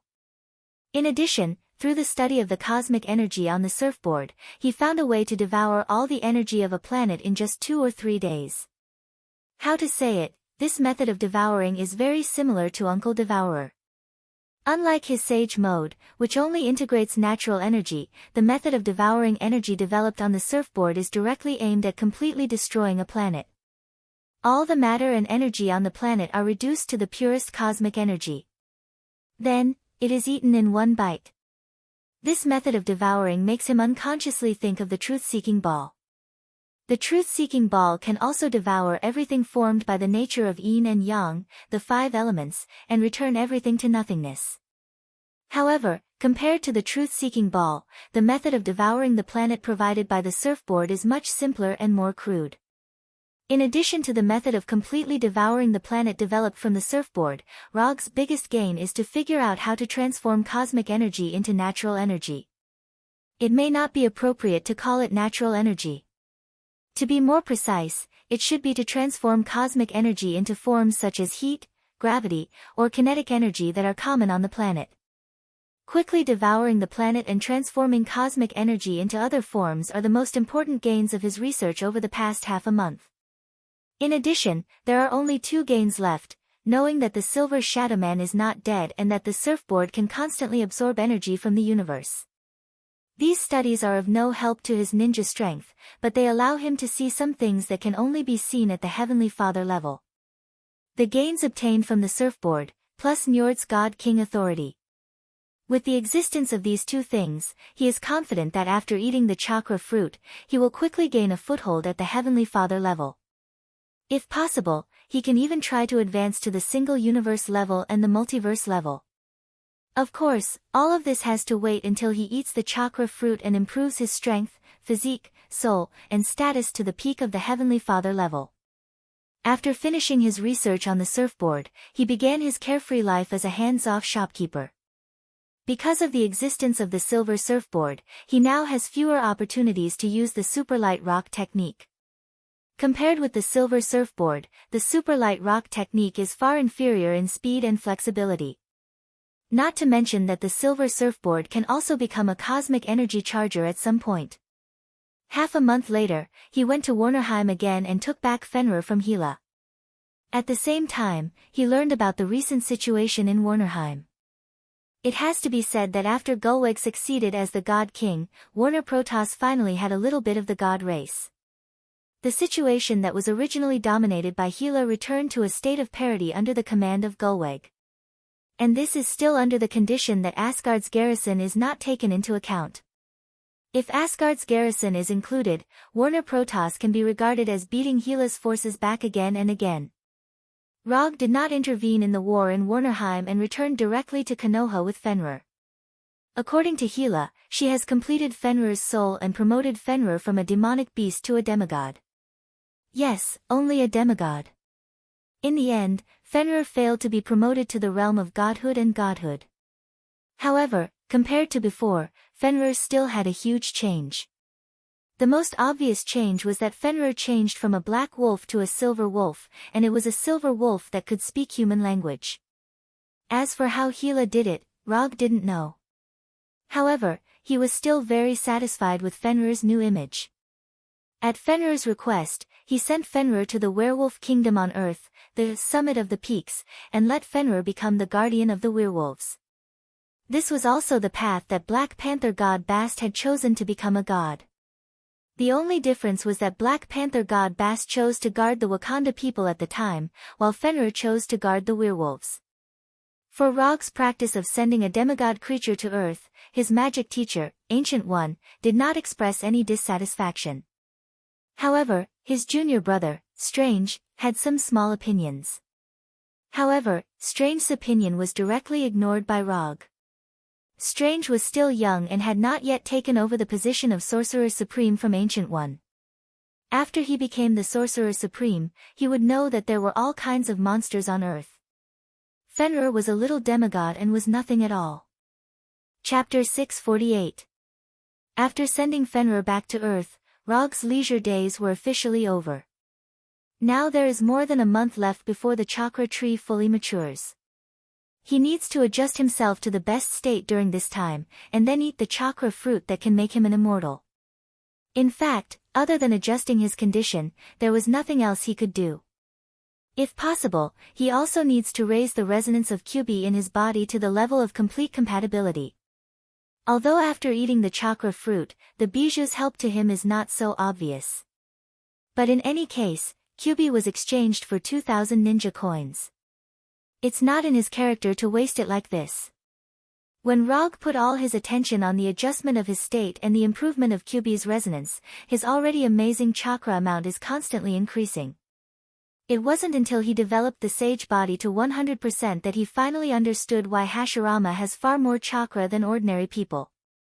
Chakra is the product of the fusion of spiritual energy and physical energy, and the limit of the body determines the amount of physical energy. Although the sage body also has a limit, that limit is far beyond ordinary people. Even Rog, whose chakra amount has reached 0. 7 pillar, is far from touching the limit of the sage body at this time. He can't even see where the limit of the sage body is. Time passed day by day, and Rog's chakra amount is increasing at a steady rate. What surprised him even more is that Kyubi, who was not very compatible with him, has become extremely tacit at this time. A month and a half is not long, but it's not short either. When Rog finished this life of eating and sleeping in addition to cultivation, he opened the system and took a look at his current chakra amount and the resonance with Kyubi. Chakra amount, 2 pillar, 1. 4 pillar, 0. 8 pillar for Bijou, Jinchuriki, Kyubi, resonance, 8. Because of the time, he was unable to raise the resonance of Kyubi to 9 and reach a perfect fit with Kyubi. However, he didn't pay too much attention to this. Although he was still a distance away from perfect fusion, this did not prevent him from using the nine-tailed mode and fully transforming into a tailed beast. After leaving the Hokage's exclusive training room, Kuroto returned to the Hokage's residence and took a comfortable hot bath. After that, he changed into clean clothes and opened the portal to Igo. Before he left the training room, he received a message from number 2. Igo specially contacted the Golden Jack and reported the news that the fruit of the divine tree was about to ripen. As soon as he stepped out of the portal, Rog saw the real towering tree. Glancing at the 1,000-meter-tall tree of God, he sighed emotionally. After waiting for so long, this day had finally arrived. As soon as the portal behind him disappeared, Igo, who was completely formed by energy, appeared in front of him. Compared to before, Igo's appearance now looked even older. Although Igo had a head full of white hair in the past, he didn't look old at all. But now, Igo was like a real old man, revealing a trace of aging and desolate aura. The fruit you want is about to ripen, I hope you can keep your promise. Rog didn't know if it was his illusion, but he felt that Igo was really a lot older, as if he was an old man who had reached the last stage of his life. I never break my promise. Rog gave a positive answer. Although he used Koto Ematsukami to tamper with Igo's mind to make Igo obediently cooperate with him to plant the divine tree. But in any case, Igo paid a lot for the maturity of the divine tree. The divine tree is the root of all chakra and the most important strategic weapon of the Otsutsuki clan. If the divine tree wants to mature, it needs to spread its roots to every corner of the planet and absorb the life chakra of all the creatures on the planet. When the life chakra of the entire planet is absorbed, the divine tree will mature and bear the chakra fruit. In other words, the moment the chakra fruit matures, all the life on the planet will die. If Rog had planted the divine tree in the normal way, the chakra fruit would have indeed taken all the life on the planet. However, he had used a rather tricky method to plant the divine tree on Igo, a planet that possessed self-awareness. With Igo's cooperation, the roots of the divine tree did not spread to the whole planet, and the chakra fruit did not take all the life on the planet. But even so, the divine tree still brought great harm to Igo's planet. Compared with the previous Igo star, the current Igo star is more than a little desolate. If observed from outer space, it can be clearly seen that nearly half of the Igo star has become a desert and a dead land. That's good. After this matter is over, let's try not to meet in the future. I'm old and can't stand the stimulation given by you young people. In terms of the life on the planet, Igo is still very young. But compared to Rog and the others, Igo is an out-and-out old man. He is even older than Odin. We can still meet. Don't worry, I will only do this kind of thing once, there won't be a second time. As long as you don't plan to expand the life of the planet in the future, I won't make things difficult for you. Igo may not have been a good planet in the past, but Rog still likes Igo now. In any case, Igo is giving his life to the divine tree to devour. Just this point alone has changed Rog's view of him a lot. Let's talk about that later. Since you're here, then I'll let the fruit have its final energy devour. As soon as his voice fell, Igo turned into a mass of blue-white energy and disappeared. At the same time, a stream of blue-white energy appeared on the ground and in the sky like a river. This blue-white energy is like a river flowing into the sea, constantly pouring into the divine tree. With the entry of this energy, the top of the divine tree burst out with a purple light like the sun.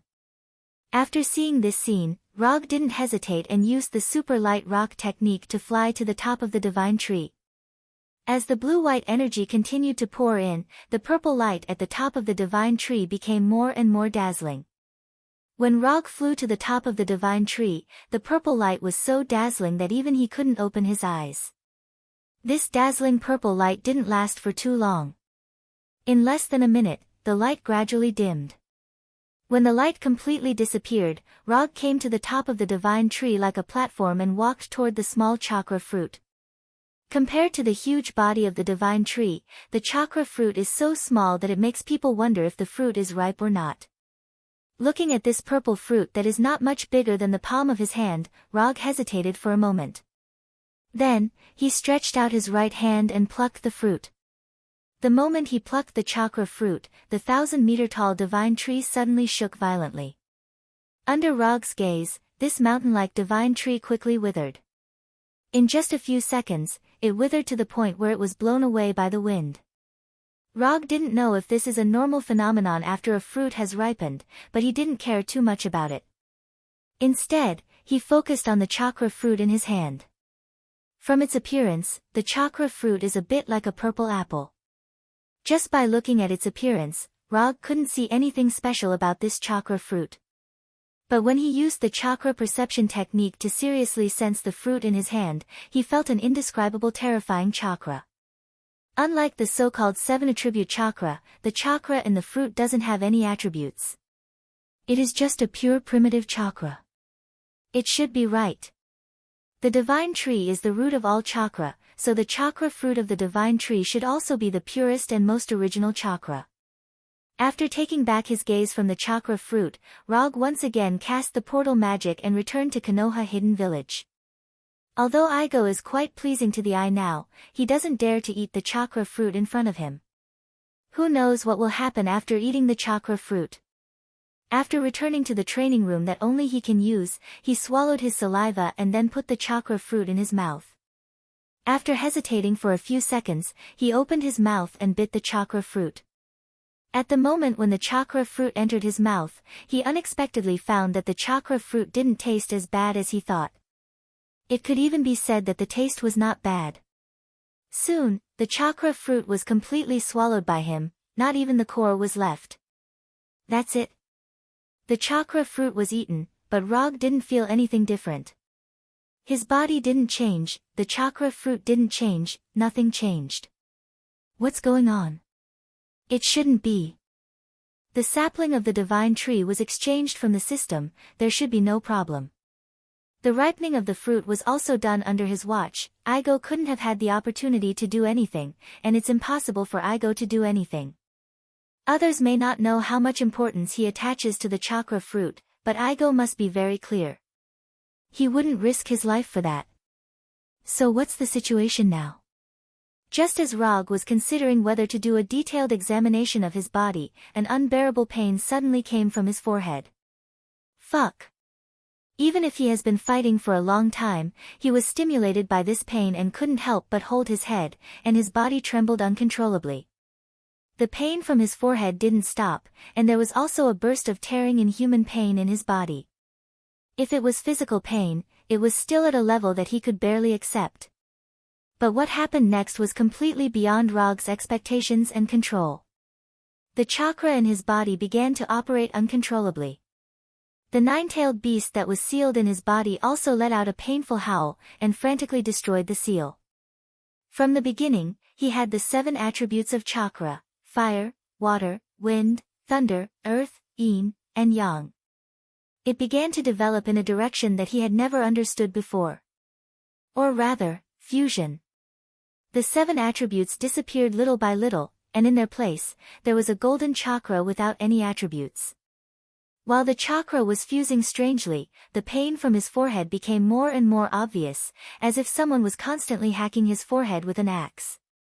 The pain and stimulation from every corner of his body occupied all his consciousness and thoughts. He couldn't even feel the passage of time and the existence of space. When his consciousness returned to his body, Rog found himself kneeling on one knee in the training room with sweat all over his face.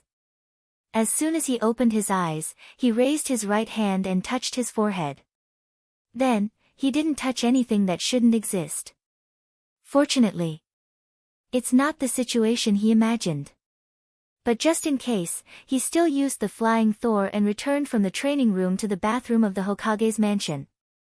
After confirming that he didn't grow a third eye, he finally breathed a sigh of relief. When the severe pain came from his forehead, he remembered Otsutsuki Kagaya and Otsutsuki Mamashiki with 3 eyes. However, it turned out that he was just scaring himself. As a normal person on Earth, he didn't want to grow an eye on his forehead that shouldn't exist. Even if that eye is Rinnegan, it's still not good. Although there was no new Rinnegan on his forehead, the Rinnegan in his right eye was a little different from before. The Rinnegan in his right eye was an ordinary lavender Rinnegan. At this time, his Rinnegan has become golden Rinnegan. What's more different is that on the circle of Rinnegan, there is a black Magatama. He counted a total of 9 Magatama. After counting the Magatama in his right eye, he looked at his left eye. His left eye, which was supposed to be Sharingan, has also become golden Rinnegan, and it also has Magatama. But unlike the 9 Magatama in his right eye, his left eye only has 6 Magatama. At this time, is there still a sense of asymmetry? Thinking of this in his heart, he guessed a reason that is very likely to be the truth. After his right eye became Rinnegan, there was already an imbalance in strength between his 2 eyes. And this imbalance was still there after he ate the chakra fruit. The right eye was originally an ordinary Rinnegan. Under the strengthening of the chakra fruit, it was strengthened to 9 Magatama Rinnegan. And the left eye, which was originally Manjikyu Sharingan, was strengthened to 6 Magatama Rinnegan. If he knew this would happen, he should have upgraded both eyes to Rinnegan. After complaining about himself being lazy before, he took off his clothes that were completely soaked in sweat and began to take a bath again. Although the left eye has 3 Magatama less than the right eye, he is not particularly worried. If he guessed right, he should have the opportunity to upgrade his left eye to 9 Magatama. Of course, if he can't upgrade it, it doesn't matter. Chapter 649. The 2 eyes were different, and it wasn't a day or 2 for Rog. And the power of the 6 Tomo Rinnegan may not be weaker than the 9 Tomo Rinnegan. If used well, not to mention the 6 Tomo Rinnegan, even the ordinary Rinnegan would be amazing. Rog, who was lying in the bathtub, suddenly had a feeling of temporarily losing his goal. This feeling, not long after he got Kyubi, he also had once. At that time, it was Xiao Hei who let him regain his goal. But now, this sense of emptiness of losing his goal once again emerged in his mind. While thinking, he suddenly remembered Thanos, who he didn't know where he went.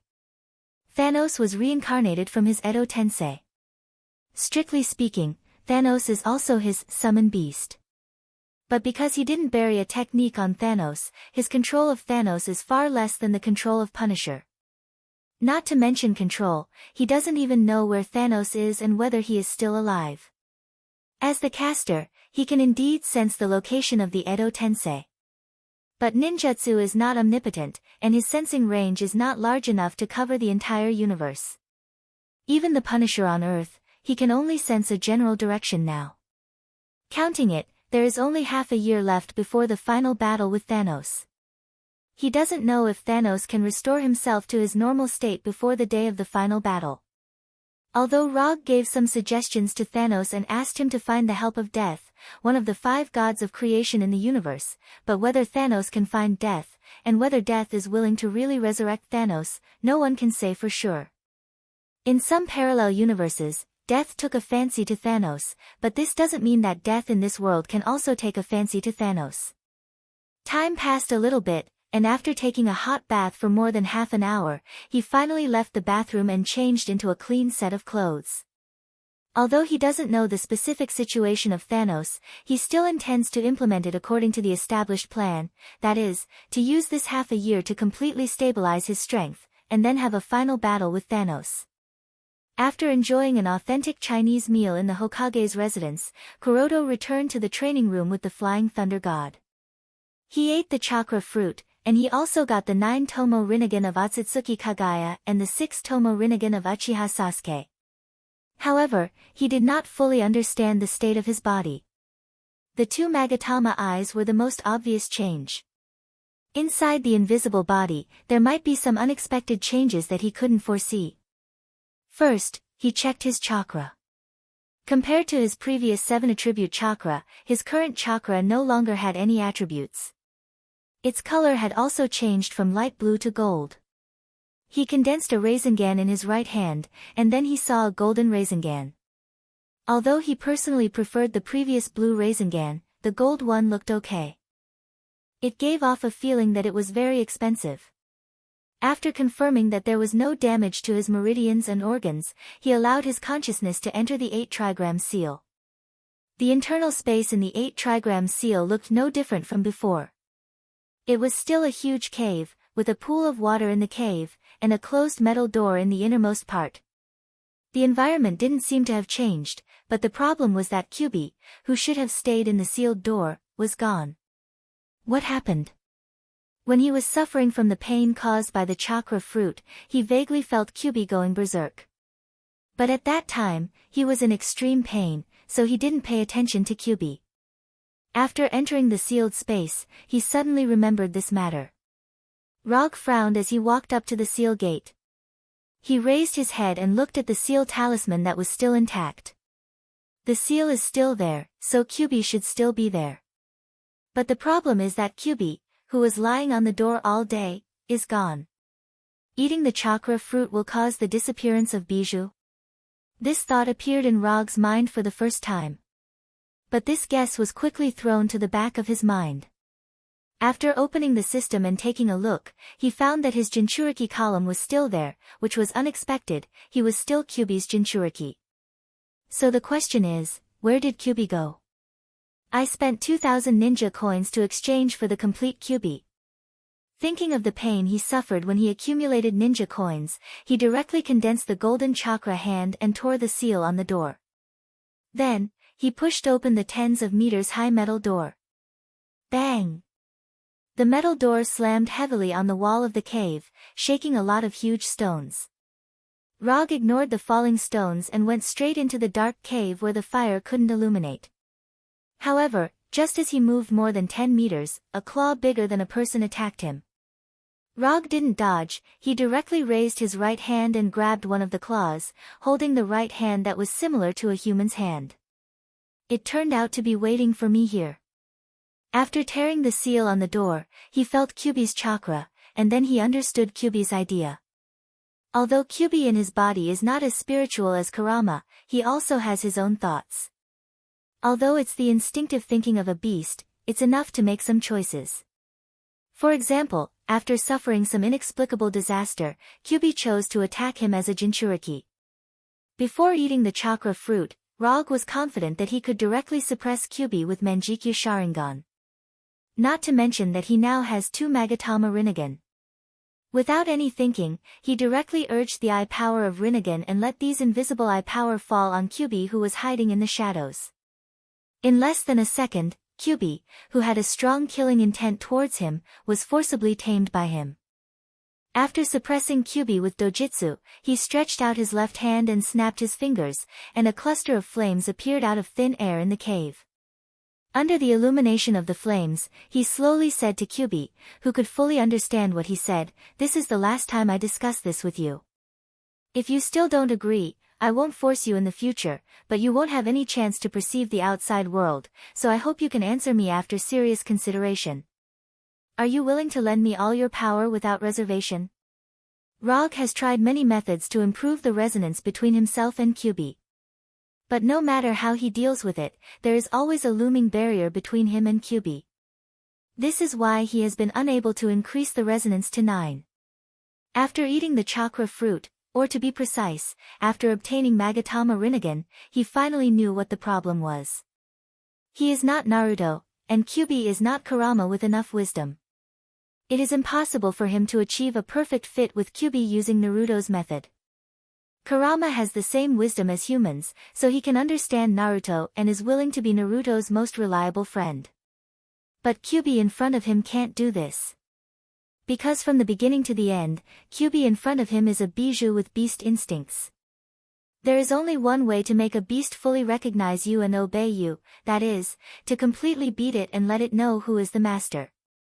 So Rog doesn't intend to reason with Kyubi, nor does he intend to have a friendly conversation with him. He wants to use his fist to let Kyubi know who is the real boss. After saying that, he put down Kyubi's paw and silently waited for Kyubi's response. Although Kyubi can't speak, he is sure that Kyubi definitely knows what he is saying. Even a pet dog can roughly understand the master's meaning. As a bijou, Kyubi can't understand his meaning. 5 seconds, 10 seconds, 20 seconds, Rog didn't urge Kyubi, but quietly stood in front of Kyubi. He gave Kyubi 1 minute. If Kyubi doesn't respond or refuse him within a minute, then he will let Kyubi completely lose the opportunity to perceive the outside world. Kyubi does have a lot of chakra, but for him who has eaten the chakra fruit, chakra is no longer a problem. Except for the Kyubi mode and the complete bijou mode, Kyubi's value to him has dropped to a dispensable state. 50 seconds, 55 seconds, just when Rog was about to turn around and leave the cave, and then completely seal Kyubi in the cave, Kyubi finally gave a response. Kyubi put away his paw, clenched his right hand into a fist, and then put his huge fist in front of Rog. Fist bump? Although his Kyubi is not Kurama, he still retains the habit of fist bumping. Looking at Kyubi with satisfaction, Rog also raised his right hand and bumped fists with Kyubi. When these two completely unequal fists collided with each other, a strange feeling suddenly appeared in Rog's body. Without opening the system page, he knew that this strange feeling was the feeling of perfect resonance. Kyubi finally completely recognized him. From today onwards, you'll be called 9 Circles. Rog, who is bad at naming, gave Kyubi a new name that he thought was okay. However, as soon as he said the name, Kyubi put his fist away. Dissatisfaction was written all over his face. You don't like 9 circles, what about 90,000? Kyubi continued to shake his head. 90,000 is not enough, what about 9 ropes? Kyubi still shook his head. Last time, 9 luminaries. If you still don't like this name, then you can only be called 9 circles. Although Kyubi did not understand what 9 luminaries meant, he knew that the name 9 luminaries was already much better than 9 circles and 90,000. After seeing Kyubi, no, now it should be 9 luminaries nodding satisfactorily, Rog continued, I won't put the seal back, you can move freely in this relatively spacious space. If there is a chance in the future, I will find a way to let you go outside and experience the real world. 9 luminaries gave him face, so Rog would certainly consider 9 luminaries' behalf.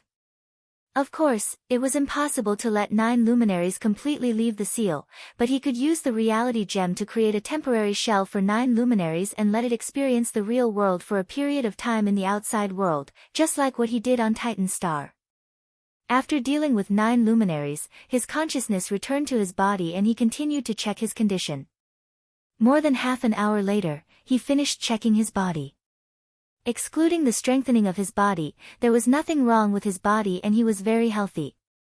There were no hidden injuries, there was nothing wrong with him, his meridian system was intact, and the amount of chakra was also very satisfactory. Before eating the chakra fruit, his own chakra amount was 4 pillars. Now, his chakra amount has reached an astonishing 5 pillars, and this is not counting the Bija chakra. If the Bija chakra is added, his chakra amount has reached an astonishing 4 pillars.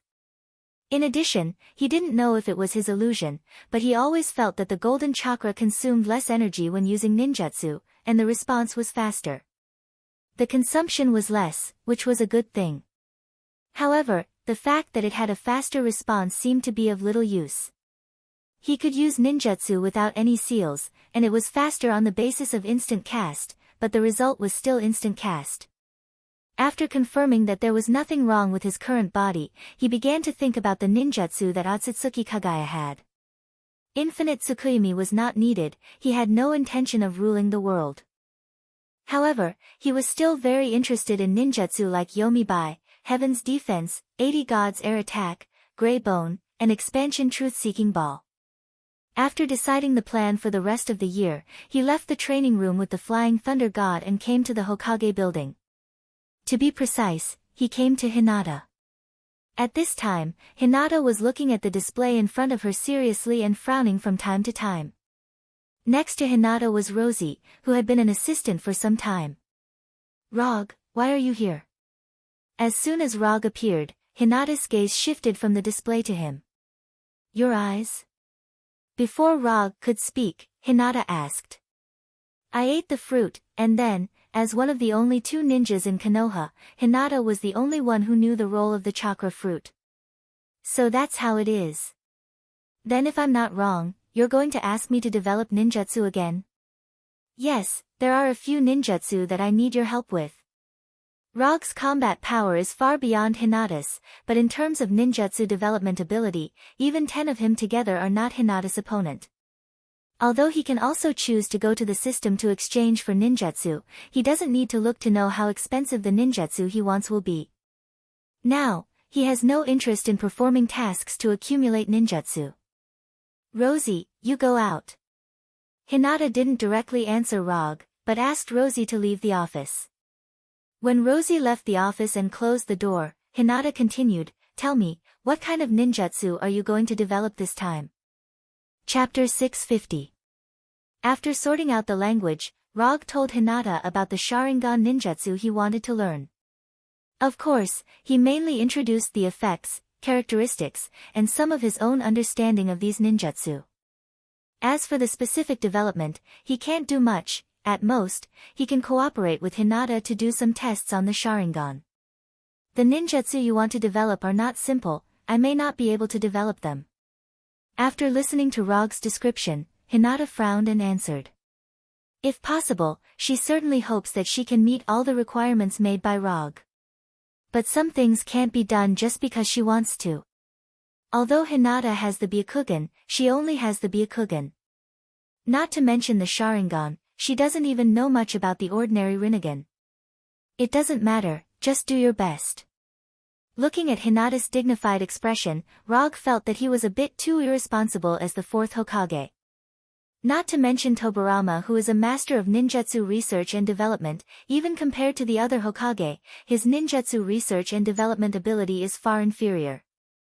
Even the seventh Hokage, Naruto, who is known as a wall hanger, has at least developed a dozen or 20 different ninjutsu. "Okay. Then wait for me, I will transfer the work at hand to number 2. After saying that, Hinata delegated all the work that she is currently dealing with and may need to deal with in the future to number 2, who never asks for overtime pay. After completing the handover of work, she stretched out her right hand towards Rog. Rog didn't hesitate and smiled and took Hinata's hand. Then the two disappeared from the office together. Although Hinata's ability to develop and learn ninjutsu is amazing, for some reason, she can't learn the Flying Thor ninjutsu. Even if Rog personally taught her, it didn't help. After several attempts, Hinata also gave up learning the Flying Thor. Through the Thor, Rog and Hinata arrived at Hinata's personal laboratory. Although Rog is the Hokage, in the village, the laboratory with the highest specifications is not his laboratory, but Hinata's. What he owned was the training room with the highest specifications. After arriving at the laboratory, Hinata went straight to the 5-meter-long test bench and put on the white coat hanging on the side. Then, he took out a syringe. Seeing these needles of different sizes, Rog unconsciously swallowed his saliva, and then came to Hinata as if he had accepted his fate. There was nothing wrong with Hinata doing experiments. The only drawback was that it consumed a lot of HP. It was the kind of consumption of blood in the truest sense. When Hinata collected enough blood samples, she checked Rog from top to bottom, from inside to outside. After that, she drove Rog out of the laboratory. The rest is Hinata's battlefield. In this regard, there wasn't much Log could do to help. To be precise, he could only provide experimental samples and test targets. After coming out of Hinata's exclusive laboratory, Rog didn't plan to return to Earth or go anywhere else. He returned to his Hokage's residence alone and put on the Kree Empire's console game helmet. Professional things should be left to the professionals. This is the principle he has always believed in. Although it seems that he is lazy, for Hinata, as long as he doesn't cause trouble, he is the best help. Hinata was studying Rog's Sharingan ninjutsu according to his current physical condition, while Rog was playing virtual games to pass the time. Time passed day by day. Soon, a week had passed. As Hinata predicted, it was extremely difficult to develop Sharingan ninjutsu such as Ryuban, Heaven's Defense, and 80 God's Air Attack. A week has passed, and Hinata still hasn't figured out the principles of these jutsu, let alone successfully developing them. Although she encountered a bottleneck in the development of these ninjutsu, through the study of Sharingan, Hinata accidentally got the idea of further developing the Byakugan. For example, using the Byakugan to release genjutsu, or releasing pressure from a distance, etc. When Hinata told Rog about her findings, Rog couldn't help but take a deep breath. As far as he knows, only Otsutsuki Kagaya can release genjutsu and pressure with the Byakugan. He didn't disclose this to Hinata.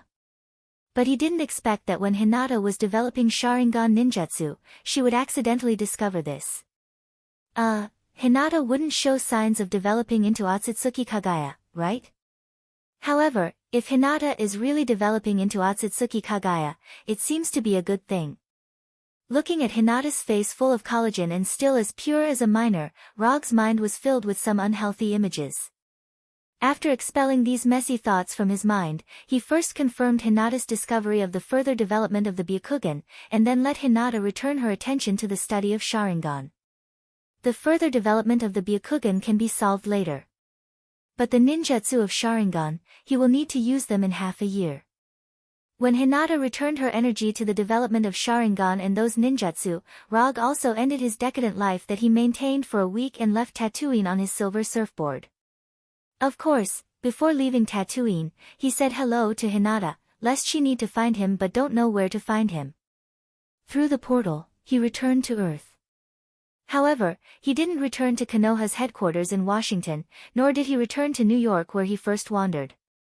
Instead, he came to the Werewolf Kingdom, the summit of the peaks. Counting the days, Fenrir has been back as the guardian of the werewolves for some time. He wanted to see how Fenrir has been doing recently, and by the way, see how Bulan and the other werewolves have built the kingdom. Compared with the last time he came, the summit of the peaks has changed a lot. In the previous summit of the peaks, there were only Bulan and other werewolves, as well as the Wakanda people who have been reduced to slaves. But now, the summit of the peaks has opened foreign trade. What he didn't expect was that Bulan and others also formed a private security company and began to accept some security tasks. Strictly speaking, Bulan and others still belong to Konoha's establishment and are members of Konoha's armed forces. But since Rog handed over Wakanda to the werewolves, Bulan and others rarely appear in Konoha. Not only Konoha's headquarters, but even Konoha's hidden village on Tatooine doesn't have many werewolves now. Only those werewolves who have been transformed by extremists and belong to the Molten Wolf Pack continue to stay in Konoha's hidden village. He has no opinion on the establishment of a private security company by Bulan and others. Although the werewolves have their own kingdom, it is almost impossible to expect them to develop their kingdom little by little like ordinary people. So if they want to develop the summit of the peaks, these werewolves will sooner or later embark on the path of mercenaries. Establishing a private security company is also one of the ways these werewolves can best exert their own advantages. Other countries can increase foreign trade income by selling arms, and werewolves can certainly sell their own forces to obtain foreign trade income. Strictly speaking, there is no essential difference between the two. After arriving at the summit of the peaks, Rog didn't go to see Bulan and others, and he didn't even enter the werewolf cities to take a look. Instead, he stepped on the silver surfboard and flew directly towards Fenrir's location. He didn't know if it was his illusion, but after he became a divine father, to be precise, after eating the chakra fruit, he felt that he was becoming less and less interested in other things. Even the console games that he used to like very much in the past can't bring him any excitement now. If it's described in a more artistic way, he feels that he seems to be less and less human now. He doesn't know if this is the change brought about by the improvement of his life essence after becoming a divine father, or the change brought about by eating the chakra fruit. But he instinctively felt that this change was not what he wanted. He didn't know how long this weakening of humanity situation would last, and he wasn't sure what this change would eventually become. But there was one thing he was sure of, and that was that he did not want to become a god who was uninterested in anything and everything. So, he returned to Earth and planned to find someone to talk about this issue specifically. Among the people he knew, there were not many people who could give him advice in this regard. To be precise, there was only one wolf and one person. The wolf must be Fenrir. Fenrir was promoted from a magical beast to a demigod creature, and in this regard, he should have a similar experience. As for that person, of course, it was his magic teacher, Ancient One. Ancient One was a divine father, and he walked step by step from an ordinary human to a divine father. What Rog was experiencing now, Ancient One had experienced it before. However, instead of going directly to Ancient One, he planned to see Fenrir first. After all, there were some things that he could talk to Fenrir about, but he couldn't talk to Ancient One. On an unknown mountain peak, Rog saw Fenrir lying on the top of the mountain with a bored expression on his face. "Why are you here?" Fenrir raised his head and asked first. "Nothing, I just came to see you." After that, Rog jumped off the surfboard and went directly to Fenrir's side and sat down leaning on Fenrir. "Your smell has changed, it doesn't smell as good as before." As soon as Rog sat down, Fenrir continued. "I have experienced some things recently, and my body has changed a little." Rog explained briefly. What Fenrir said about the smell changing was not that there was any smell on his body, but that his current aura was very different from before. Others may not be able to perceive it, but Fenrir, as a demigod, can easily discover this. Even if Rog has concealed his own aura, it still can't be hidden from Fenrir. Do you feel that your humanity is getting less and less?" Fenrir glanced at Rog beside him and asked silently. "You can see that too. It seems that after becoming a demigod, your harvest is not small." Rog said with a smile, and touched Fenrir's white hair by the way. "Because I am the same now, I feel that my wolf nature is getting weaker and weaker." Fenrir leaned his head close to Rog and said with a lonely face, "In the beginning, I was Hela's war pet, I did whatever she asked me to do, and accompanied her to conquer the 9 lands. Later, Hela was imprisoned by Odin, and I was locked in the dungeon where I could not see the sun. After resurrecting, I became your war pet and fought with you. Of course, most of the time you did not need my help, you could defeat all the enemies by yourself. After following you, I met Blackie and the others, and I had a good time in Konoha, but there were no fights, and it was a little boring. Later, you fed me the shard of divinity and took me to Warnerheim to see Hela, and let her solve the small problems in my body. Finally, I became what I am now, a demigod creature." Fenrir's tone was flat as he described his past, like an old man recalling his youth. "But after becoming a demigod creature, you feel that everything has changed. You seem to have lost interest in everything, and you even like to recall the past life more and more, right?" Rog said while stroking Fenrir. "Yes, Hela told me that this is because I already have divinity. But I still feel that the days before when I was heartless and only needed to fight and live according to the master's orders were more pleasant." Speaking of this, Fenrir's tone became more lonely. "Get up, let's fight. Before, I only used the wooden dragon and the wooden man to beat you. Now I want to train you personally." Rog stood up directly and said to Fenrir with a serious face. "Now. Otherwise, do you need to pick a special day? This is what you said. Even if you are my master, I will not hold back. I don't need you to hold back. If you can beat me, it's your ability." After that, Rog's body shone with a golden light, and he hooked his finger toward Fenrir. He originally intended to learn some experience from Fenrir, but he did not expect Fenrir to be more confused than himself. At least he knew what he had to do in the future, but Fenrir directly entered the state of recalling his youth, like an old man waiting for the end of his life. In order to let Fenrir, a new demigod, find some goals in his wolf life, he planned to train Fenrir personally. At the same time, he wanted to test how strong he was as a heavenly father. When Rog's body shone with a golden light, Fenrir also stood up and looked at him condescendingly. Then, a claw was sent toward him. Heavenly Father Rog versus Demigod Fenrir. It officially began. Chapter 651. Fenrir became whiter and stronger. But in front of Rog, who ate the chakra fruit, it was still not enough. Although Fenrir had worked very hard, and even used all his strength, the results still did not change. More than 10 minutes later, Fenrir was lying on the ground on the top of the mountain, which had collapsed beyond recognition. It stretched out its red tongue and gasped for air. In terms of time, Fenrir's performance this time was already very good. After all, Rog was now a godfather. But the problem was that in the process of fighting with Fenrir, Rog didn't use a heavy hand, and he didn't even release ninjutsu. He only relied on his current unreasonably strong body and his own close combat skills to completely beat Fenrir to the ground. It was not particularly easy for him to defeat Fenrir, who was already a demigod creature, by relying only on physical strength. Although Fenrir's body was a bit big, his agility and speed were not bad. Several times, Rog's arm was almost bitten off by Fenrir. However, the person who won in the end was still him.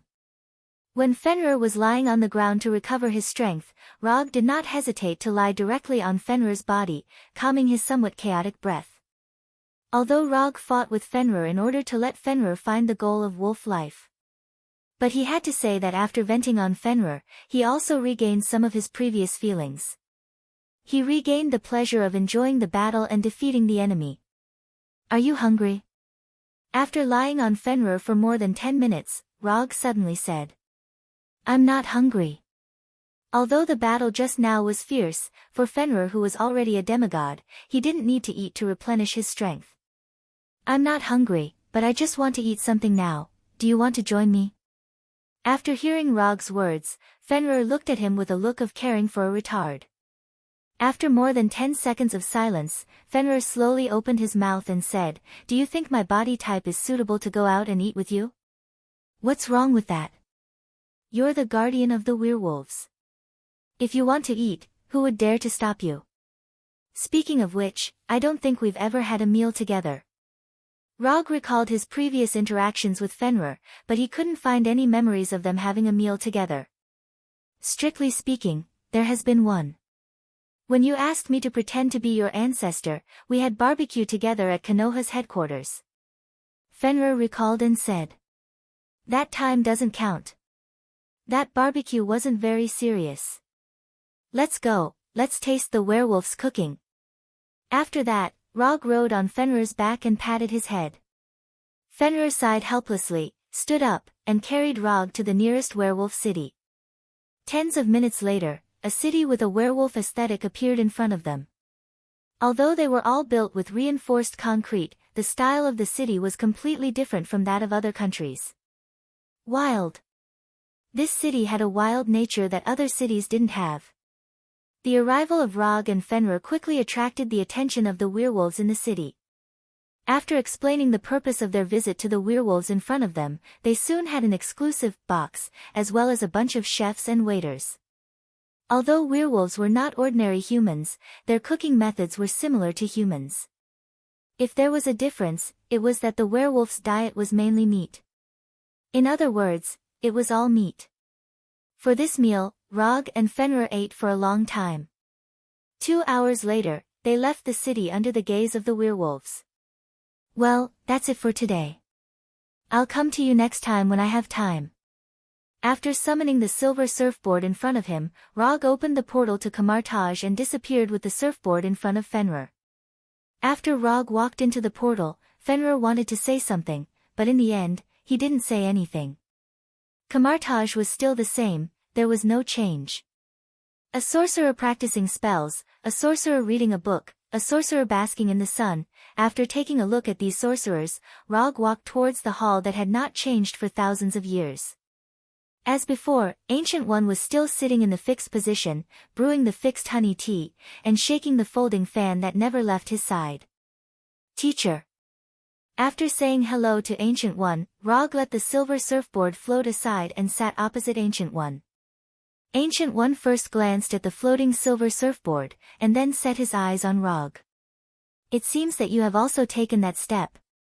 Ancient One said it very euphemistically, but Rog knew that she was talking about him becoming a divine father. "Yes, this is something that was decided early on." While talking, Rog picked up the teapot on the table and poured a cup for Ancient One, and then poured a cup for himself. "Looking at you, you should have encountered that problem too. Tell me about it." It's easier to talk to smart people, and you don't need to start a topic at all. After taking a sip of the honey tea that had not changed at all, Rog told Ancient One about the change in his mentality after becoming a divine father. After listening to Rog's story, Ancient One did not answer his question directly, but looked at him very seriously. Just when Rog was a little scared by Ancient One finally spoke. "You can only find the answer to this question by yourself. If you can't find it, you can go to the multiverse and have a look." Rog didn't expect that the suggestion given by Ancient One would actually be this. Go to the multiverse and have a look. This may be difficult for others. But for Rog, especially for him who has studied magic in Kamartaj, it's not very difficult. And what Ancient One said about going to the multiverse and having a look was definitely not to let him go to other universes, but to let his soul feel the multiverse. Simply put, it's strange out-of-body experience of the multiverse. Will this be useful? It's not that Rog doesn't believe in Ancient One, it's just that he doesn't think this experience will help his mentality. Yes. Ancient One answered with a serious face. Okay, then I'll give it a try. Although he instinctively felt that this method would not work, but since Ancient One said so, there is no loss in trying it. After taking a few deep breaths, Rog cast an out-of-body magic and let his soul leave his body. Just when he was about to actively sense the multiverse, Ancient One suddenly stood up and came to him with a folding fan. Before he could understand what Ancient One was going to do, Ancient One's palm patted directly on the chest of his soul. No. Actively sensing the existence of the multiverse and passively sensing the multiverse are two completely different things. Simply put, it's the difference between having the initiative and not having the initiative. If Rog actively senses the multiverse, he can decide when to end and let his soul return to his body. But if it's passive sensing, then it depends on when Ancient One will let him come back. When he saw Ancient One's right palm coming towards him, he instinctively wanted to end the out-of-body experience. However, in front of Ancient One, whose magic level is several levels higher than him, he has no room for resistance. In just a moment, he felt his soul floating into outer space. Then, as if passing through a black hole, he entered the bizarre multiverse. Although he knew that Ancient One would not have the idea of hurting him, this experience of being forcibly sent to the multiverse still made him feel a little uncomfortable. However, his displeasure quickly disappeared. Because the indescribable feeling of his soul experiencing the multiverse quickly occupied all his thoughts. When his soul entered the multiverse, he lost his perception of time and space. He was like a fallen leaf that had fallen into the river, allowing the river to take him to an unknown territory. Rog doesn't know how long he has been wandering in the multiverse, nor does he remember how many strange worlds he has experienced. The only thing he can be sure of is that he is becoming calmer and calmer, and more adapted to this indescribable strange feeling. When his soul was finally pulled back to his own body, he found that he was not in the hall, but in the room where he had lived. At this time, he was lying on the wooden bed that was many times older than him. Beside the bed was Strange, who was wearing a hovering cloak. How long have I been gone? Judging from the room he is currently in, his soul should have been wandering outside for a long time. But for how long, he can't be sure. 10 years. Strange glanced at Rog and said calmly. 10 years? Rog looked at Strange as if looking at an idiot. Although he doesn't know how long he has been in the multiverse, it is definitely not 10 years. Not to mention anything else, his body has long ceased to exist after 10 years of not eating or drinking. Your joking level needs to be improved. After rolling his eyes at Strange, Rog stood up and moved some stiff body. Then, he took out his mobile phone and took a look. What, 10 years? It's only been 7 days. Sensei said that you can go back after you wake up. The problem you encountered should have been solved. If it hasn't been solved, come again. Strange stood up and relayed Ancient One's words. Thanks Sensei for me. After summoning the silver surfboard floating in the corner of the room, Rog opened the portal back to Konoha Hidden Village. Then, he left Kamartage with the surfboard. It has to be said that the way Ancient One helped him solve the weakening of humanity is a bit too simple and crude. Don't you feel that humanity has weakened? No problem, just go to the multiverse and experience your own insignificance.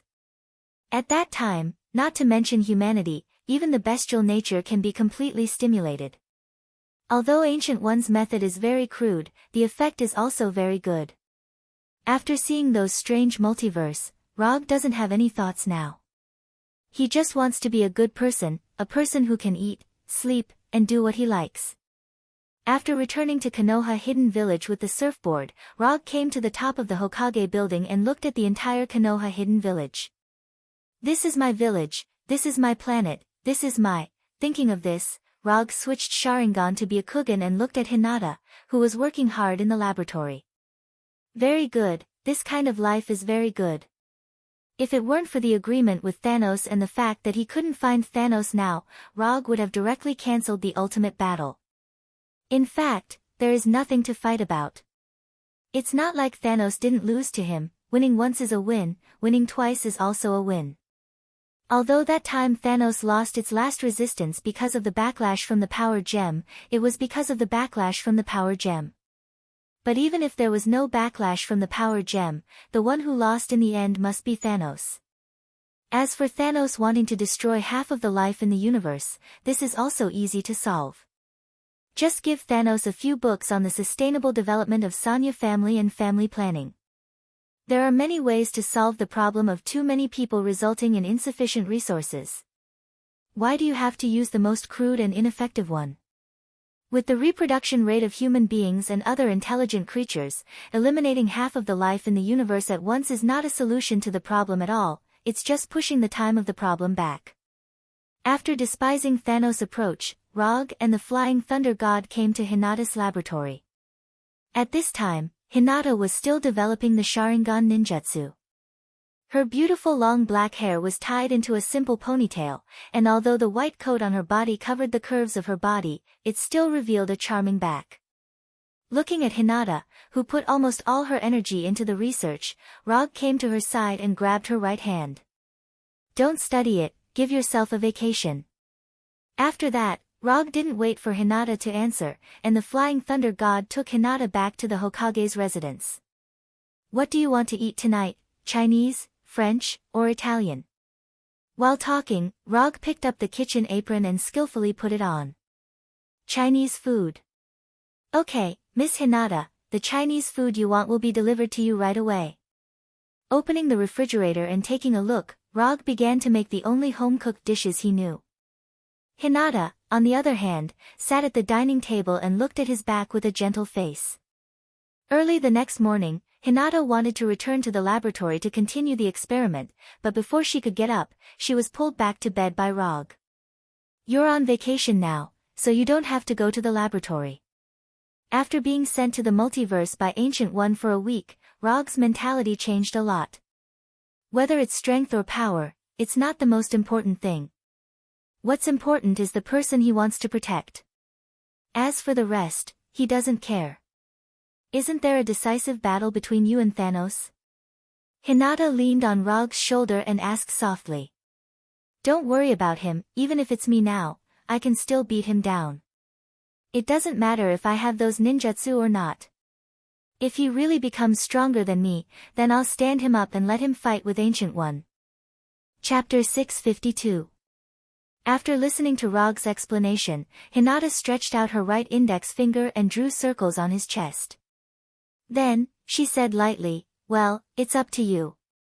More than an hour later, Hinata got up, left the Hokage's mansion, and went to the Hokage building. Although she didn't have to study ninjutsu for the time being, unlike Rog, who was used to being lazy, Hinata was a very responsible person.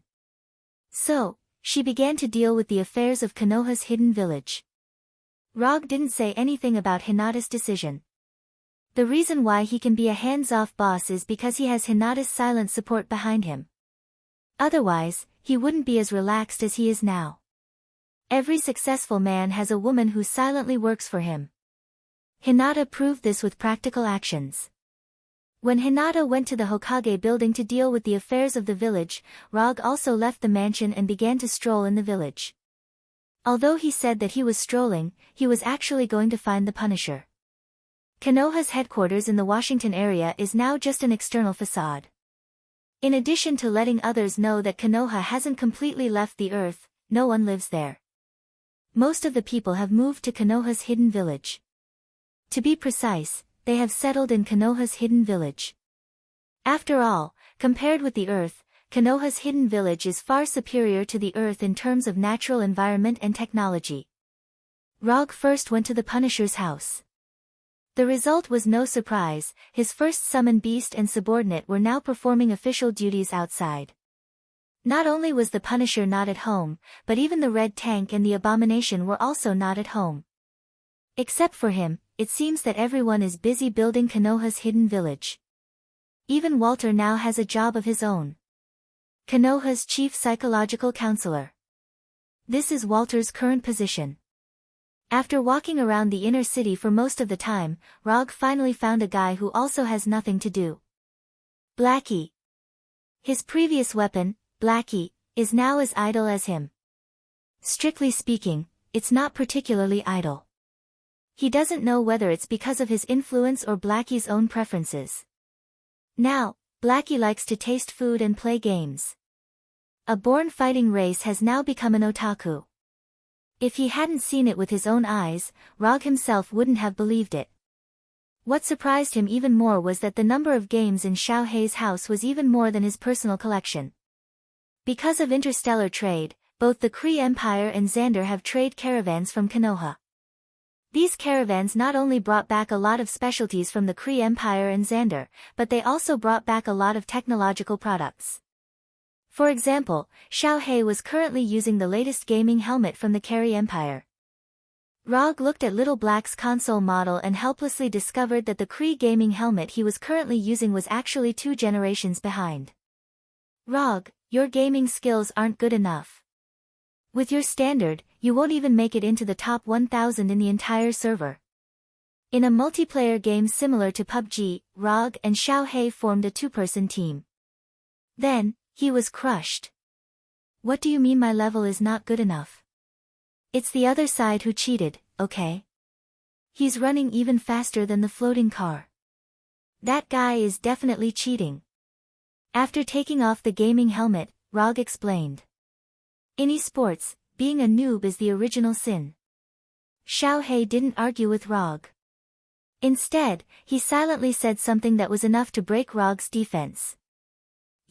Looking at Xiao Hei's mouth full of sharp teeth, Rog sighed helplessly.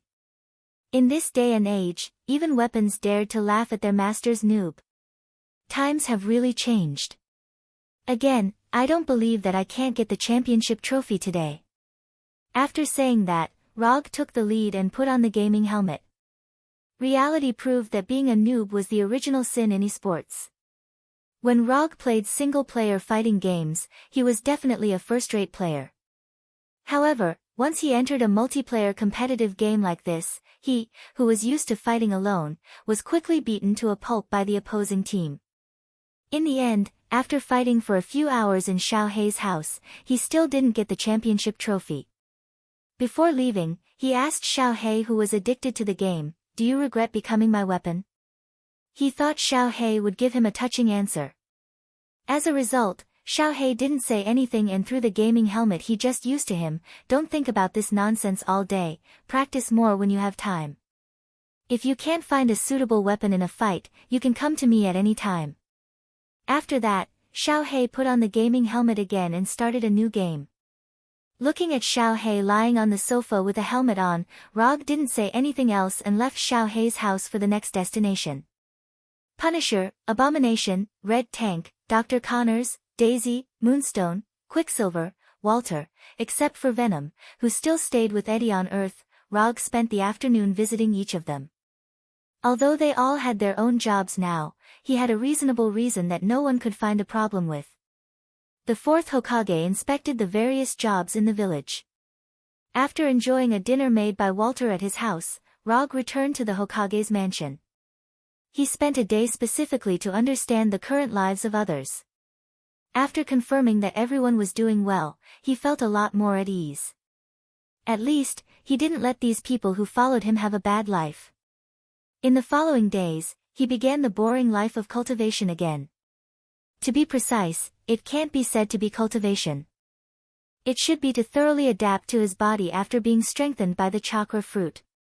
While adapting to his body, he also digested Njord's God King's authority. He didn't accept Njord's authority in the ocean and storm domain, but used the energy in it to temper his body little by little. At the same time, he began to learn how to control universal energy. If he wants to go further in the Divine Father level, universal energy is a hurdle that can't be bypassed. Only by learning how to control these universal energy can it be possible to break through the limits of the Divine Father level and advance to a higher level. The system can't provide him with any help in this regard. However, the Silver Surfboard makes up for his shortcomings in this regard. To some extent, the Silver Surfboard is a solidified and self-charging universal energy entity. By studying the Silver Surfboard, he can find a way to control and use universal energy.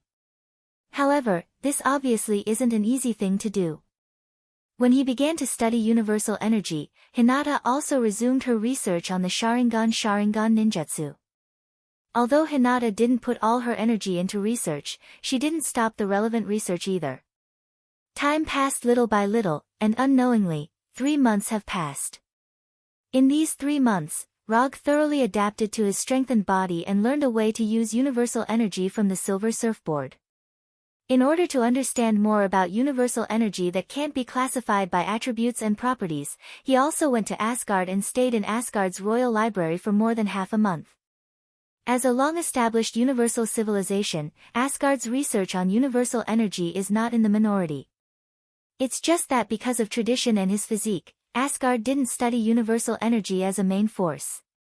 Compared to the energy of the universe, Asgard's research was mostly about the divine power. But even so, Asgard's information has helped Rog a lot.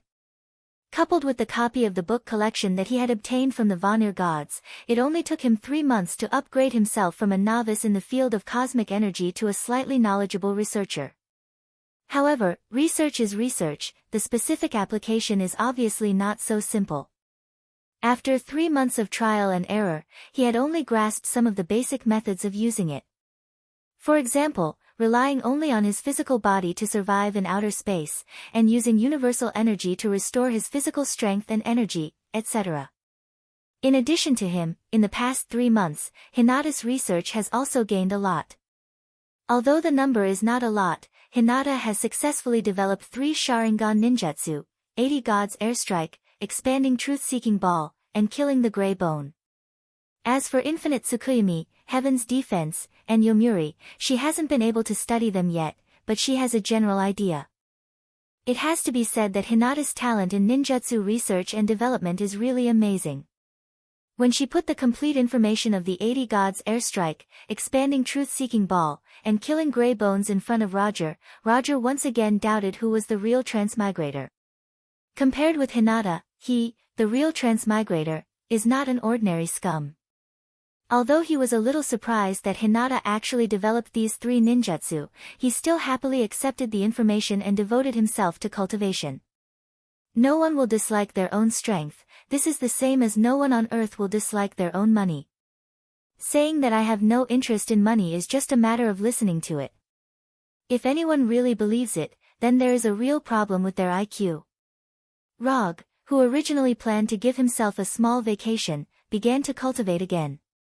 But this time, he didn't cultivate universal energy or his body, but the 3 ninjutsu that require Sharingan. 1 week later. For Konoha's hidden village, this day is no different from the past. But just after noon, Konoha's security team received a very flamboyant invasion signal. In the outer space of Tatooine, a very famous giant spaceship appeared. Behind this giant spaceship, there is a fleet that is enough to start a planetary war. Temple number 2. At this time, the giant spaceship that came to the outer space of Tatooine was the flagship of Thanos' Tyrant, Temple number 2. Rog, who was practicing ninjutsu in the training room, received a report from number 2. However, he didn't immediately go to the Hokage's office, but returned to the mansion to take a bath. Then, he changed into clean clothes and put on the Haori of the 4th Hokage, and the Flying Thunder God came to the Hokage's office. When he came to the office, the Punishers and others who hold important positions in Konoha were already there, silently waiting for his arrival. Rog glanced at the Punishers, motioned them to sit down, and then said to number 2, "Number 2, tell me the current situation." Temple number 2 is approaching the planet at full speed, and is expected to arrive in 10 minutes. It has been confirmed that it is Thanos Tyrant's Temple number 2, and the fleet behind it is Thanos Tyrant's Vanguard Guard Corps. The other party is maintaining silence and has not responded to any messages. Number 2 quickly reported the current situation, and projected the fleet behind number 2 Temple. Regarding the sudden arrival of Temple number 2, the Punishers and others were not surprised. Although not many people knew about the battle between Rog and Thanos Tyrant on Titan, the battle between him and Thanos Tyrant on planet Haza of the Carey Empire was actively publicized by the Carey Empire. Now, the entire universe was spreading rumors that he was not on good terms with Thanos Tyrant. The content of the rumors mainly focused on two aspects. The first was that he stole Thanos Tyrant's power gem.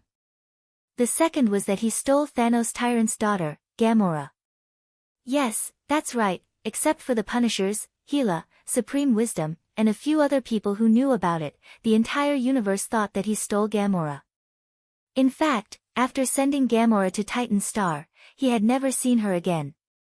Not to mention Gamora, he had not even seen the Milky Way awkward dance troupe for a long time. Of course, he didn't specifically explain anything. What other people like to think is their business, and he can't control other people's thoughts. And from the general gossip mentality, people are more willing to believe that he stole Gamora. Even if this thing seems a bit unreasonable, it doesn't affect the spread of this message. What do you think?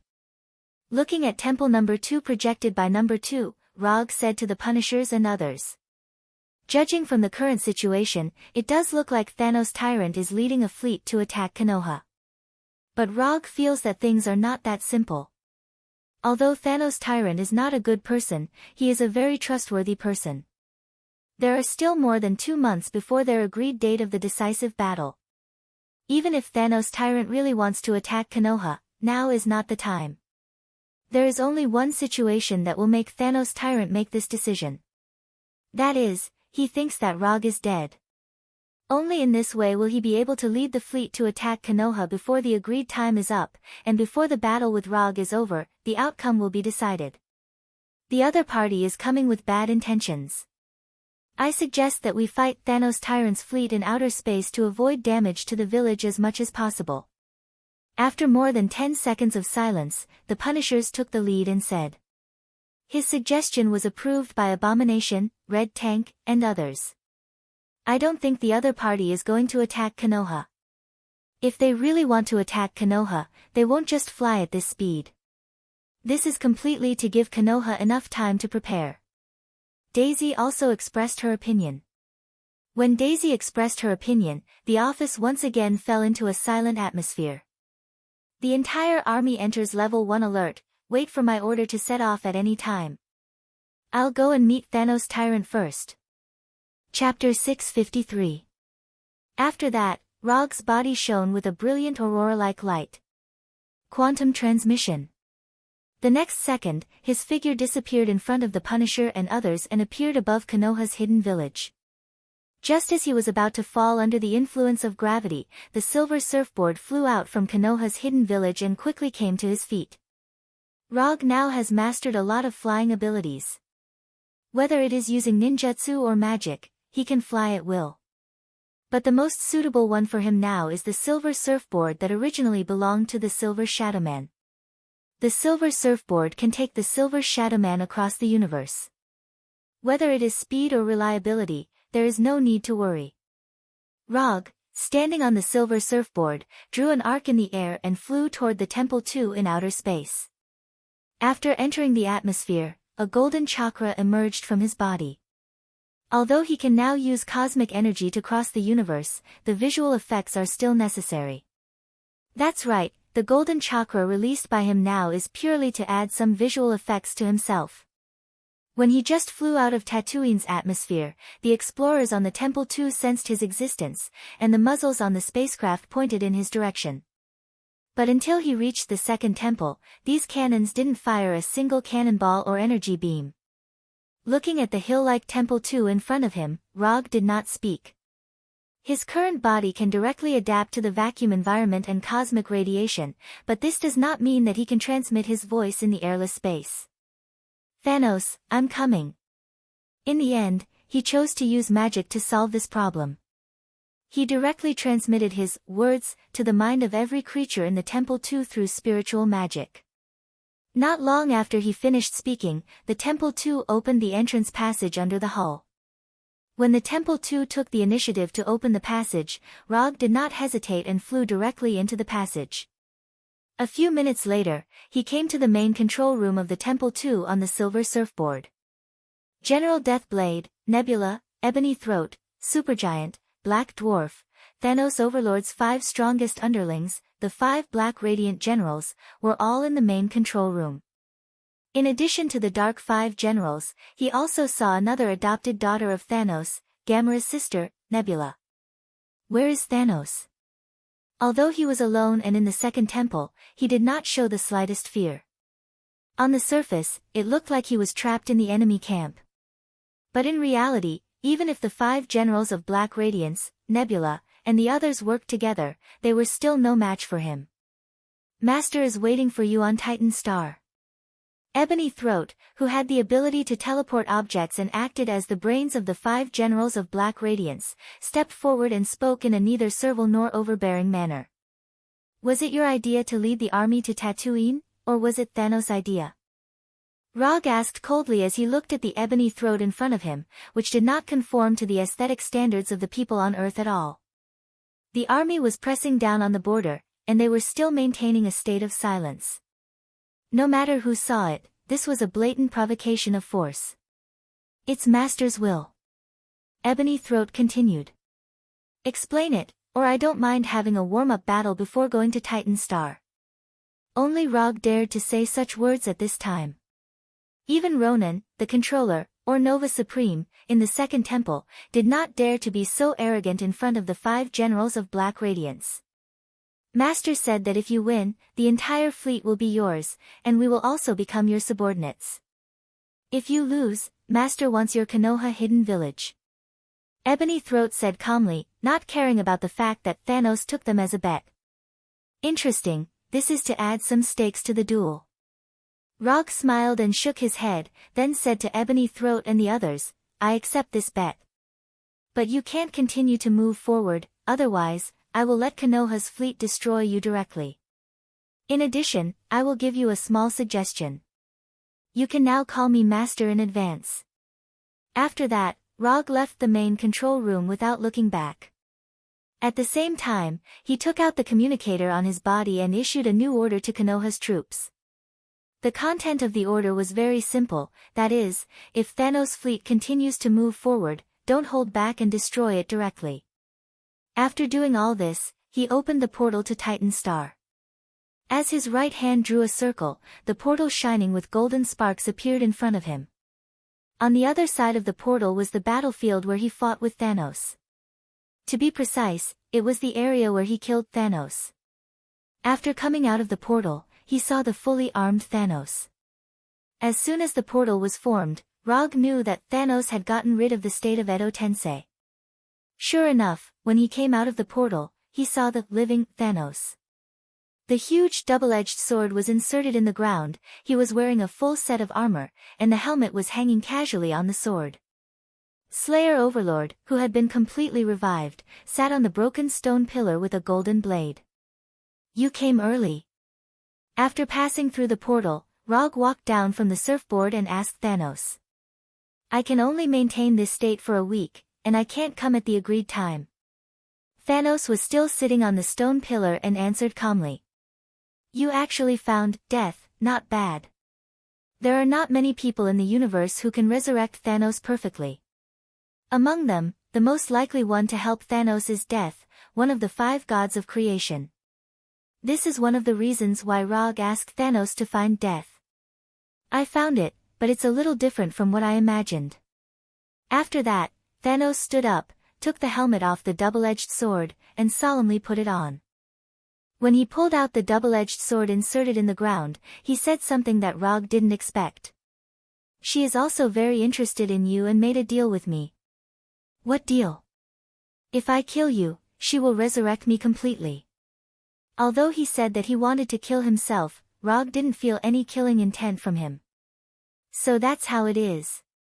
Then let me see how strong you are after making a deal with Death. As soon as his voice fell, the chakra on Rog's body surged wildly. QB mode. In an instant, his whole body became like a golden light, and the Haori on his body also became a form of energy. Black magatama and spiral patterns also appeared on his chest and shoulders. After reaching a complete agreement with with 9 luminaries, he could already perform the perfect QB mode smoothly. When Rog entered the QB mode, Thanos did not hesitate and directly waved the double-edged sword towards him. Super Jade Rasengan. Facing Thanos, who was like a cannonball, Rog raised his hand and released a Super Jade Rasengan. Because chakra has become a golden chakra, the Super Jade Rasengan he used at this time was like a golden sun that hit Thanos. Boom! The double-edged sword and the Super Jade Rasengan collided fiercely. A terrifying explosion rang out. As soon as the blast of the explosion rose, Rog and Thanos launched the second wave of attacks. For others, the power of this explosion may be life-threatening. But for them, this explosion didn't even have the qualifications to make them shake their bodies. Clang, clang, clang, while launching the second wave of attacks, Rog summoned the Kusanagi sword and competed with Thanos by swordsmanship and close combat. Although the double-edged sword was amazing in size, in the hands of Thanos, the double-edged sword seemed to have no weight, and it was flexible as if it violated the laws of physics. However, Rog, who was waving the Kusanagi sword, was not bad either. If Thanos' fighting style was a wild fighting style, then Rog's fighting style was a perfect combination of skills and speed. Although the fighting styles of the two were different. However, relying on their powerful bodies, they fought a dazzling battle. In the process of fighting, Rog found that Thanos' already terrifying body, after experiencing death and resurrection, had a surprising change. The previous Thanos, more or less, had some shortcomings in speed and flexibility. But now, he was a hexagonal warrior with full attributes. The size of his body did not affect his movements and agility. If he didn't eat the chakra fruit, Rog really didn't have much confidence to compete with Thanos in close combat. In close combat, the most important thing was not the fighting technique, but the quality of one's body. If you don't have enough physical fitness, even if you have good skills, you will be knocked down by a punch. With the strengthening of the chakra fruit and the QB mode, Rog's physical fitness was not worse than Thanos, and it was even stronger. However, Thanos was not an easy person to deal with. Although he didn't expect Rog's physical fitness to be improved to this point, he keenly discovered that Rog had taken a critical step and reached the Heavenly Father level. After being aware of this, Thanos no longer held back. He waved his double-edged sword and shouted. Boom! Under Thanos' powerful slash, Rog was forced to take a few steps back. Then, he found that Thanos was different. Heavenly Father level. Thanos actually entered the Heavenly Father level. When they fought just now, he was very sure that Thanos was not a Heavenly Father level. But now, Thanos showed an unquestionable Heavenly Father level aura. Breakthrough in battle? No, this is impossible. Although in some novels, there is no lack of cases of breakthrough in battle. But this kind of thing, in reality, is basically unlikely to happen. Promotion from one level to another is not as simple as eating and drinking. Even Rog himself took a few months to get used to his new power after his breakthrough.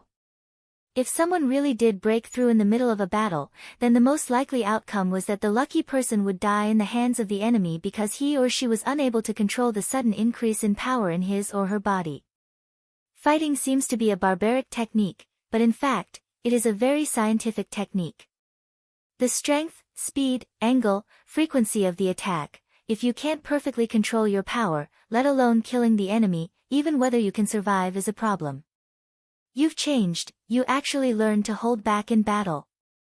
After being forced to retreat, Rog did not continue to attack Thanos and said to Thanos, who was already a Heavenly Father level, "As long as you can win, the means are not important." Slayer Lord answered calmly. In the past, he really disdained to play these means, but after fighting with Rog once, his mentality has undergone some subtle changes. He didn't use means before because he had the strength to crush the enemy.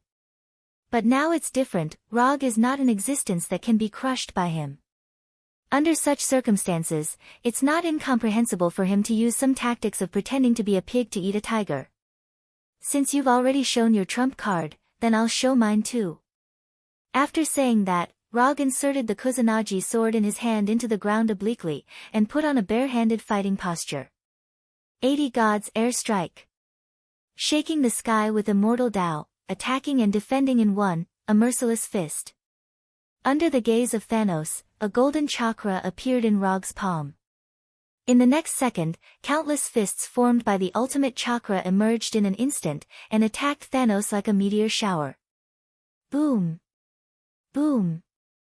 Boom! Compared with the fist of Top Buddha, the fist of 80 Gods Airstrike did not have the kind of earth-shattering shock. But in terms of power, the power of 80 Gods Airstrike was no worse than Top Buddha. Compared with Top Buddha, where the number of fists was limited, 80 Gods Airstrike could be released continuously as long as there was enough chakra. In the face of these endless chakra fists, Thanos did not dodge, nor did he retreat. Like an invincible general who did not retreat in the face of the charge of thousands of troops, he stood in place and waved the double-edged sword in his hand. He wanted to resist Rog's 80 Gods Airstrike. After the last battle, Thanos had determined that his energy attack was far inferior to Rog.